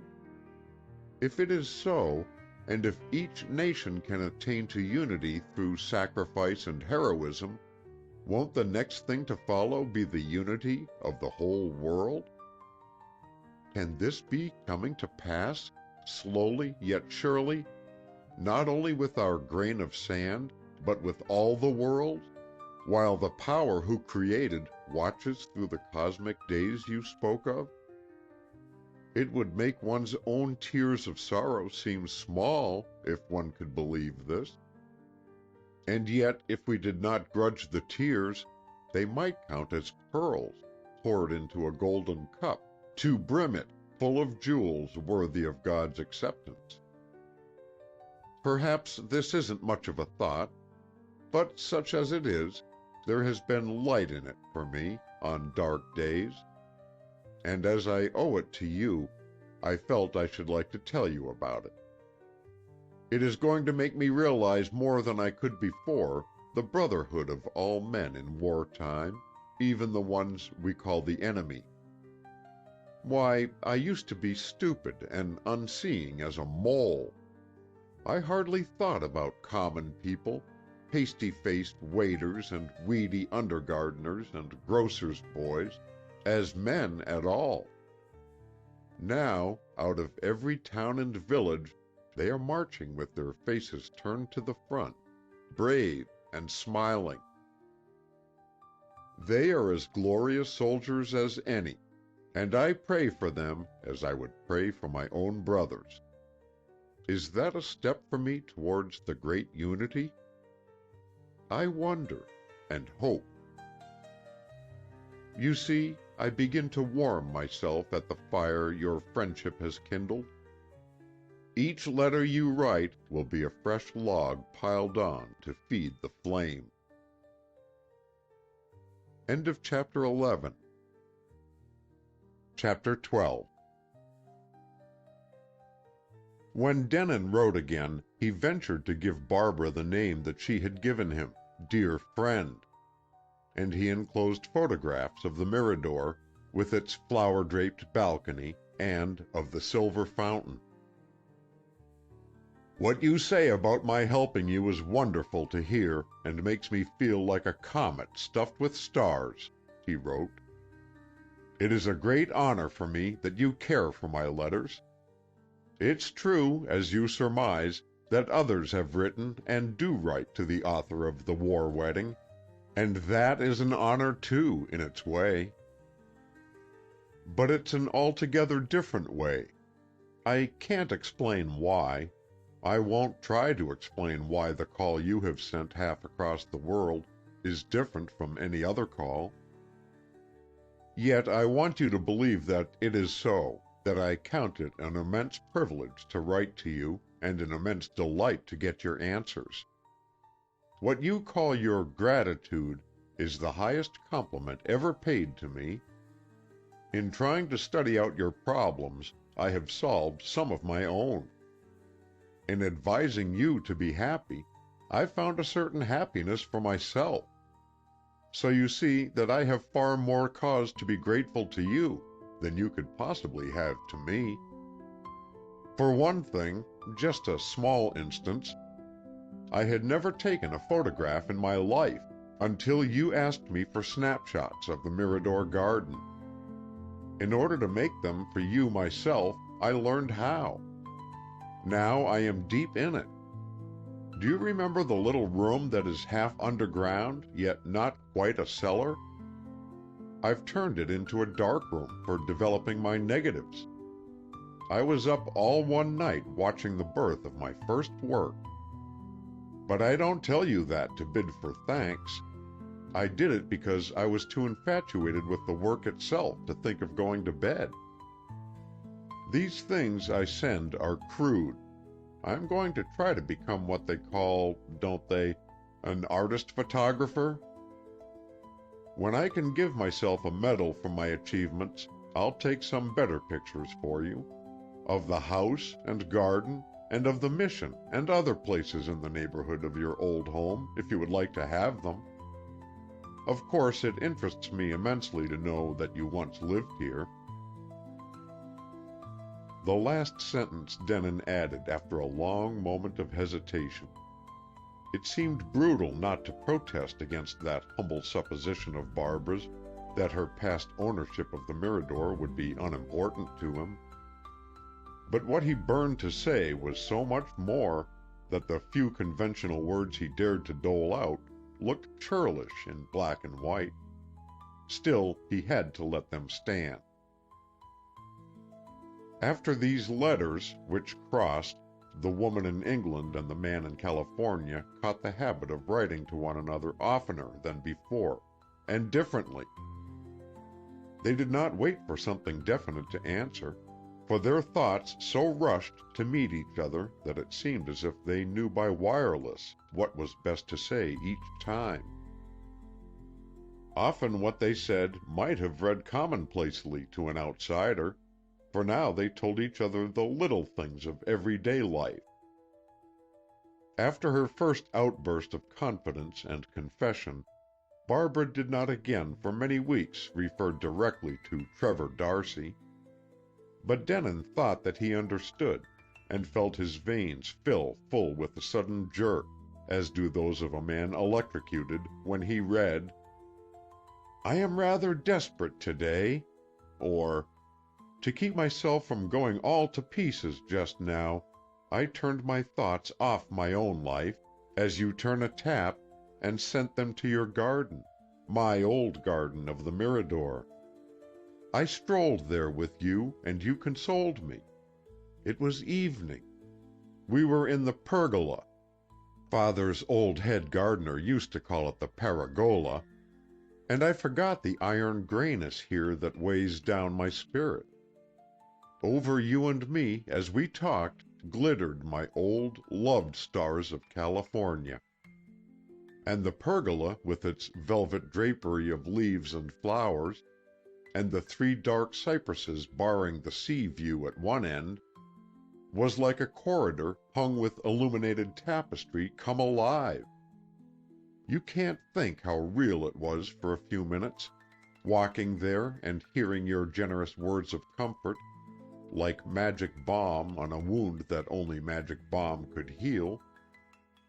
I've decided that when things are very bad with me here, I'll try that way of escape again.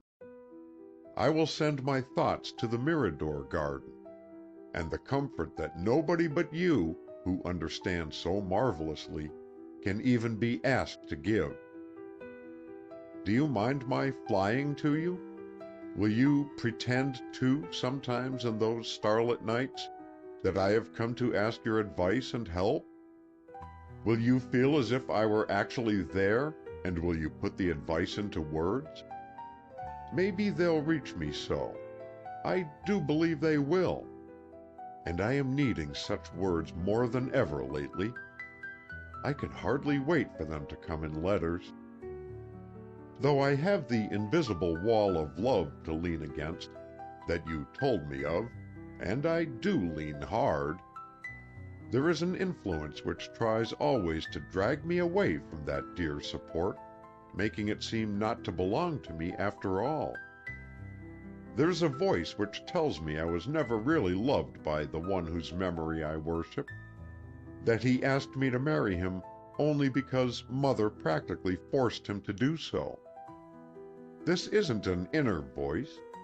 It's the voice of a person whose jealousy and cruelty I must forgive, or be as cruel myself. The voice says it has reason to be sure that all it tells me is true, that it's useless for me to ask Mother, because she would deny it. Besides, she is too ill to be troubled or reproached about anything. You know, I have 2 invalids now, so I can't do much for anyone outside except send money, his money, to the poor and the wounded. The terrible voice hammers constantly on my heart and is breaking it to pieces, in spite of your help.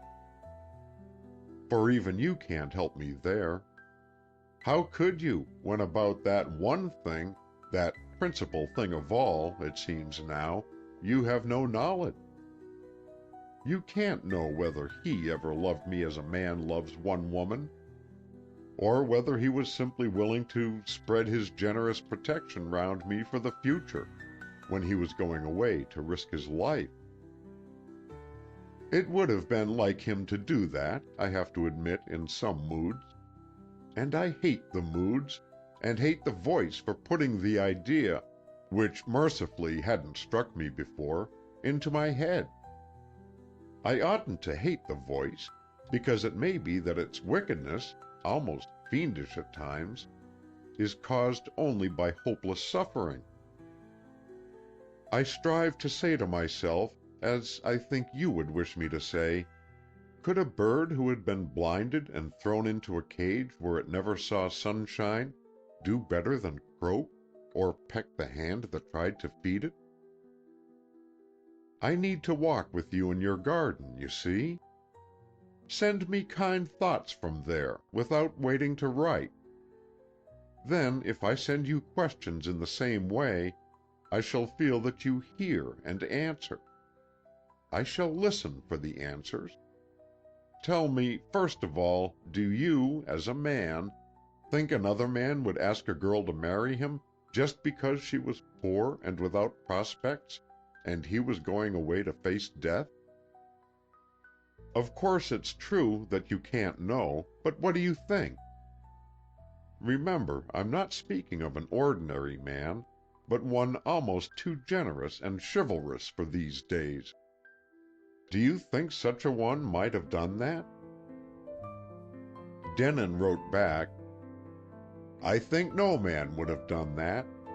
You need have no fear that you were married for any motive but love.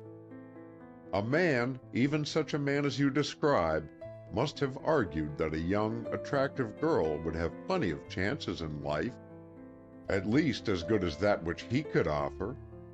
She would have no need of his protection, and he would have no right to press it upon her, unless he gave all his love as well. This assurance Denon tried to send Barbara in the way she asked, as well as by the letter which would take weeks to reach its destination. He made of his ardent thought for her a carrier pigeon with golden wings, which could travel swiftly as the light. Thus he rushed to her the answers to many questions, questions which seemed to come to him from far off, as he walked in the garden. He could hear her voice calling, when the wind came over the sea, from the east where England lay. Denon had bought the Mirador and begun his life there, with some echo of Ernest Dowson's words in his mind. Now I will take me to a place of peace, forget my heart's desire, in solitude and prayer work out my soul's release. But his heart's desire was with him, as it could have been nowhere else, so vividly, flamingly with him, that there could be no thought of finding peace. He no longer even wished for peace. He would not have exchanged a peace pure as the crystal stillness of a mountain lake for the dear torture of seeing Barbara's soul laid bare. He was never in a state calm enough to analyze his feelings. He could only feel. Yet the strangeness of his position and hers swept over him sometimes, as with a hot gust from the tropics. John Denon had had to die in order to learn that his wife adored him.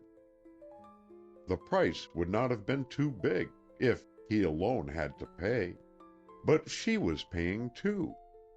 He could not take the payment all upon himself, yet he could help to make it less of a strain for her, and all his life was poured into the giving of this help. Every thought, every heartbeat was for Barbara. He lived to give himself to her, and to take what she had for him in return. With each day that passed, he realized how much more they were to each other at this vast distance, these two parted forever, than most men and women living side by side in legal union. He knew that John Sanborn was absolutely necessary to Barbara Denon, as she was to him. and all the incidents of their daily lives, big and small, though lived separately, drew them together when recounted, as pearls are drawn together on a lengthening string. Now that the secret was out, and Lady Denin knew where John Sanborn had made his home, without suspecting any hidden mystery in the coincidence, he was thankful that she had learned the truth. A barrier was down, and they seemed to gaze straight into each other's eyes, across the space where it had been. In return for his snapshots of the Mirador and its garden, Barbara sent photographs taken by herself of Gorston Old Hall. One of these showed the lake, with a bow-windowed corner of the black and white house mirrored in it, the very spot where Sir John Denin had asked Barbara Fay to be his wife. "The place I love best," she said. Though she did not say why, it thrilled him to guess. And in the same letter she sent faintly fragrant specimens from the Shakespeare border. How the sweetness of the dear old-fashioned things, whose very names distilled a perfume, floated back to Denin from the garden he had given to his love. "My husband had the border planted," Barbara explained. "Don't you think it a delicious idea? Not a single flower or herb mentioned by Shakespeare has been forgotten. And you can hardly imagine what a noble company has been brought together. Once we walked in the garden, he and I, on a moonlight night, when a breeze came up and drove the evening mists slowly, slowly along the paths and borders, like a procession of spirits in silver cloaks. We played that it had driven away the ghosts of Shakespeare's people, kings and queens and knights and ladies called back to earth by the perfume, which you say is the voice of those well-remembered flowers. That's one of the memories I cherish now, when I walk past the Shakespeare borders in the moony dusk. And thanks to you, who have helped me literally to move into my dreams and live there, I don't seem to walk alone. For a few moments, then, I am neither lonely nor sad. The moonlight still drips into my heart like water into a fountain, as it dripped on that night I remember. And my thoughts lead me along a beautiful, mysterious road that nobody else can see. A road to wonderful things I've never known, but have always longed for. Such a road as certain music seems to open out before you." The pressed leaves and petals in Barbara's letter were those of pansies, rosemary, and rue. The dark blue pansies he had once thought like her eyes at night, rosemary for the never-absent remembrance of them, rue for an ever-aching regret because of what might have been and could not be. She asked him to tell her what he had done inside as well as outside of the Mirador since he had taken it, and how he had furnished the rooms. This was a difficult question to answer, because Denin had surrounded himself with everything she had described in her old environment. White dimity curtains, rag-woven rugs of pale, intermingled tints, the mission-made chairs and tables, and copies of her old pictures on the walls. If he detailed his chosen surroundings, would not the added coincidence strike her as almost incredibly strange? Denin ignored the request in his following letter, but Barbara repeated it in her next. "After all, it isn't possible that she should suspect the truth," he argued, and at last took what risk there was rather than appear secretive. Not that there was a risk, he assured himself over and over again. Yet when a letter came which must be a reply to his, the man's fingers trembled on the envelope. In a revealing flash like lightning, which shows a chasm to a traveler by night, He glimpsed a hidden side of his own nature. He saw that it would be a disappointment, not a relief to him, if Barbara passed over his description of the newborn Mirador without stumbling on any vague suspicion. He realized that he must have been hoping for her to guess at the truth, and so break the thin crust of lava on that crater's brink where they both stood, gathering flowers. "Good God, I thought I had gained a little strength," he said, and opened the letter quickly, though with all accustomed tenderness of touch. Then he tried to be glad and remind himself that he had known it would be so, when he read that she wondered only, without suspecting. "If I hadn't been certain of it before," she wrote, "I should believe now that there are more things in heaven and earth than are dreamt of in our philosophy. It must indeed be that our thoughts do travel far, and impress themselves upon the thoughts of others, for it can't be a mere coincidence, as your taking the Mirador was, that you have made the place over again just as I had it. I must have gone there in a dream and told you things in your sleep. Then you waked up and supposed that the ideas were all your own original fancies. The strangest part is about the pictures. I had Rossetti's Annunciation in my bedroom. I chose it myself because of the lilies and the little flames on the angel's feet. I chose La Gioconda, too, because it seemed to me that I should someday discover what made her smile so secret, yet so enchanting, just as if, could one listen long enough, one might catch the tune in the music of a brook or river. I used to stand before the mirror of my dressing table at the right of the big window and practice smiling like her, but I could never manage it. I thought if I could, when I grew up, I should be able to make a man I loved fall in love with me, even if he didn't care at first.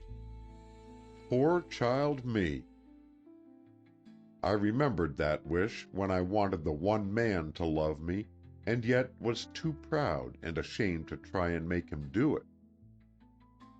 Downstairs I had Carpaccio's dreaming Saint Ursula, with the tiny dog asleep, and the little slippers by the bedside. And you have that picture hanging almost in the same place. Yes, I must unknowingly have cast some influence upon you. That seems exquisite to me. I hope you do not mind. If you don't, I shall try again in other ways. Indeed, I shall begin at once by influencing you to do me a favor I've been waiting a long time to ask, and never quite found the courage to put into words. Send me a photograph of yourself. I want it very much, to make sure that my mental picture of you is right. It was hard to refuse the first request she had ever spoken of as a favor. Denon was half tempted to buy the portrait of some decent-looking fellow and label it John Sanborn, but only half tempted. He could not lie to Barbara, and was reduced to the excuse that he took a bad photograph. It would be better for her to keep the friendly mental picture she had painted, rather than be disillusioned. "This sounds as if I were vain," he added, "but unfortunately I have every reason not to be." "Either she won't care at all about not getting the photograph, or else she'll be offended," Denon prophesied gloomily. "Time will show." And when the day to which he had looked forward for an answer burst upon him like a thunderclap, bringing no letter, he thought that time had shown. She was angry, or, worse still, hurt, feeling like that Psyche with the oil-dripping lantern. She had been rebuked for curiosity. He saw himself losing her again, through this small and miserable misunderstanding which he could not, must not, set right. A second loss would be 1,000 times worse than the first, because this time her soul had belonged to his soul. Their letters, their need of each other, had circled them as if in a magic ring, or under a glass case which, transparent to invisibility, had housed them warmly together. A spiritual nausea of fear, fear of loss, turned his heart to water, so that over and over again he asked himself what to do without having power to answer. He remembered the old fairy tale of Beauty and the Beast, and how the Beast lay down despairingly to die in his garden, because Beauty, who had made his life bearable, even happy, went away voluntarily and for a long time forgot her promise to come back. The Mirador garden lost something of its old spell for Denon. A glowworm which had come to live at the end of the pergola, and evidently believed in itself as a permanent family pet, was no longer an intelligent and charming companion. He had valued it only, he saw now, because he had meant to amuse Barbara by describing it to her as his newest friend.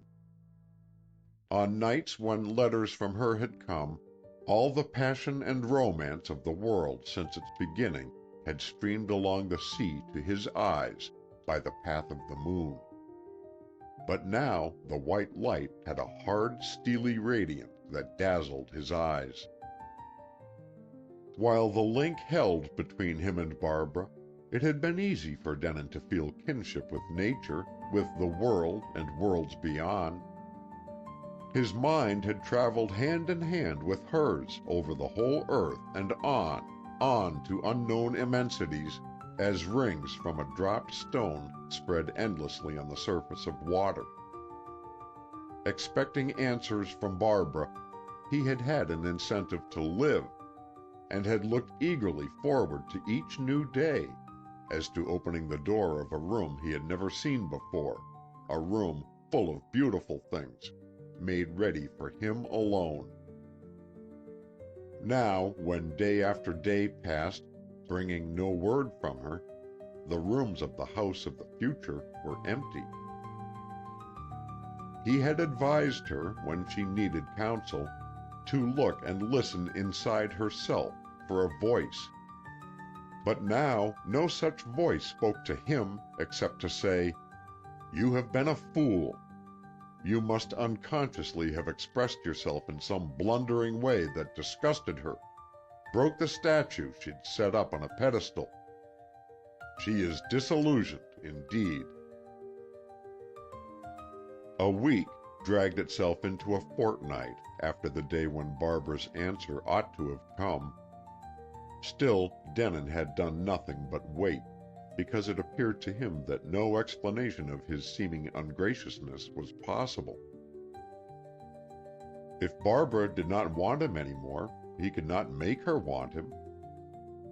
Had he not loved her so much, he might have thought her silence due to illness. But he was sure that he should know if she were ill. She had let him walk into the home of her soul and its secret garden of thought. She had offered him the flowers of her childhood and girlhood, which no one else had ever seen. And if a blight had fallen upon her body, he was so near that he would feel the chill of it in his own blood. No, he told himself, Barbara was not ill. She had shut herself away from him, that was all. And the very nature of his relationship with her forbade his claiming anything which she did not wish to give. He lost all hope of hearing again at the end of a month, yet would not let himself accuse her of injustice. Had she not a right to drop him if she chose? He had no cause for complaining. He had received from the tankard of love those 2 draughts which are said to recompense a man for the pains of a lifetime, and he could expect no more. Yet he seemed always to be listening, as if for some sound to come to him through space, or even the faint echo of a sound, like the murmur in a bell after it has ceased to chime. One day, when 5 weeks lay between him and hope, a telegram was brought to the Mirador. Denon opened it indifferently, for his publisher often wired to him when a new edition of The War Wedding came out, or if anything of special interest happened in connection with the book. But this time the message was from England. It was unsigned, yet he knew that it was from Barbara.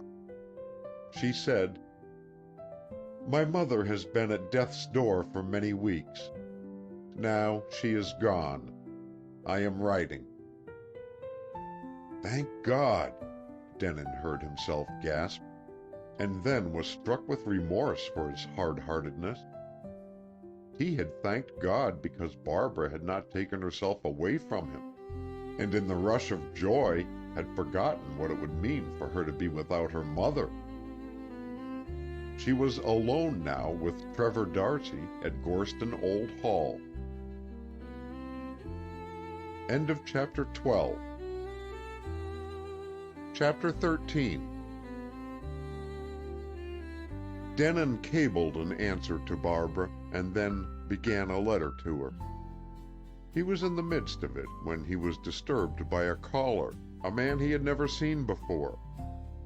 Expecting no one, the hermit of the Mirador had been writing out of doors in the pergola, and so was caught without a chance of escape. He sprang up and stood in front of the little table on which were his paper and ink, as if to protect the letter from the touch of a stranger's eyes.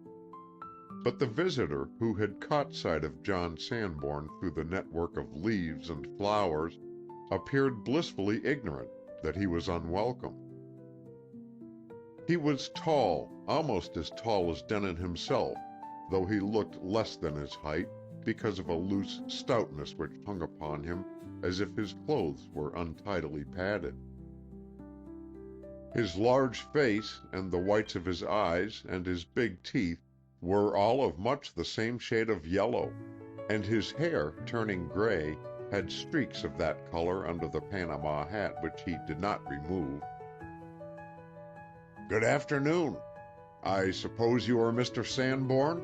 he remarked in a throaty voice, with a certain air of condescension which told that here was no author-worshipping pilgrim. "My name is Carl Polson Bradley."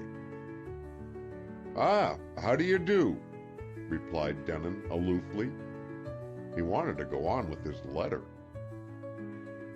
"I'm pretty well, thank you," responded the other, accepting the suggested solicitude for his health as fact, not a fiction of politeness. "I got here this morning. Staying at the Potter, of course. I've been taking a look round the place." "Ah," said Denon again. He could not think, and did not much care to think, of anything else to say. But the large yellow face changed slightly in surprise. "I expect you heard I was likely to come, didn't you?" "No," said Denon, "not to my recollection." Then, more kindly, "I'm rather a hermit. I go out very little, and have only a few callers. I don't get much news, except what I see in the papers." "It was in the papers."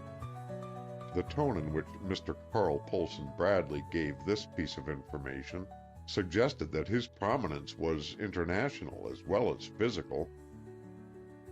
Can he be a New York reporter? Thought Denon, his heart sinking.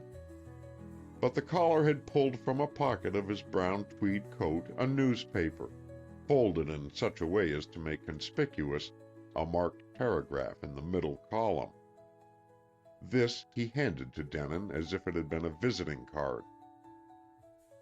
The paper was a local one, and the very first line of the paragraph mentioned Mr. Carl Polson Bradley as a St. Louis millionaire.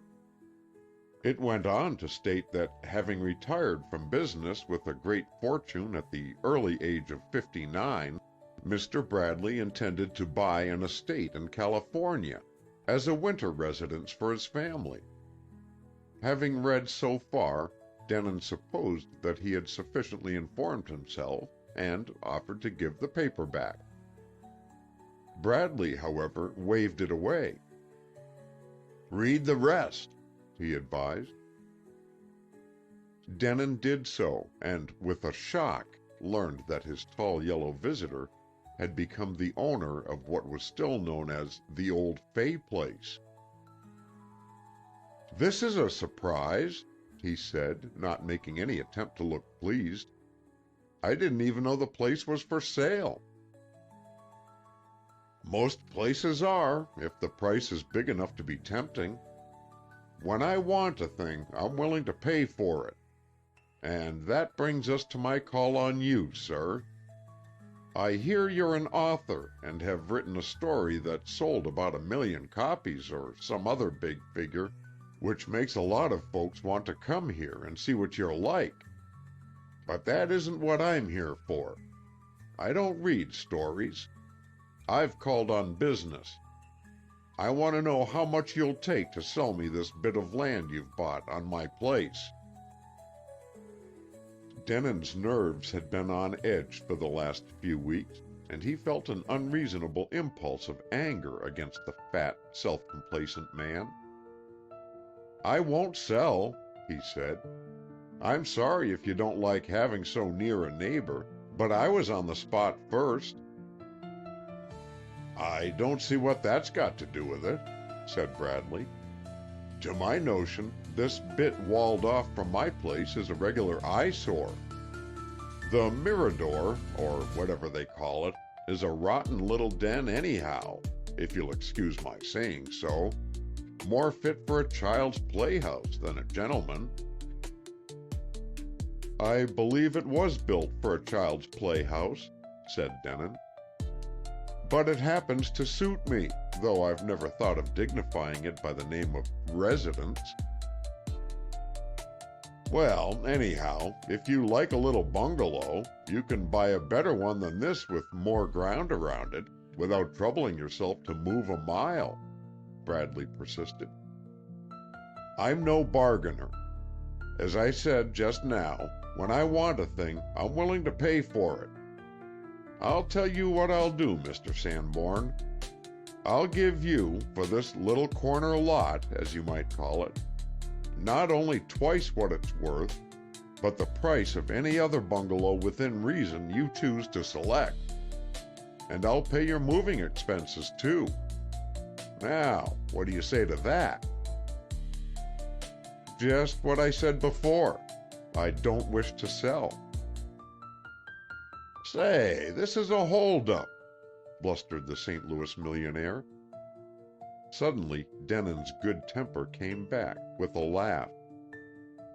"So you think I'm trying to hold you up for a higher price?" he exclaimed. "I assure you I'm not.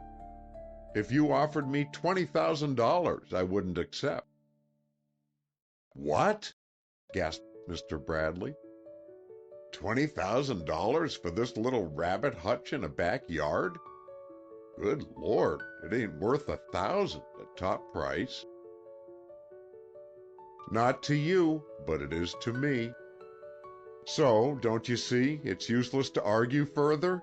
asked Denon, his eyes still laughing at the big man's ruffled discomfiture and surprise that such things could happen between a poor author and a millionaire. "Argue? I didn't come here expecting to argue," spluttered Bradley, looking like a bull stopped at full gallop by a spider web. "I came here to—" "I quite understand, and I'm sorry to be disobliging, but I'm afraid I must," Denon cut in. "Anyhow, I needn't be inhospitable, too. Will you lunch with me, Mr. Bradley? I can't offer you much, but if we're to be neighbors—" "Great Scott, man, I'm staying at the Potter," exploded Bradley, with a glance almost of horror at the little table in the pergola where writing materials had pushed aside dishes on a white cloth already laid. The look contrasted John Sanborn's hospitality so frankly with the fare awaiting him at Santa Barbara's biggest hotel that Denon laughed again. "Well then," he said, "if ever I change my mind, I'll send you word. We'll let it stand at that." With a reluctance pathetic in a man so large and yellow, Bradley saw himself forced for the present to swallow the humble author's dictum. His jaundiced eyes traveled over the little pink house, with its balcony shaded by pepper trees, over the garden which he had called a corner lot, and over the simple pergola which for its owner was a corridor of illuminated tapestry. It seemed to Denon that the man could have burst out crying, like a spoiled child suddenly thwarted. "I think you're damn mighty foolish," Bradley amended, remembering the need to be conciliatory. "But I'm sure you'll think better of it. I'm sure you will change your mind. I only hope for your sake I won't have changed mine when that time comes." On that he made a dramatic exit, with a mixture of stride and waddle suited to one who felt that he had had the last word. When he had gone, Denon finished his letter and forgot all about Mr. Carl Poulsen Bradley. Also, he forgot about luncheon. But that did not matter, for his meals were movable feasts. He had them or did not have them, according to his mood, like the hermit he was becoming. Mr. Bradley, however, he was forced to remember at short intervals nearly every day, while he lived through the time of waiting for the letter promised in Barbara's cable. "Changed your mind yet?" the new owner of the Fay place would yell from his huge automobile, spraying dust over John Sanborn on the white road to Santa Barbara. Or he would prowl, grumbling, on the other side of the flower-draped barrier which separated the Mirador garden from his newly acquired property.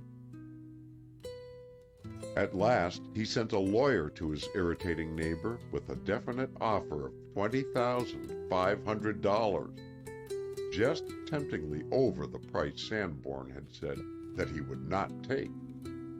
But Denon answered, "The Mirador is my ewe lamb." End of Chapter 13. Chapter 14.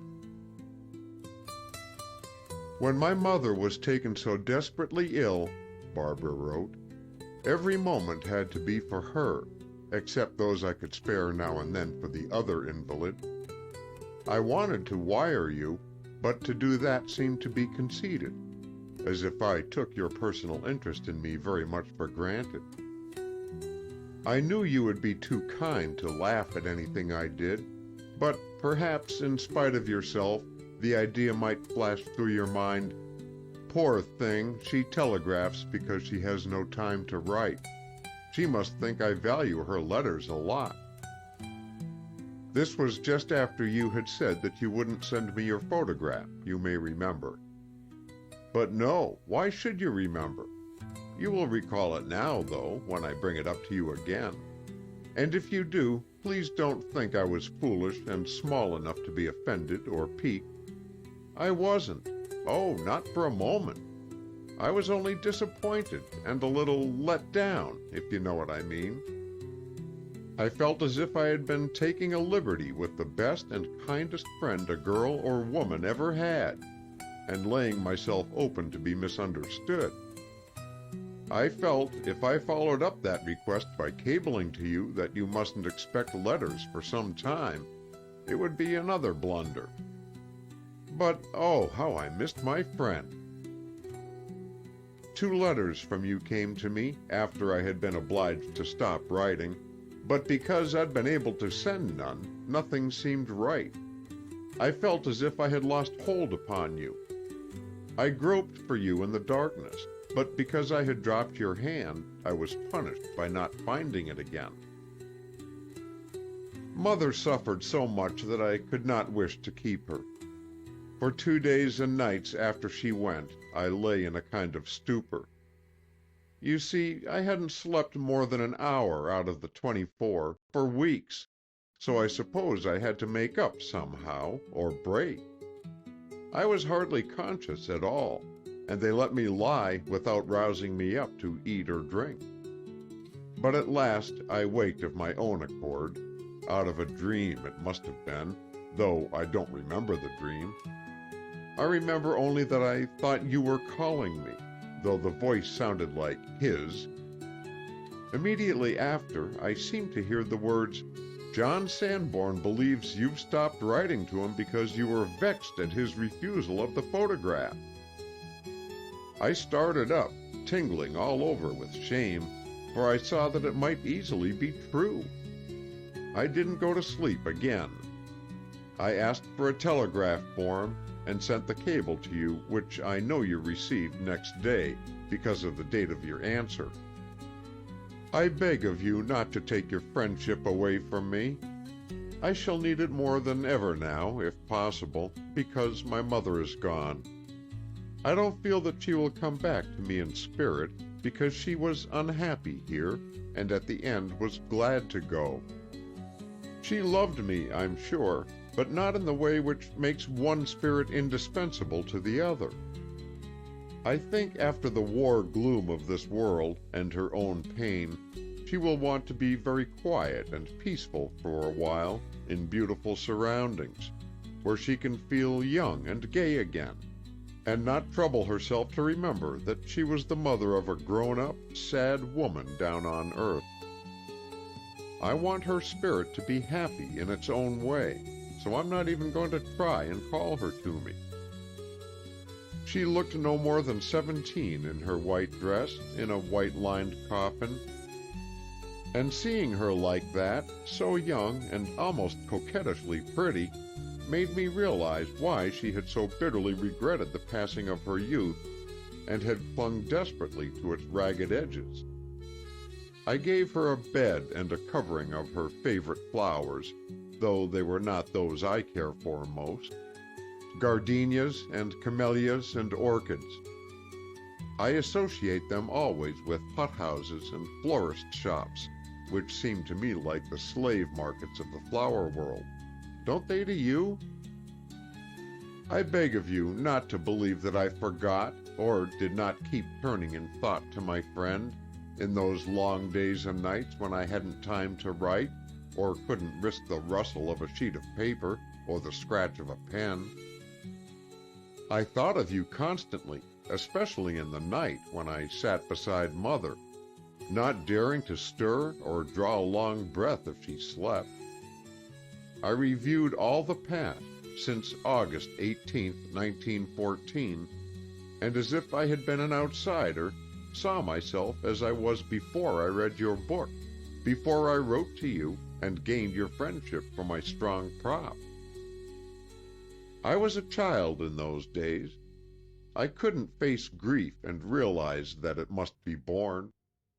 All the small, dear, warm, cushiony things of life as I had lived it seemed the only ones which ought to be real. I clung to them. I wanted to shut out sorrow and hide away from it by drawing rose-colored blinds across my windows.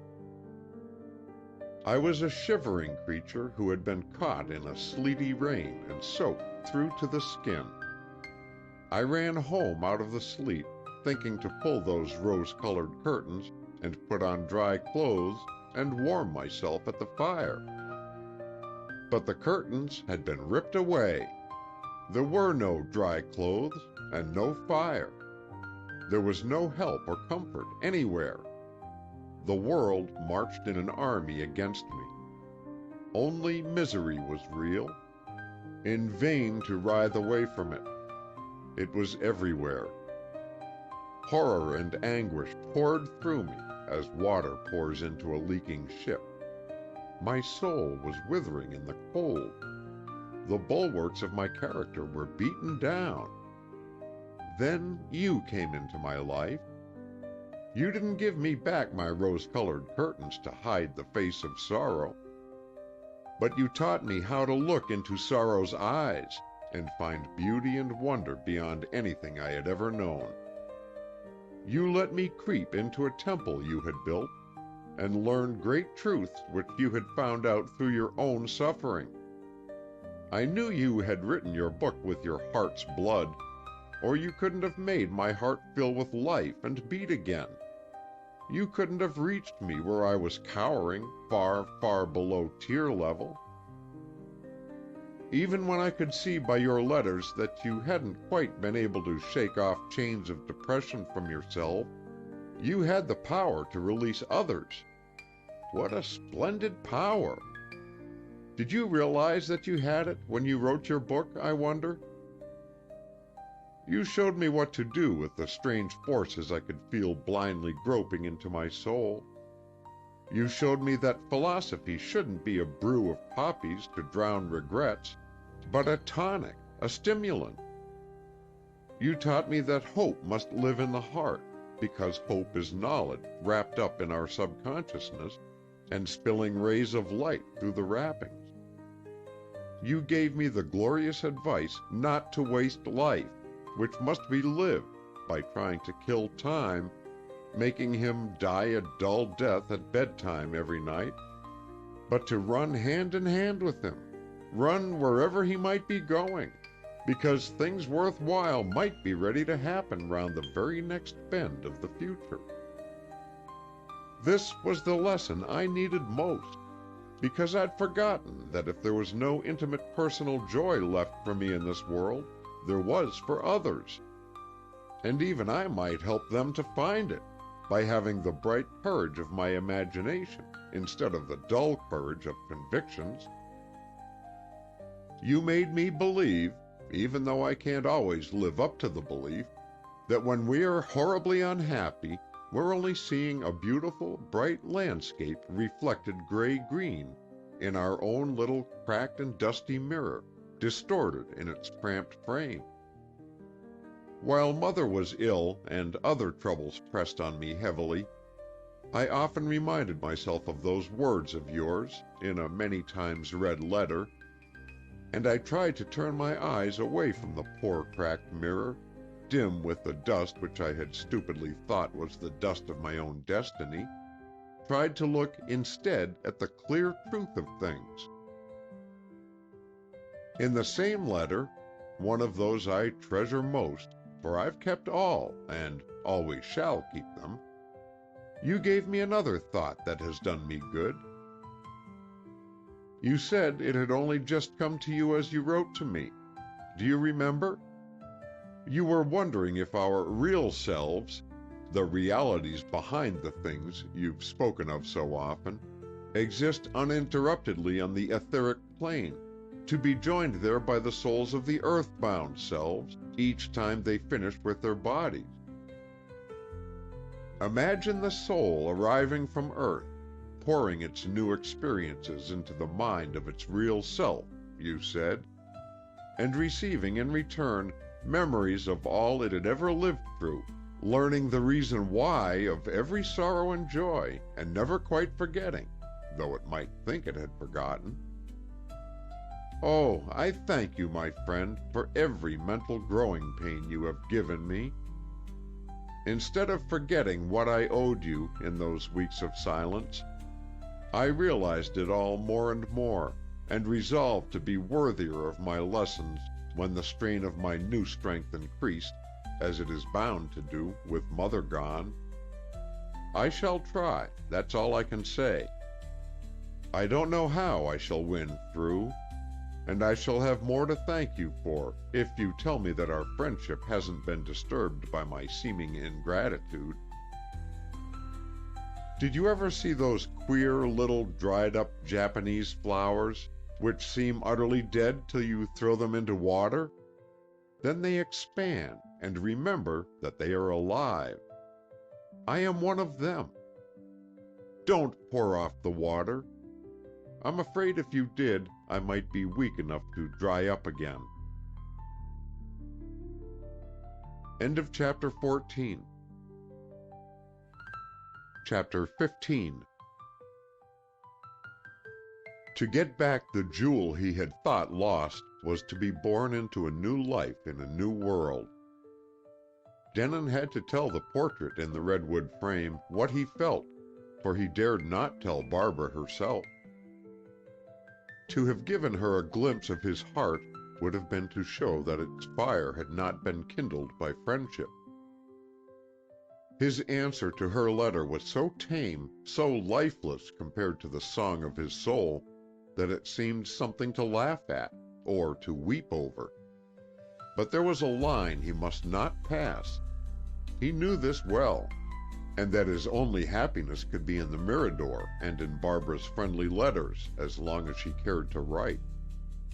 Mr. Carl Polson Bradley might go on bidding for the Mirador up to $1 million if he liked. There was no chance of his getting it. Denon was as sure of that as he was of the shape of the world, or perhaps a little surer. Then one day a thunderbolt fell in the garden. It was dropped by the postman in the form of a letter.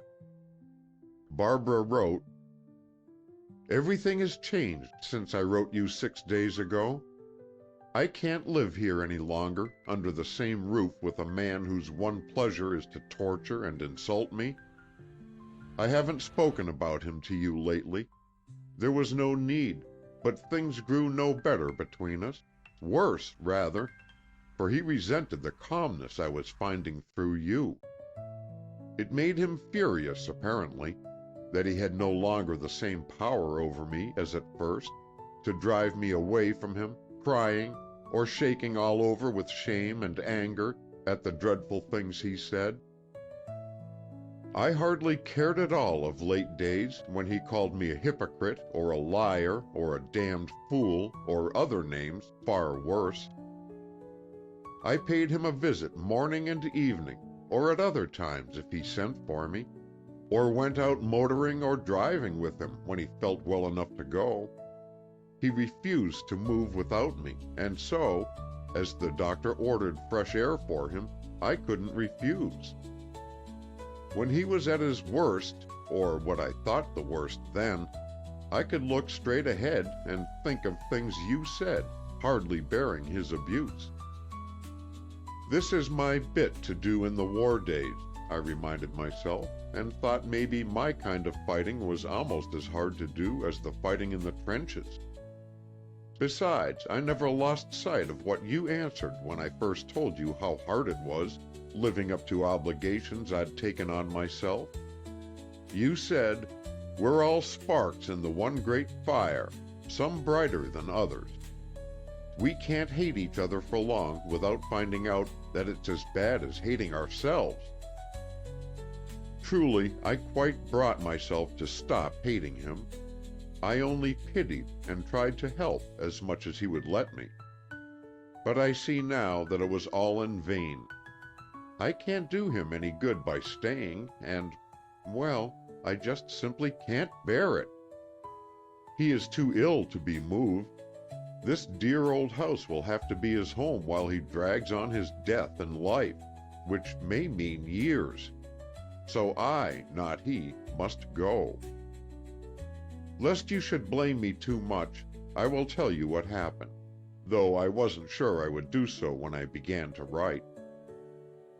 His valet is a trained nurse, a repellent person, though competent, with dull eyes and a face which looks as if it had petrified under his skin, because his soul, if any, belongs to the Stone Age.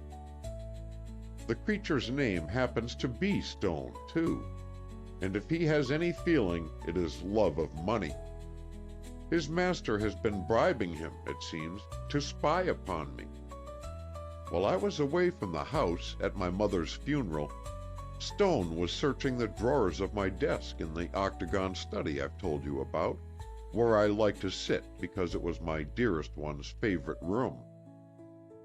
I had never thought of hiding your letters. There was nothing in them which needed to be hidden.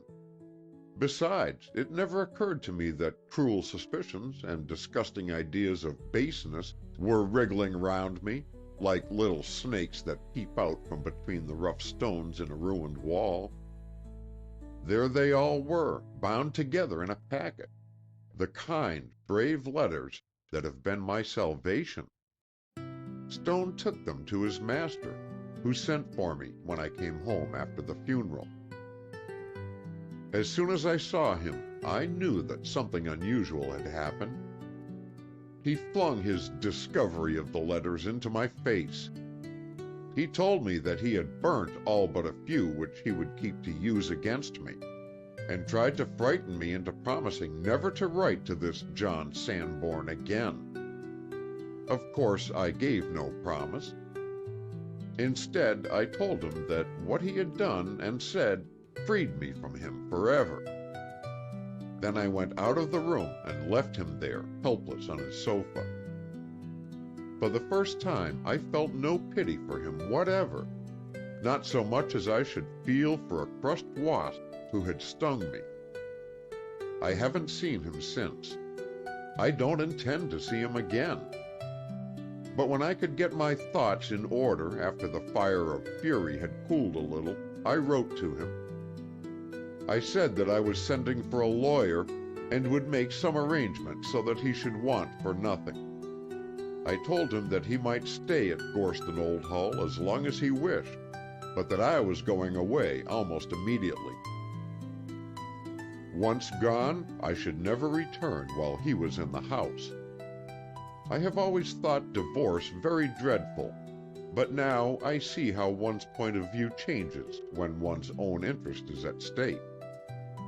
If I could, I would divorce this man, with whom my marriage has been a tragic farce.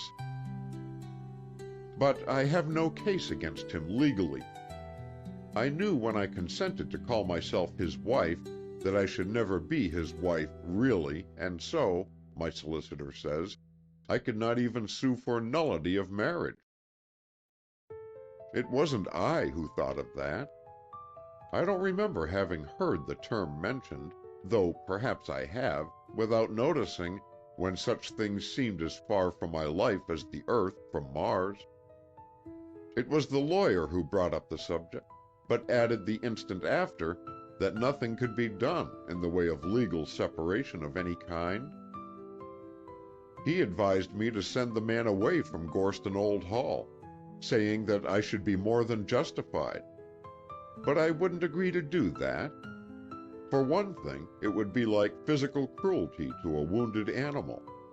For another thing, even a stronger reason, the temptation to send him away was, and is, terribly strong. I could feel myself trying to justify the idea to my own soul, as if I were pleading a case before a tribunal.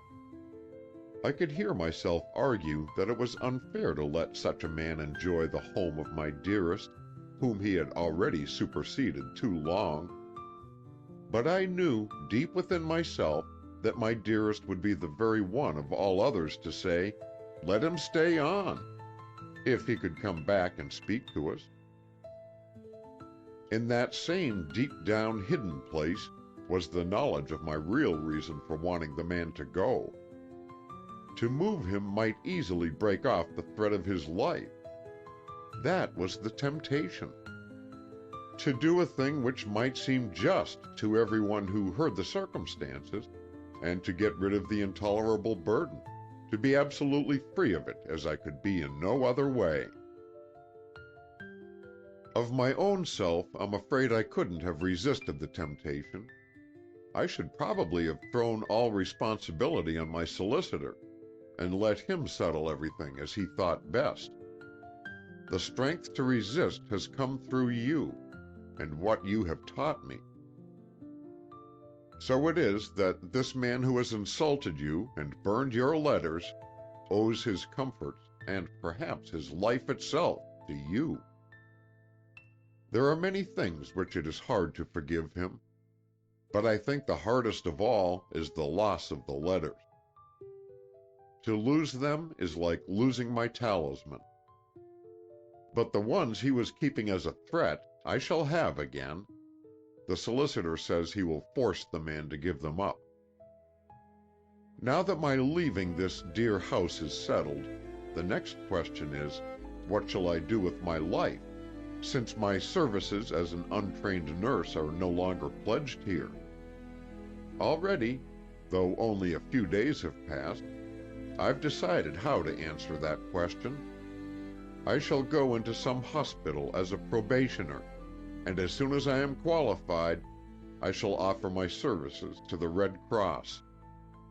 That may be sooner than with most amateurs, for already I've learned almost as much about nursing as hospital training of a year could have taught me. Wherever I'm sent, I'm willing to go. But before I take up this new work, I have a plan to carry out. Oh, how I wonder what you will say to it. Only a few weeks before she went out of the world, a cousin of my father's left Mother some property in California, quite valuable property, near Bakersfield. I don't know if you have ever been there, but of course you've heard that it is a great oil country. There are big wells on this property. If it had come to Mother earlier, she would have been overjoyed, because it would have made all the difference between skimping poverty and comparative riches. It came too late for her, and for me it isn't very important, so far as the money is concerned. There's another thing that makes it important, though. The place is in California. It seems like mending a link in a broken chain to own land in dear California again.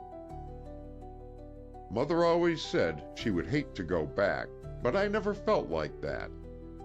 Now it seems to be rather necessary for me to go, or to send someone to look into things which concern the property.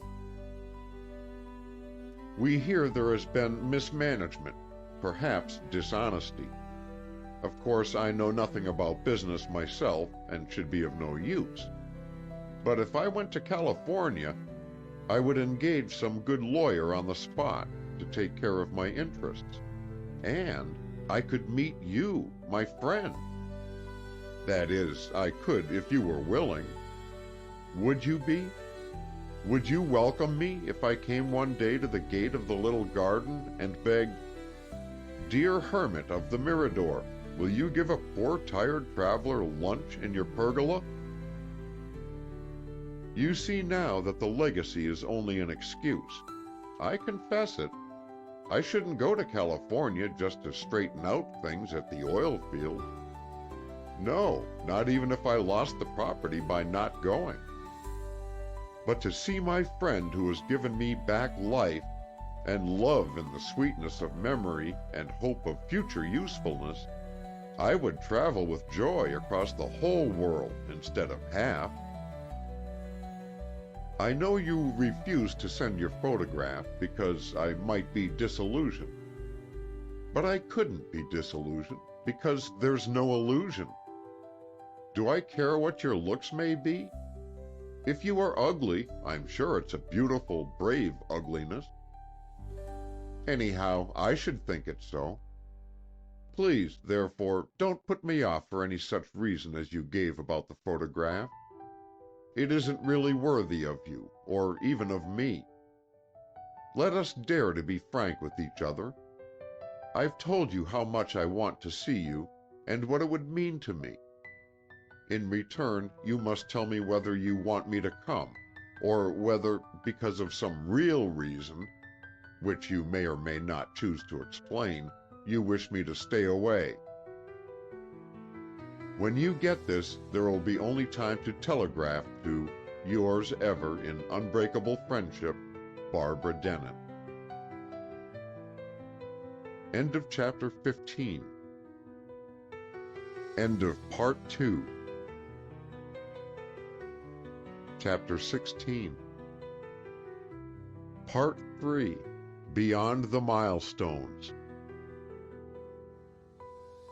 There was a great wind wailing over the sea on the day that Barbara's letter was brought to Denon. The wind seemed to come from the four corners of the earth, laden with all the stormy sorrow of the world since men and women first loved and lost each other. The voice was old as death and young as life, and the heartbreak of unending processions of lovers was the message it brought to the Mirador garden. Denon knew, because he had heard through the fire music of life, that there was another voice and another message for those who would listen.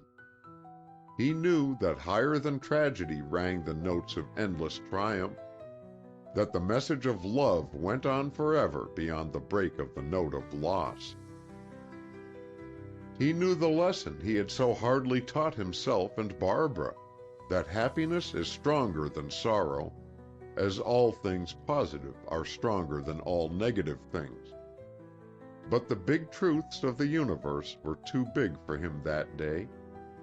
The thought that he might see Barbara and yet must not see her shut out all the rest. There had been, it seemed, only one honorable course open when he had decided to sacrifice his place in life to save Barbara from scandal and to let her keep her happiness. It was very different now. Her marriage with Trevor Darcy had not been a marriage of love. It had been worse than a failure. She had loved only one man, John Denon. Why not let her come and find him? But no, the trial would be too great. It would not be fair to put the girl, still almost a child, to such a test. Her love for Denon had been a delicate poem. He had died, and his memory was cherished in her heart as a rose of romance. There was no human passion in such a gentle love, and only the strongest passion could pass through the ordeal he proposed. She might hate him for his long silence, and blame him for deceit. She would see herself disgraced in the eyes of the world, and nothing that he could give would repay her for all that she must lose. No love could be expected to stand such a test, much less the love of a child for an ideal which had never, in truth, existed. It would break her heart to fail, and break his to have her fail. The memory of a meeting and a parting would be for him a second death, death by torture. The temptation to let things take their course was overcome. Indeed, he no longer felt it as a temptation. Nevertheless, he suffered. Some reason for putting her off must be alleged, but there was time to think of that afterwards, between the telegram and letter which would follow. The great thing was to prevent her from coming to the Mirador and finding out what a tragic tangle she had made of her life. When he had sent the cable and was at home again, Denon read once more all of Barbara's closely written pages. At the end, he kissed the dear name with a kiss of mingled passion and renunciation. "She'll think I have no more heart than a stone," he said to himself. "Her friendship for Sanborn will crumble to pieces." Ineffably, he longed to keep it, all that he had in life of sunshine. Yet he could not see how to account for his refusal without lying, and without appearing in her eyes cold as a block of marble. He looked at the letter, which might be her last, as a man might look at a beloved face about to be hidden in a coffin, and suddenly the date sprang to his eyes. For all his reading and rereading, he had not noticed it before. There had been a delay. The letter had been several days longer than usual in reaching him. What if she had grown tired of awaiting the asked-for cable and had chosen to take silence for consent? The certainty that this was so seized upon Denon.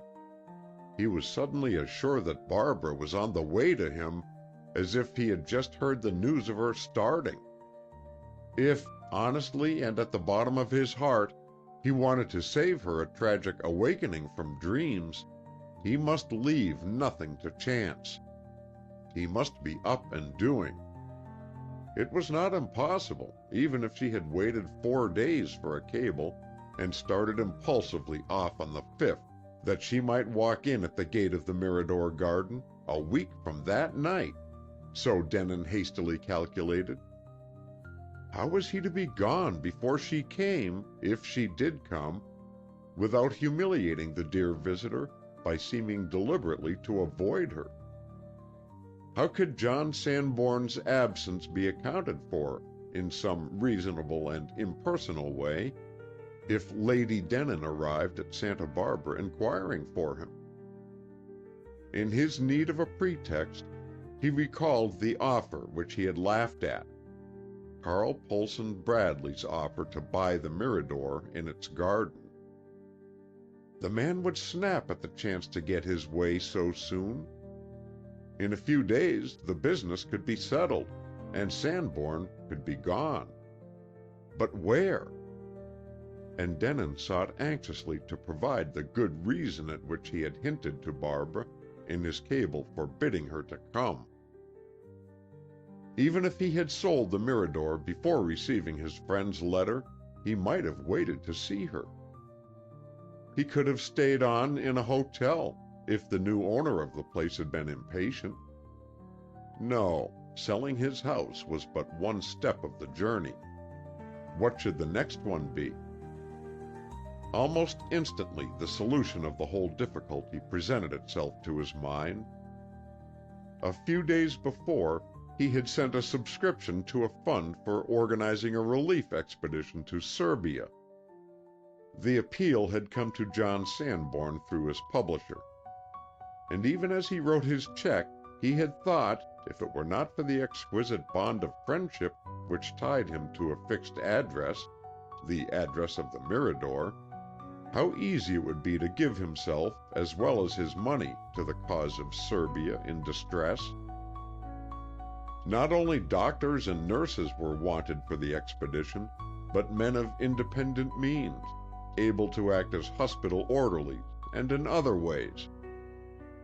Physically, Denin had not yet got back the full measure of his old strength. After all these months, he would be of no use as a fighting man.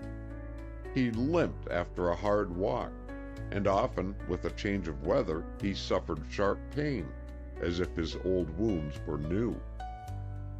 But he could stand a long journey, and surely he would be equal to the work of an orderly, perhaps something better.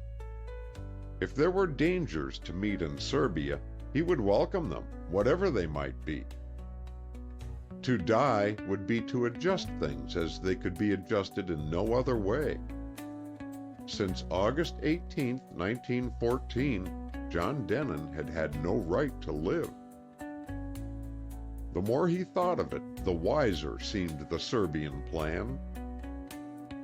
With Bradley's money, he could do 5 times more for the Red Cross Fund than he had hoped to do. What mattered the wrench of parting from the Mirador? The only thing that really mattered, as before, was saving Barbara from pain.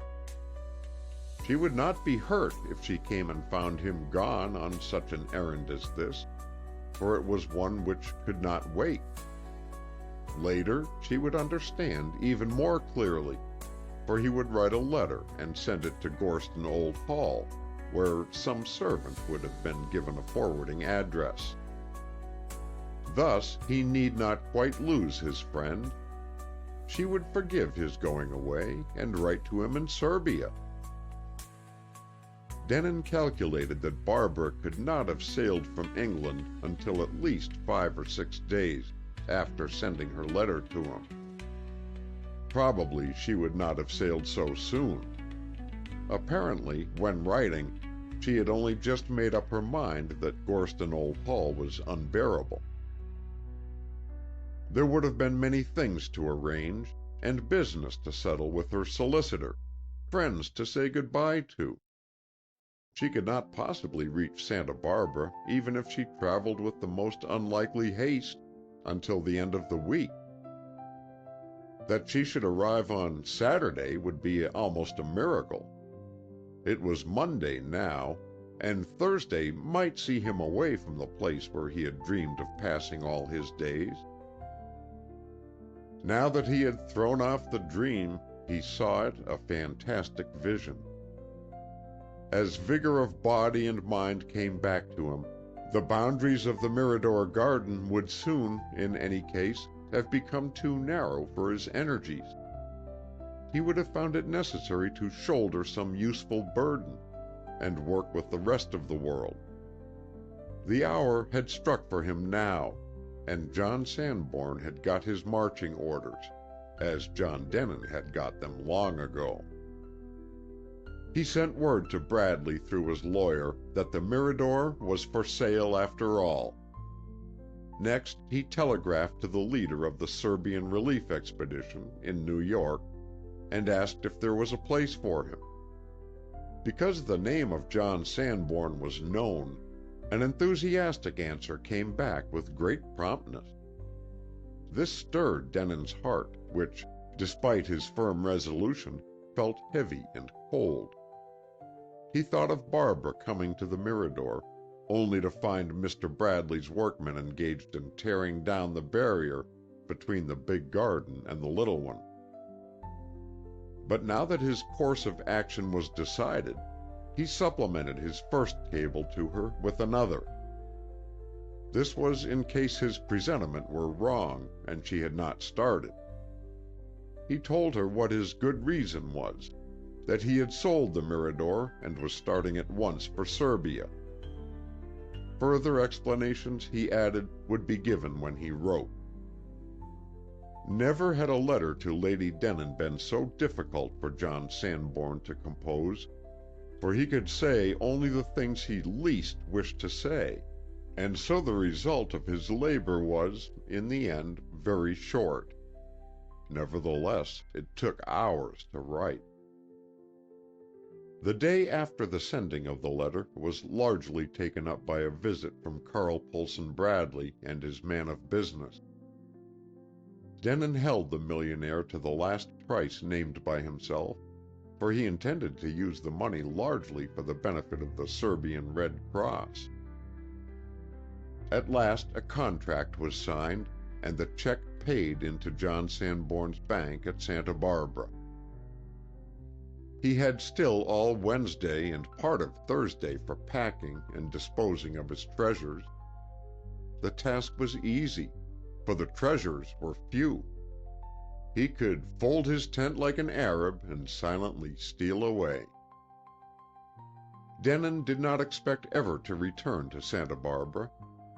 Having loved the Mirador and given it up, there was no longer anything tangible to call him back.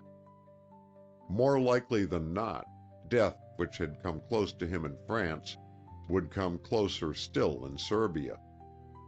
He would cast off his body like an outworn cloak, and free of it, would knock once more at the gate where, once, he had heard voices singing.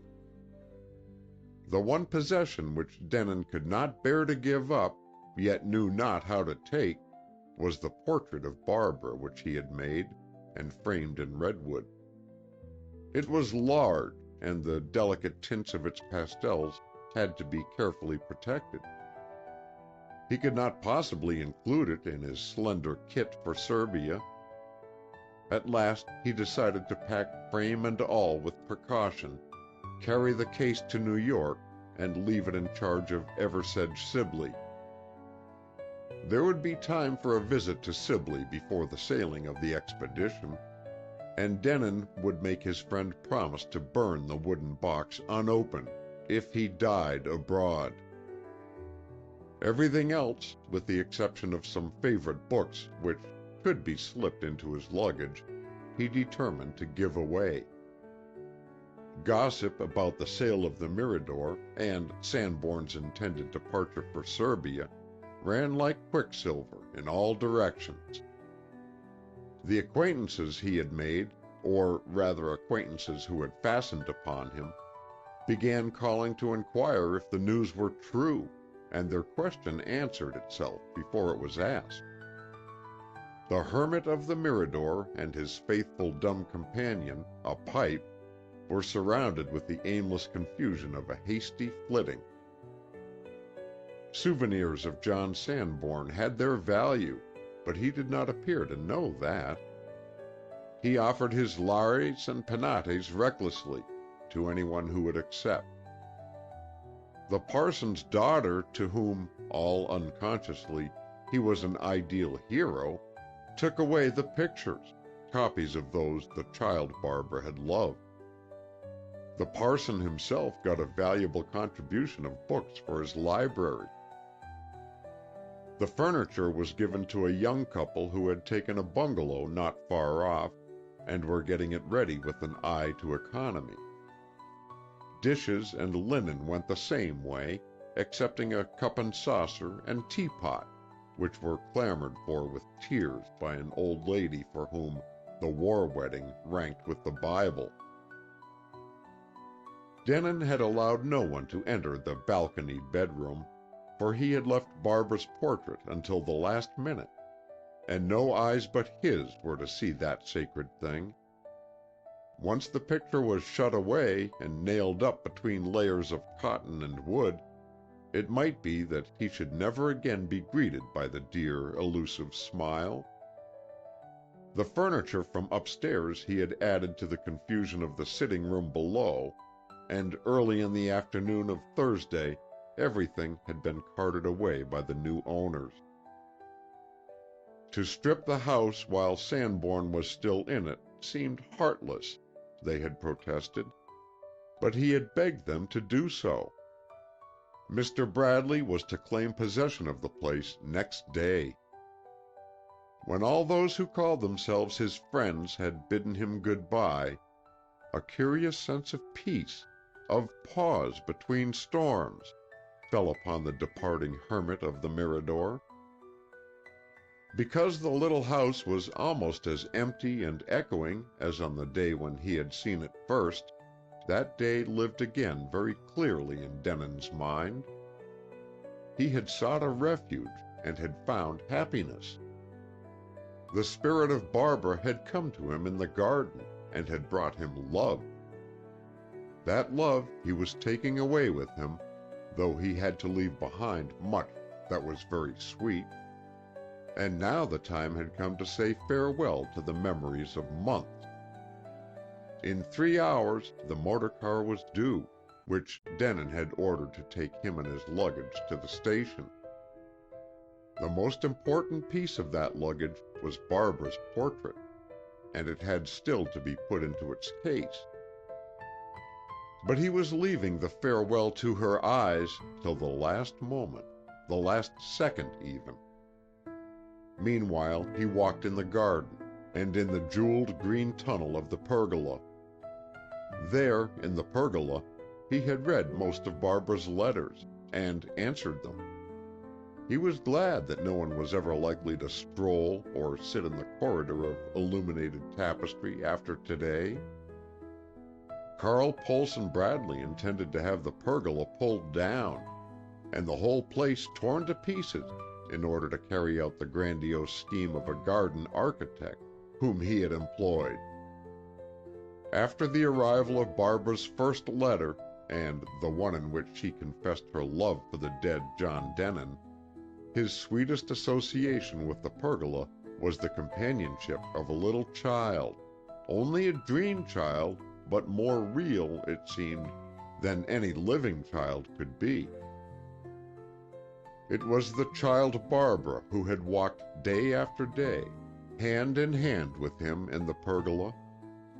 She had welcomed him to the Mirador when he had come as its owner, but after a certain letter from England, she had changed in a peculiarly thrilling way. The letter was among the first half-dozen, but in the growing packet, Denon kept it near the top. It was one of those which he reread oftenest. In it, Barbara had said to her friend, John Sanborn, "If my dear love had lived to make me his wife, perhaps by this time we should have had a baby with us. I think often of that little baby that might have been, so often that I have made it seem real. It is a great comfort to me. I can almost believe that its soul really does exist, and that it comes to console me because its warm little body can never be held in my arms. I see the tiny face and the great eyes. They are dark gray, like its father's, and when mine fill with tears, it lays little fingers on them, fingers cool and light as rose petals. Oh, it must exist, this baby soul, for it is so loving, and it has such strong individuality of its own. I couldn't spare it now. Already, since it first came and said, "I am the child who ought to be yours and his," it seems to have grown. It is the realest thing. Its hair is darker and longer and curlier than it used to be. Perhaps this baby will always stay with me, and I shall see it grow into boyhood, then, at last, into manhood. It's wonderful to have this dream baby. Tell me, have you ever had one? I know you are alone in life, for you have said so. But the more alone in life one was, the dearer a dream baby might be. After that letter, which pierced Denin's heart and then poured balm into the wound, the child Barbara who haunted the Mirador had changed for him, except in name. Or rather, another child Barbara had come, not a child of 10 or 12, but a baby thing with smoke-blue eyes and little satin rings of ruddy hair. The elder Barbara did not go away, but loved the baby as he did, helping him teach it how to walk and talk and think. He wrote to Lady Denin after that letter of hers, "Yes, I too have a dream child, but mine is a little girl. I hardly know how I got on without her before she came." Thank heaven for memory, he said to himself now, as he took his last look at the tunnel of greenery starred with passion flowers.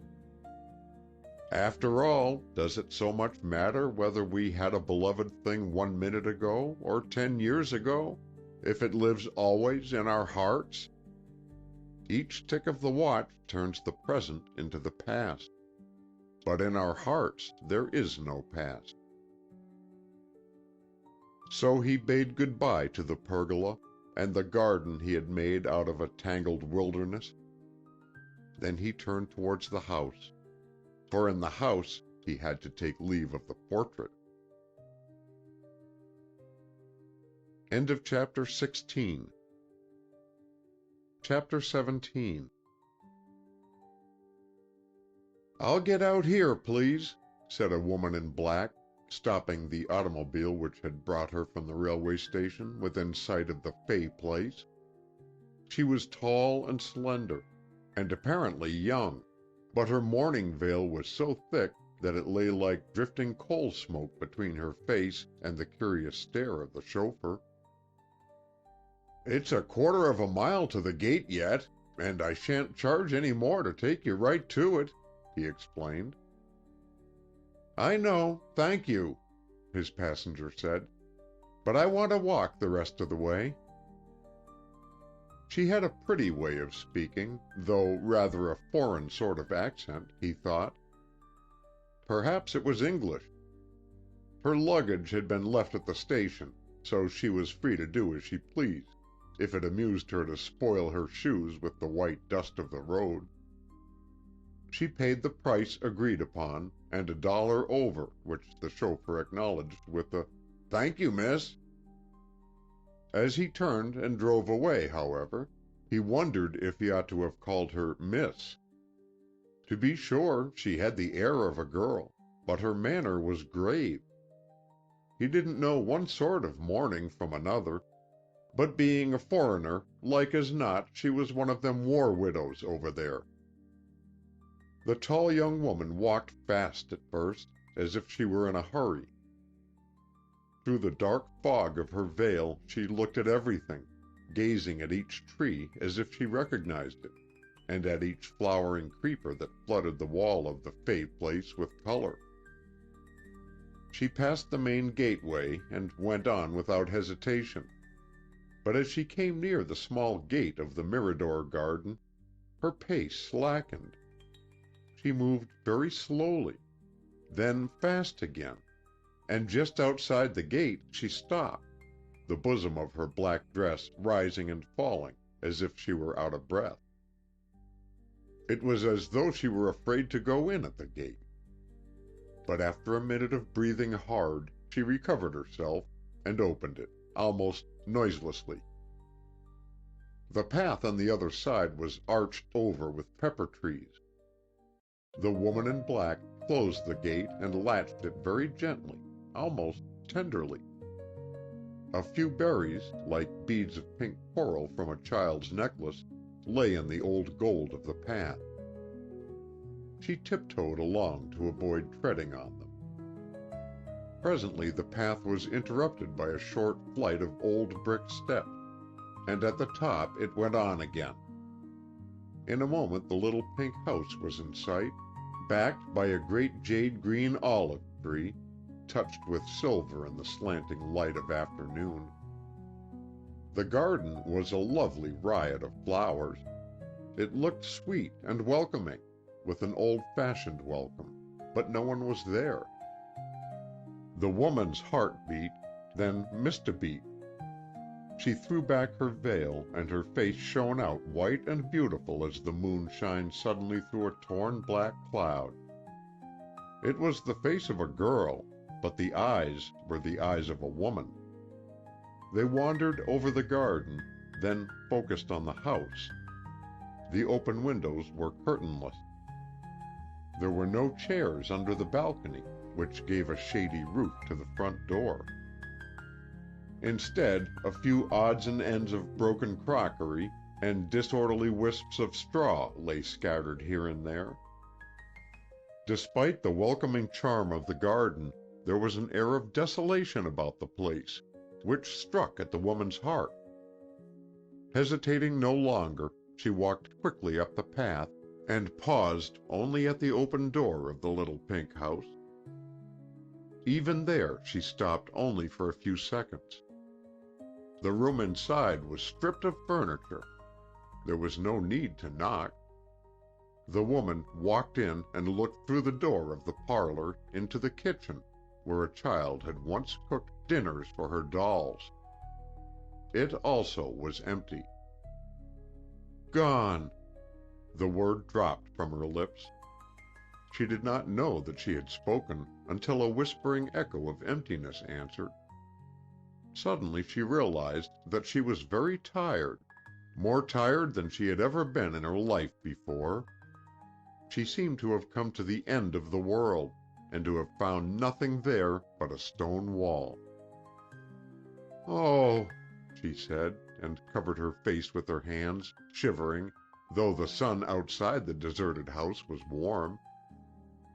When her hands fell, there were no tears in her eyes, but they were like blind eyes yearning for sight. It seemed to her that the house was trying to tell the secret of what had happened. Stripped as it was, she had the impression that it was full of intelligence and kindness. She listened at the foot of the stairs. Perhaps the owner of the house had not really gone yet. Perhaps he was up there. Perhaps, for some reason, he had to leave this place, but was waiting for someone he expected. Surely that must be so. Surely he would not go away just at this time. When she had listened and heard nothing, she called his name, softly at first, then more loudly. But there was no answer. If he were in the room above, he must have heard. Oh, the poor little room with the balcony, where a child had looked out over the garden and played that fairies lived in the olive trees. The girl was slightly made and light of foot, but she went up the steep steps heavily, like a weary woman who feels herself old, very old. The door of the balconied bedroom was shut. Maybe, after all, he might not have heard her call. She knocked, once, twice, then turned the knob and timidly pushed open the door. She could see nothing inside the room but a packing case with a wooden cover propped against it, and a box of bright new nails beside it on the bare tiled floor. The intruder stepped over the threshold and saw that at the further end of the room, out of sight from the door, stood a small leather portmanteau, pathetically small somehow, and a still smaller suitcase. He had not gone then, and she had no right to be here in his room. She turned hastily to go out, and facing the door, blown partly shut by the breeze from an open window, she also faced a portrait framed in a wonderful frame of ruddy, rippled wood, like the auburn hair of a woman.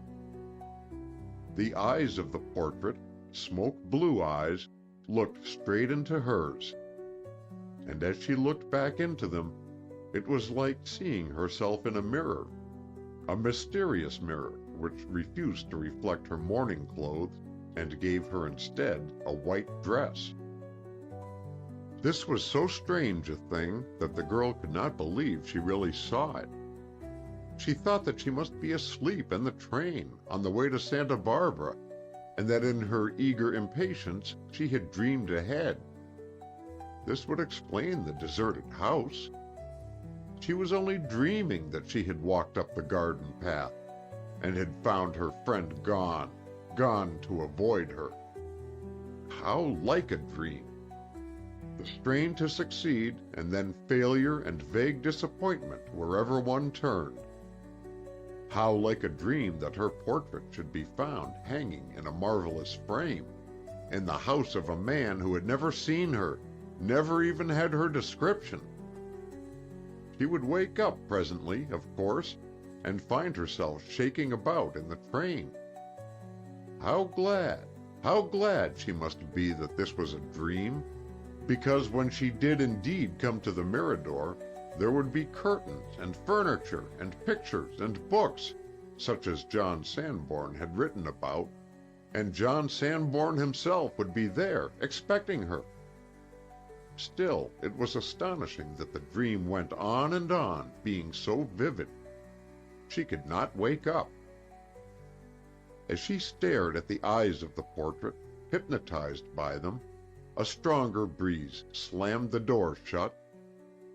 Now she would surely wake. Noises always waked one. They had no place in dreams. But no. The scene remained the same, except that the handle of the door was being slowly turned. Someone was opening it from the outside. The dream was to go on, to another phase. The girl clasped her hands and pressed them against her breast. So she stood when the door opened wide, and a man, stopped by the side of her, stepped back in crossing the threshold.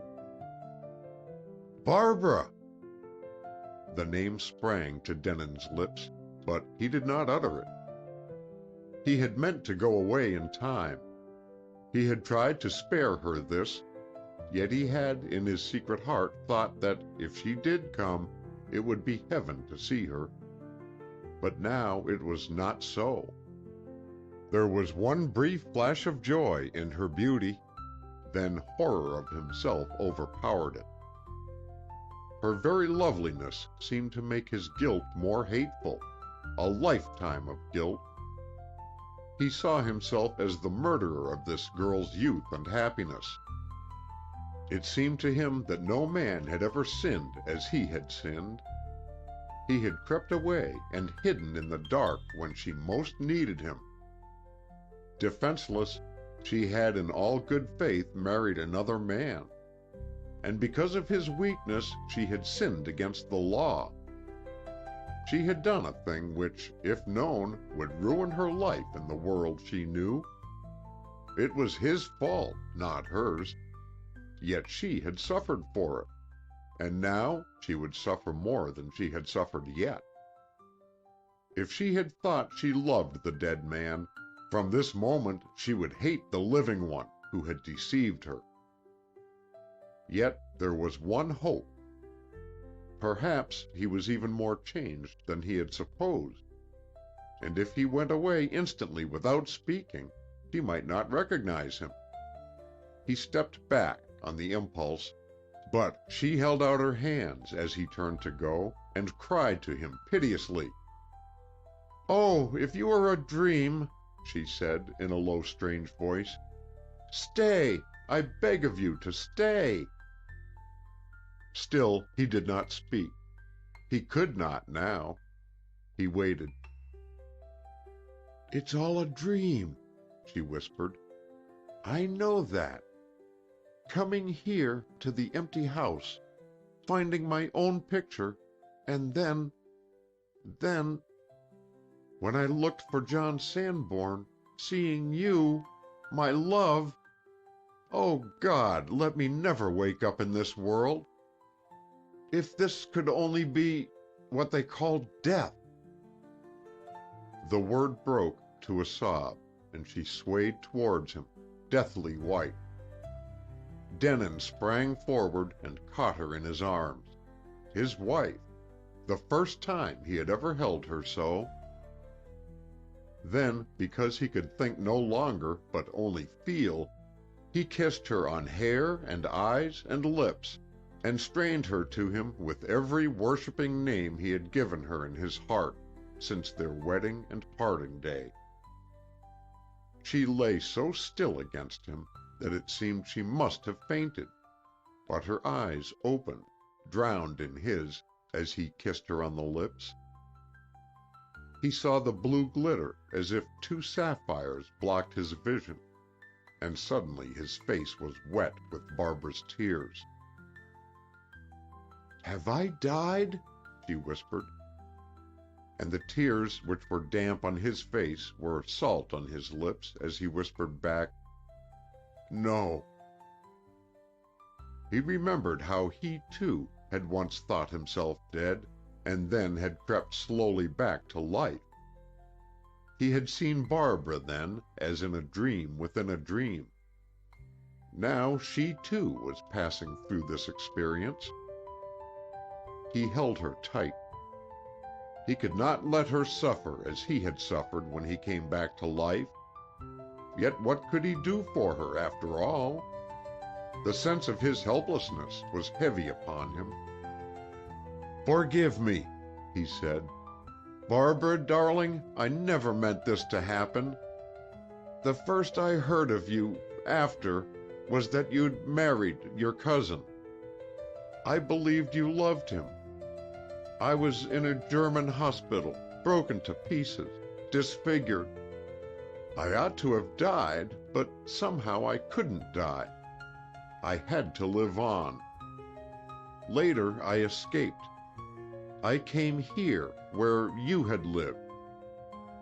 God knows, all through I tried to do for the best, your best. Nothing else mattered. I wrote that book for you, only for you. And you know the rest. You turned my hell to heaven. I was almost happy, except for what you suffered. But I dared not have you come here. I cabled. I was going away." She pressed her head back against his shoulder and looked up at him. "You were going—" The words burst from her on a high note of sharp reproach, but she caught them back with a sigh of joy. "You didn't go," she breathed. "God wouldn't have let you go. He put it in my heart to leave England the day after I wrote. Ah, we're not dreaming, and we're not dead.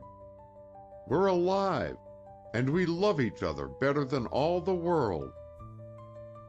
I know now that you do love me, or you couldn't hold me and kiss me so. You couldn't have made such a sacrifice, the sacrifice of your very life and self for me. It was like you, like you. The mistake was my fault, not yours. But I'll make up to you for it all, and you will make up to me. We'll never part for an hour again." "You don't know what you're saying, Barbara," he reminded her. "John Dennon's dead. We can't bring him back to life. Too many interests are involved, yours first of all, but others too. It would be selfish and cruel for me to take you so—" "You don't take me," she said. "I give myself. I give myself to John Sanborn as I gave myself to John Denon." "But we'll be poor," he told her. "John Dennon's money can't come to us. I have enough of my own now, and if I hadn't, I'd beg with you. We could be tramps together." Denon laughed out joyously, almost roughly, and clasped her tight. "It won't come to that, my darling. Perhaps I can write another book. Yes, I can. It shall be called The Honeymoon." "Let us go away somewhere," Barbara implored, "where nobody will know us, and we can love each other in peace till we die. For we belong to one another in God's sight and our own. Yes, till we die. And afterwards, afterwards. Oh, you have taught me that." "I have pledged myself to go to Serbia," Denon said. "Then I'll go to Serbia with you, that's all. What does it matter where?"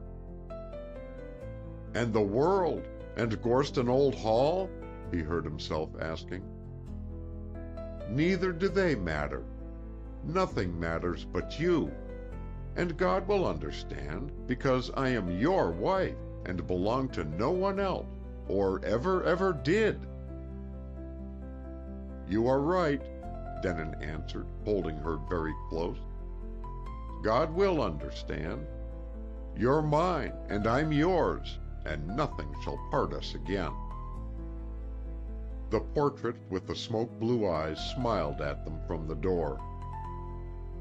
They saw only each other, but the eyes in the picture Denon had painted seemed to see beyond the place where the milestones end. The end. End of chapter 17. Recording by Roger Melin. End of Where the Path Breaks by Captain Charles de Créspigny. We hope you enjoyed tonight's Sleep audiobook. If you liked this audiobook and want to listen to more, please check out our channel at Sleep Audiobooks. And if you prefer to listen to each story individually, they will also be uploaded to our secondary channel at Sleep Chapters. You can access our entire catalog of bedtime story audiobooks through our web app, which can be found at sleepaudiobooks.com. There, you will also find our suite of sleep tools, including a complimentary Better Sleep Quick Guide if you sign up to our mailing list. Links are in the description below. All likes, comments, and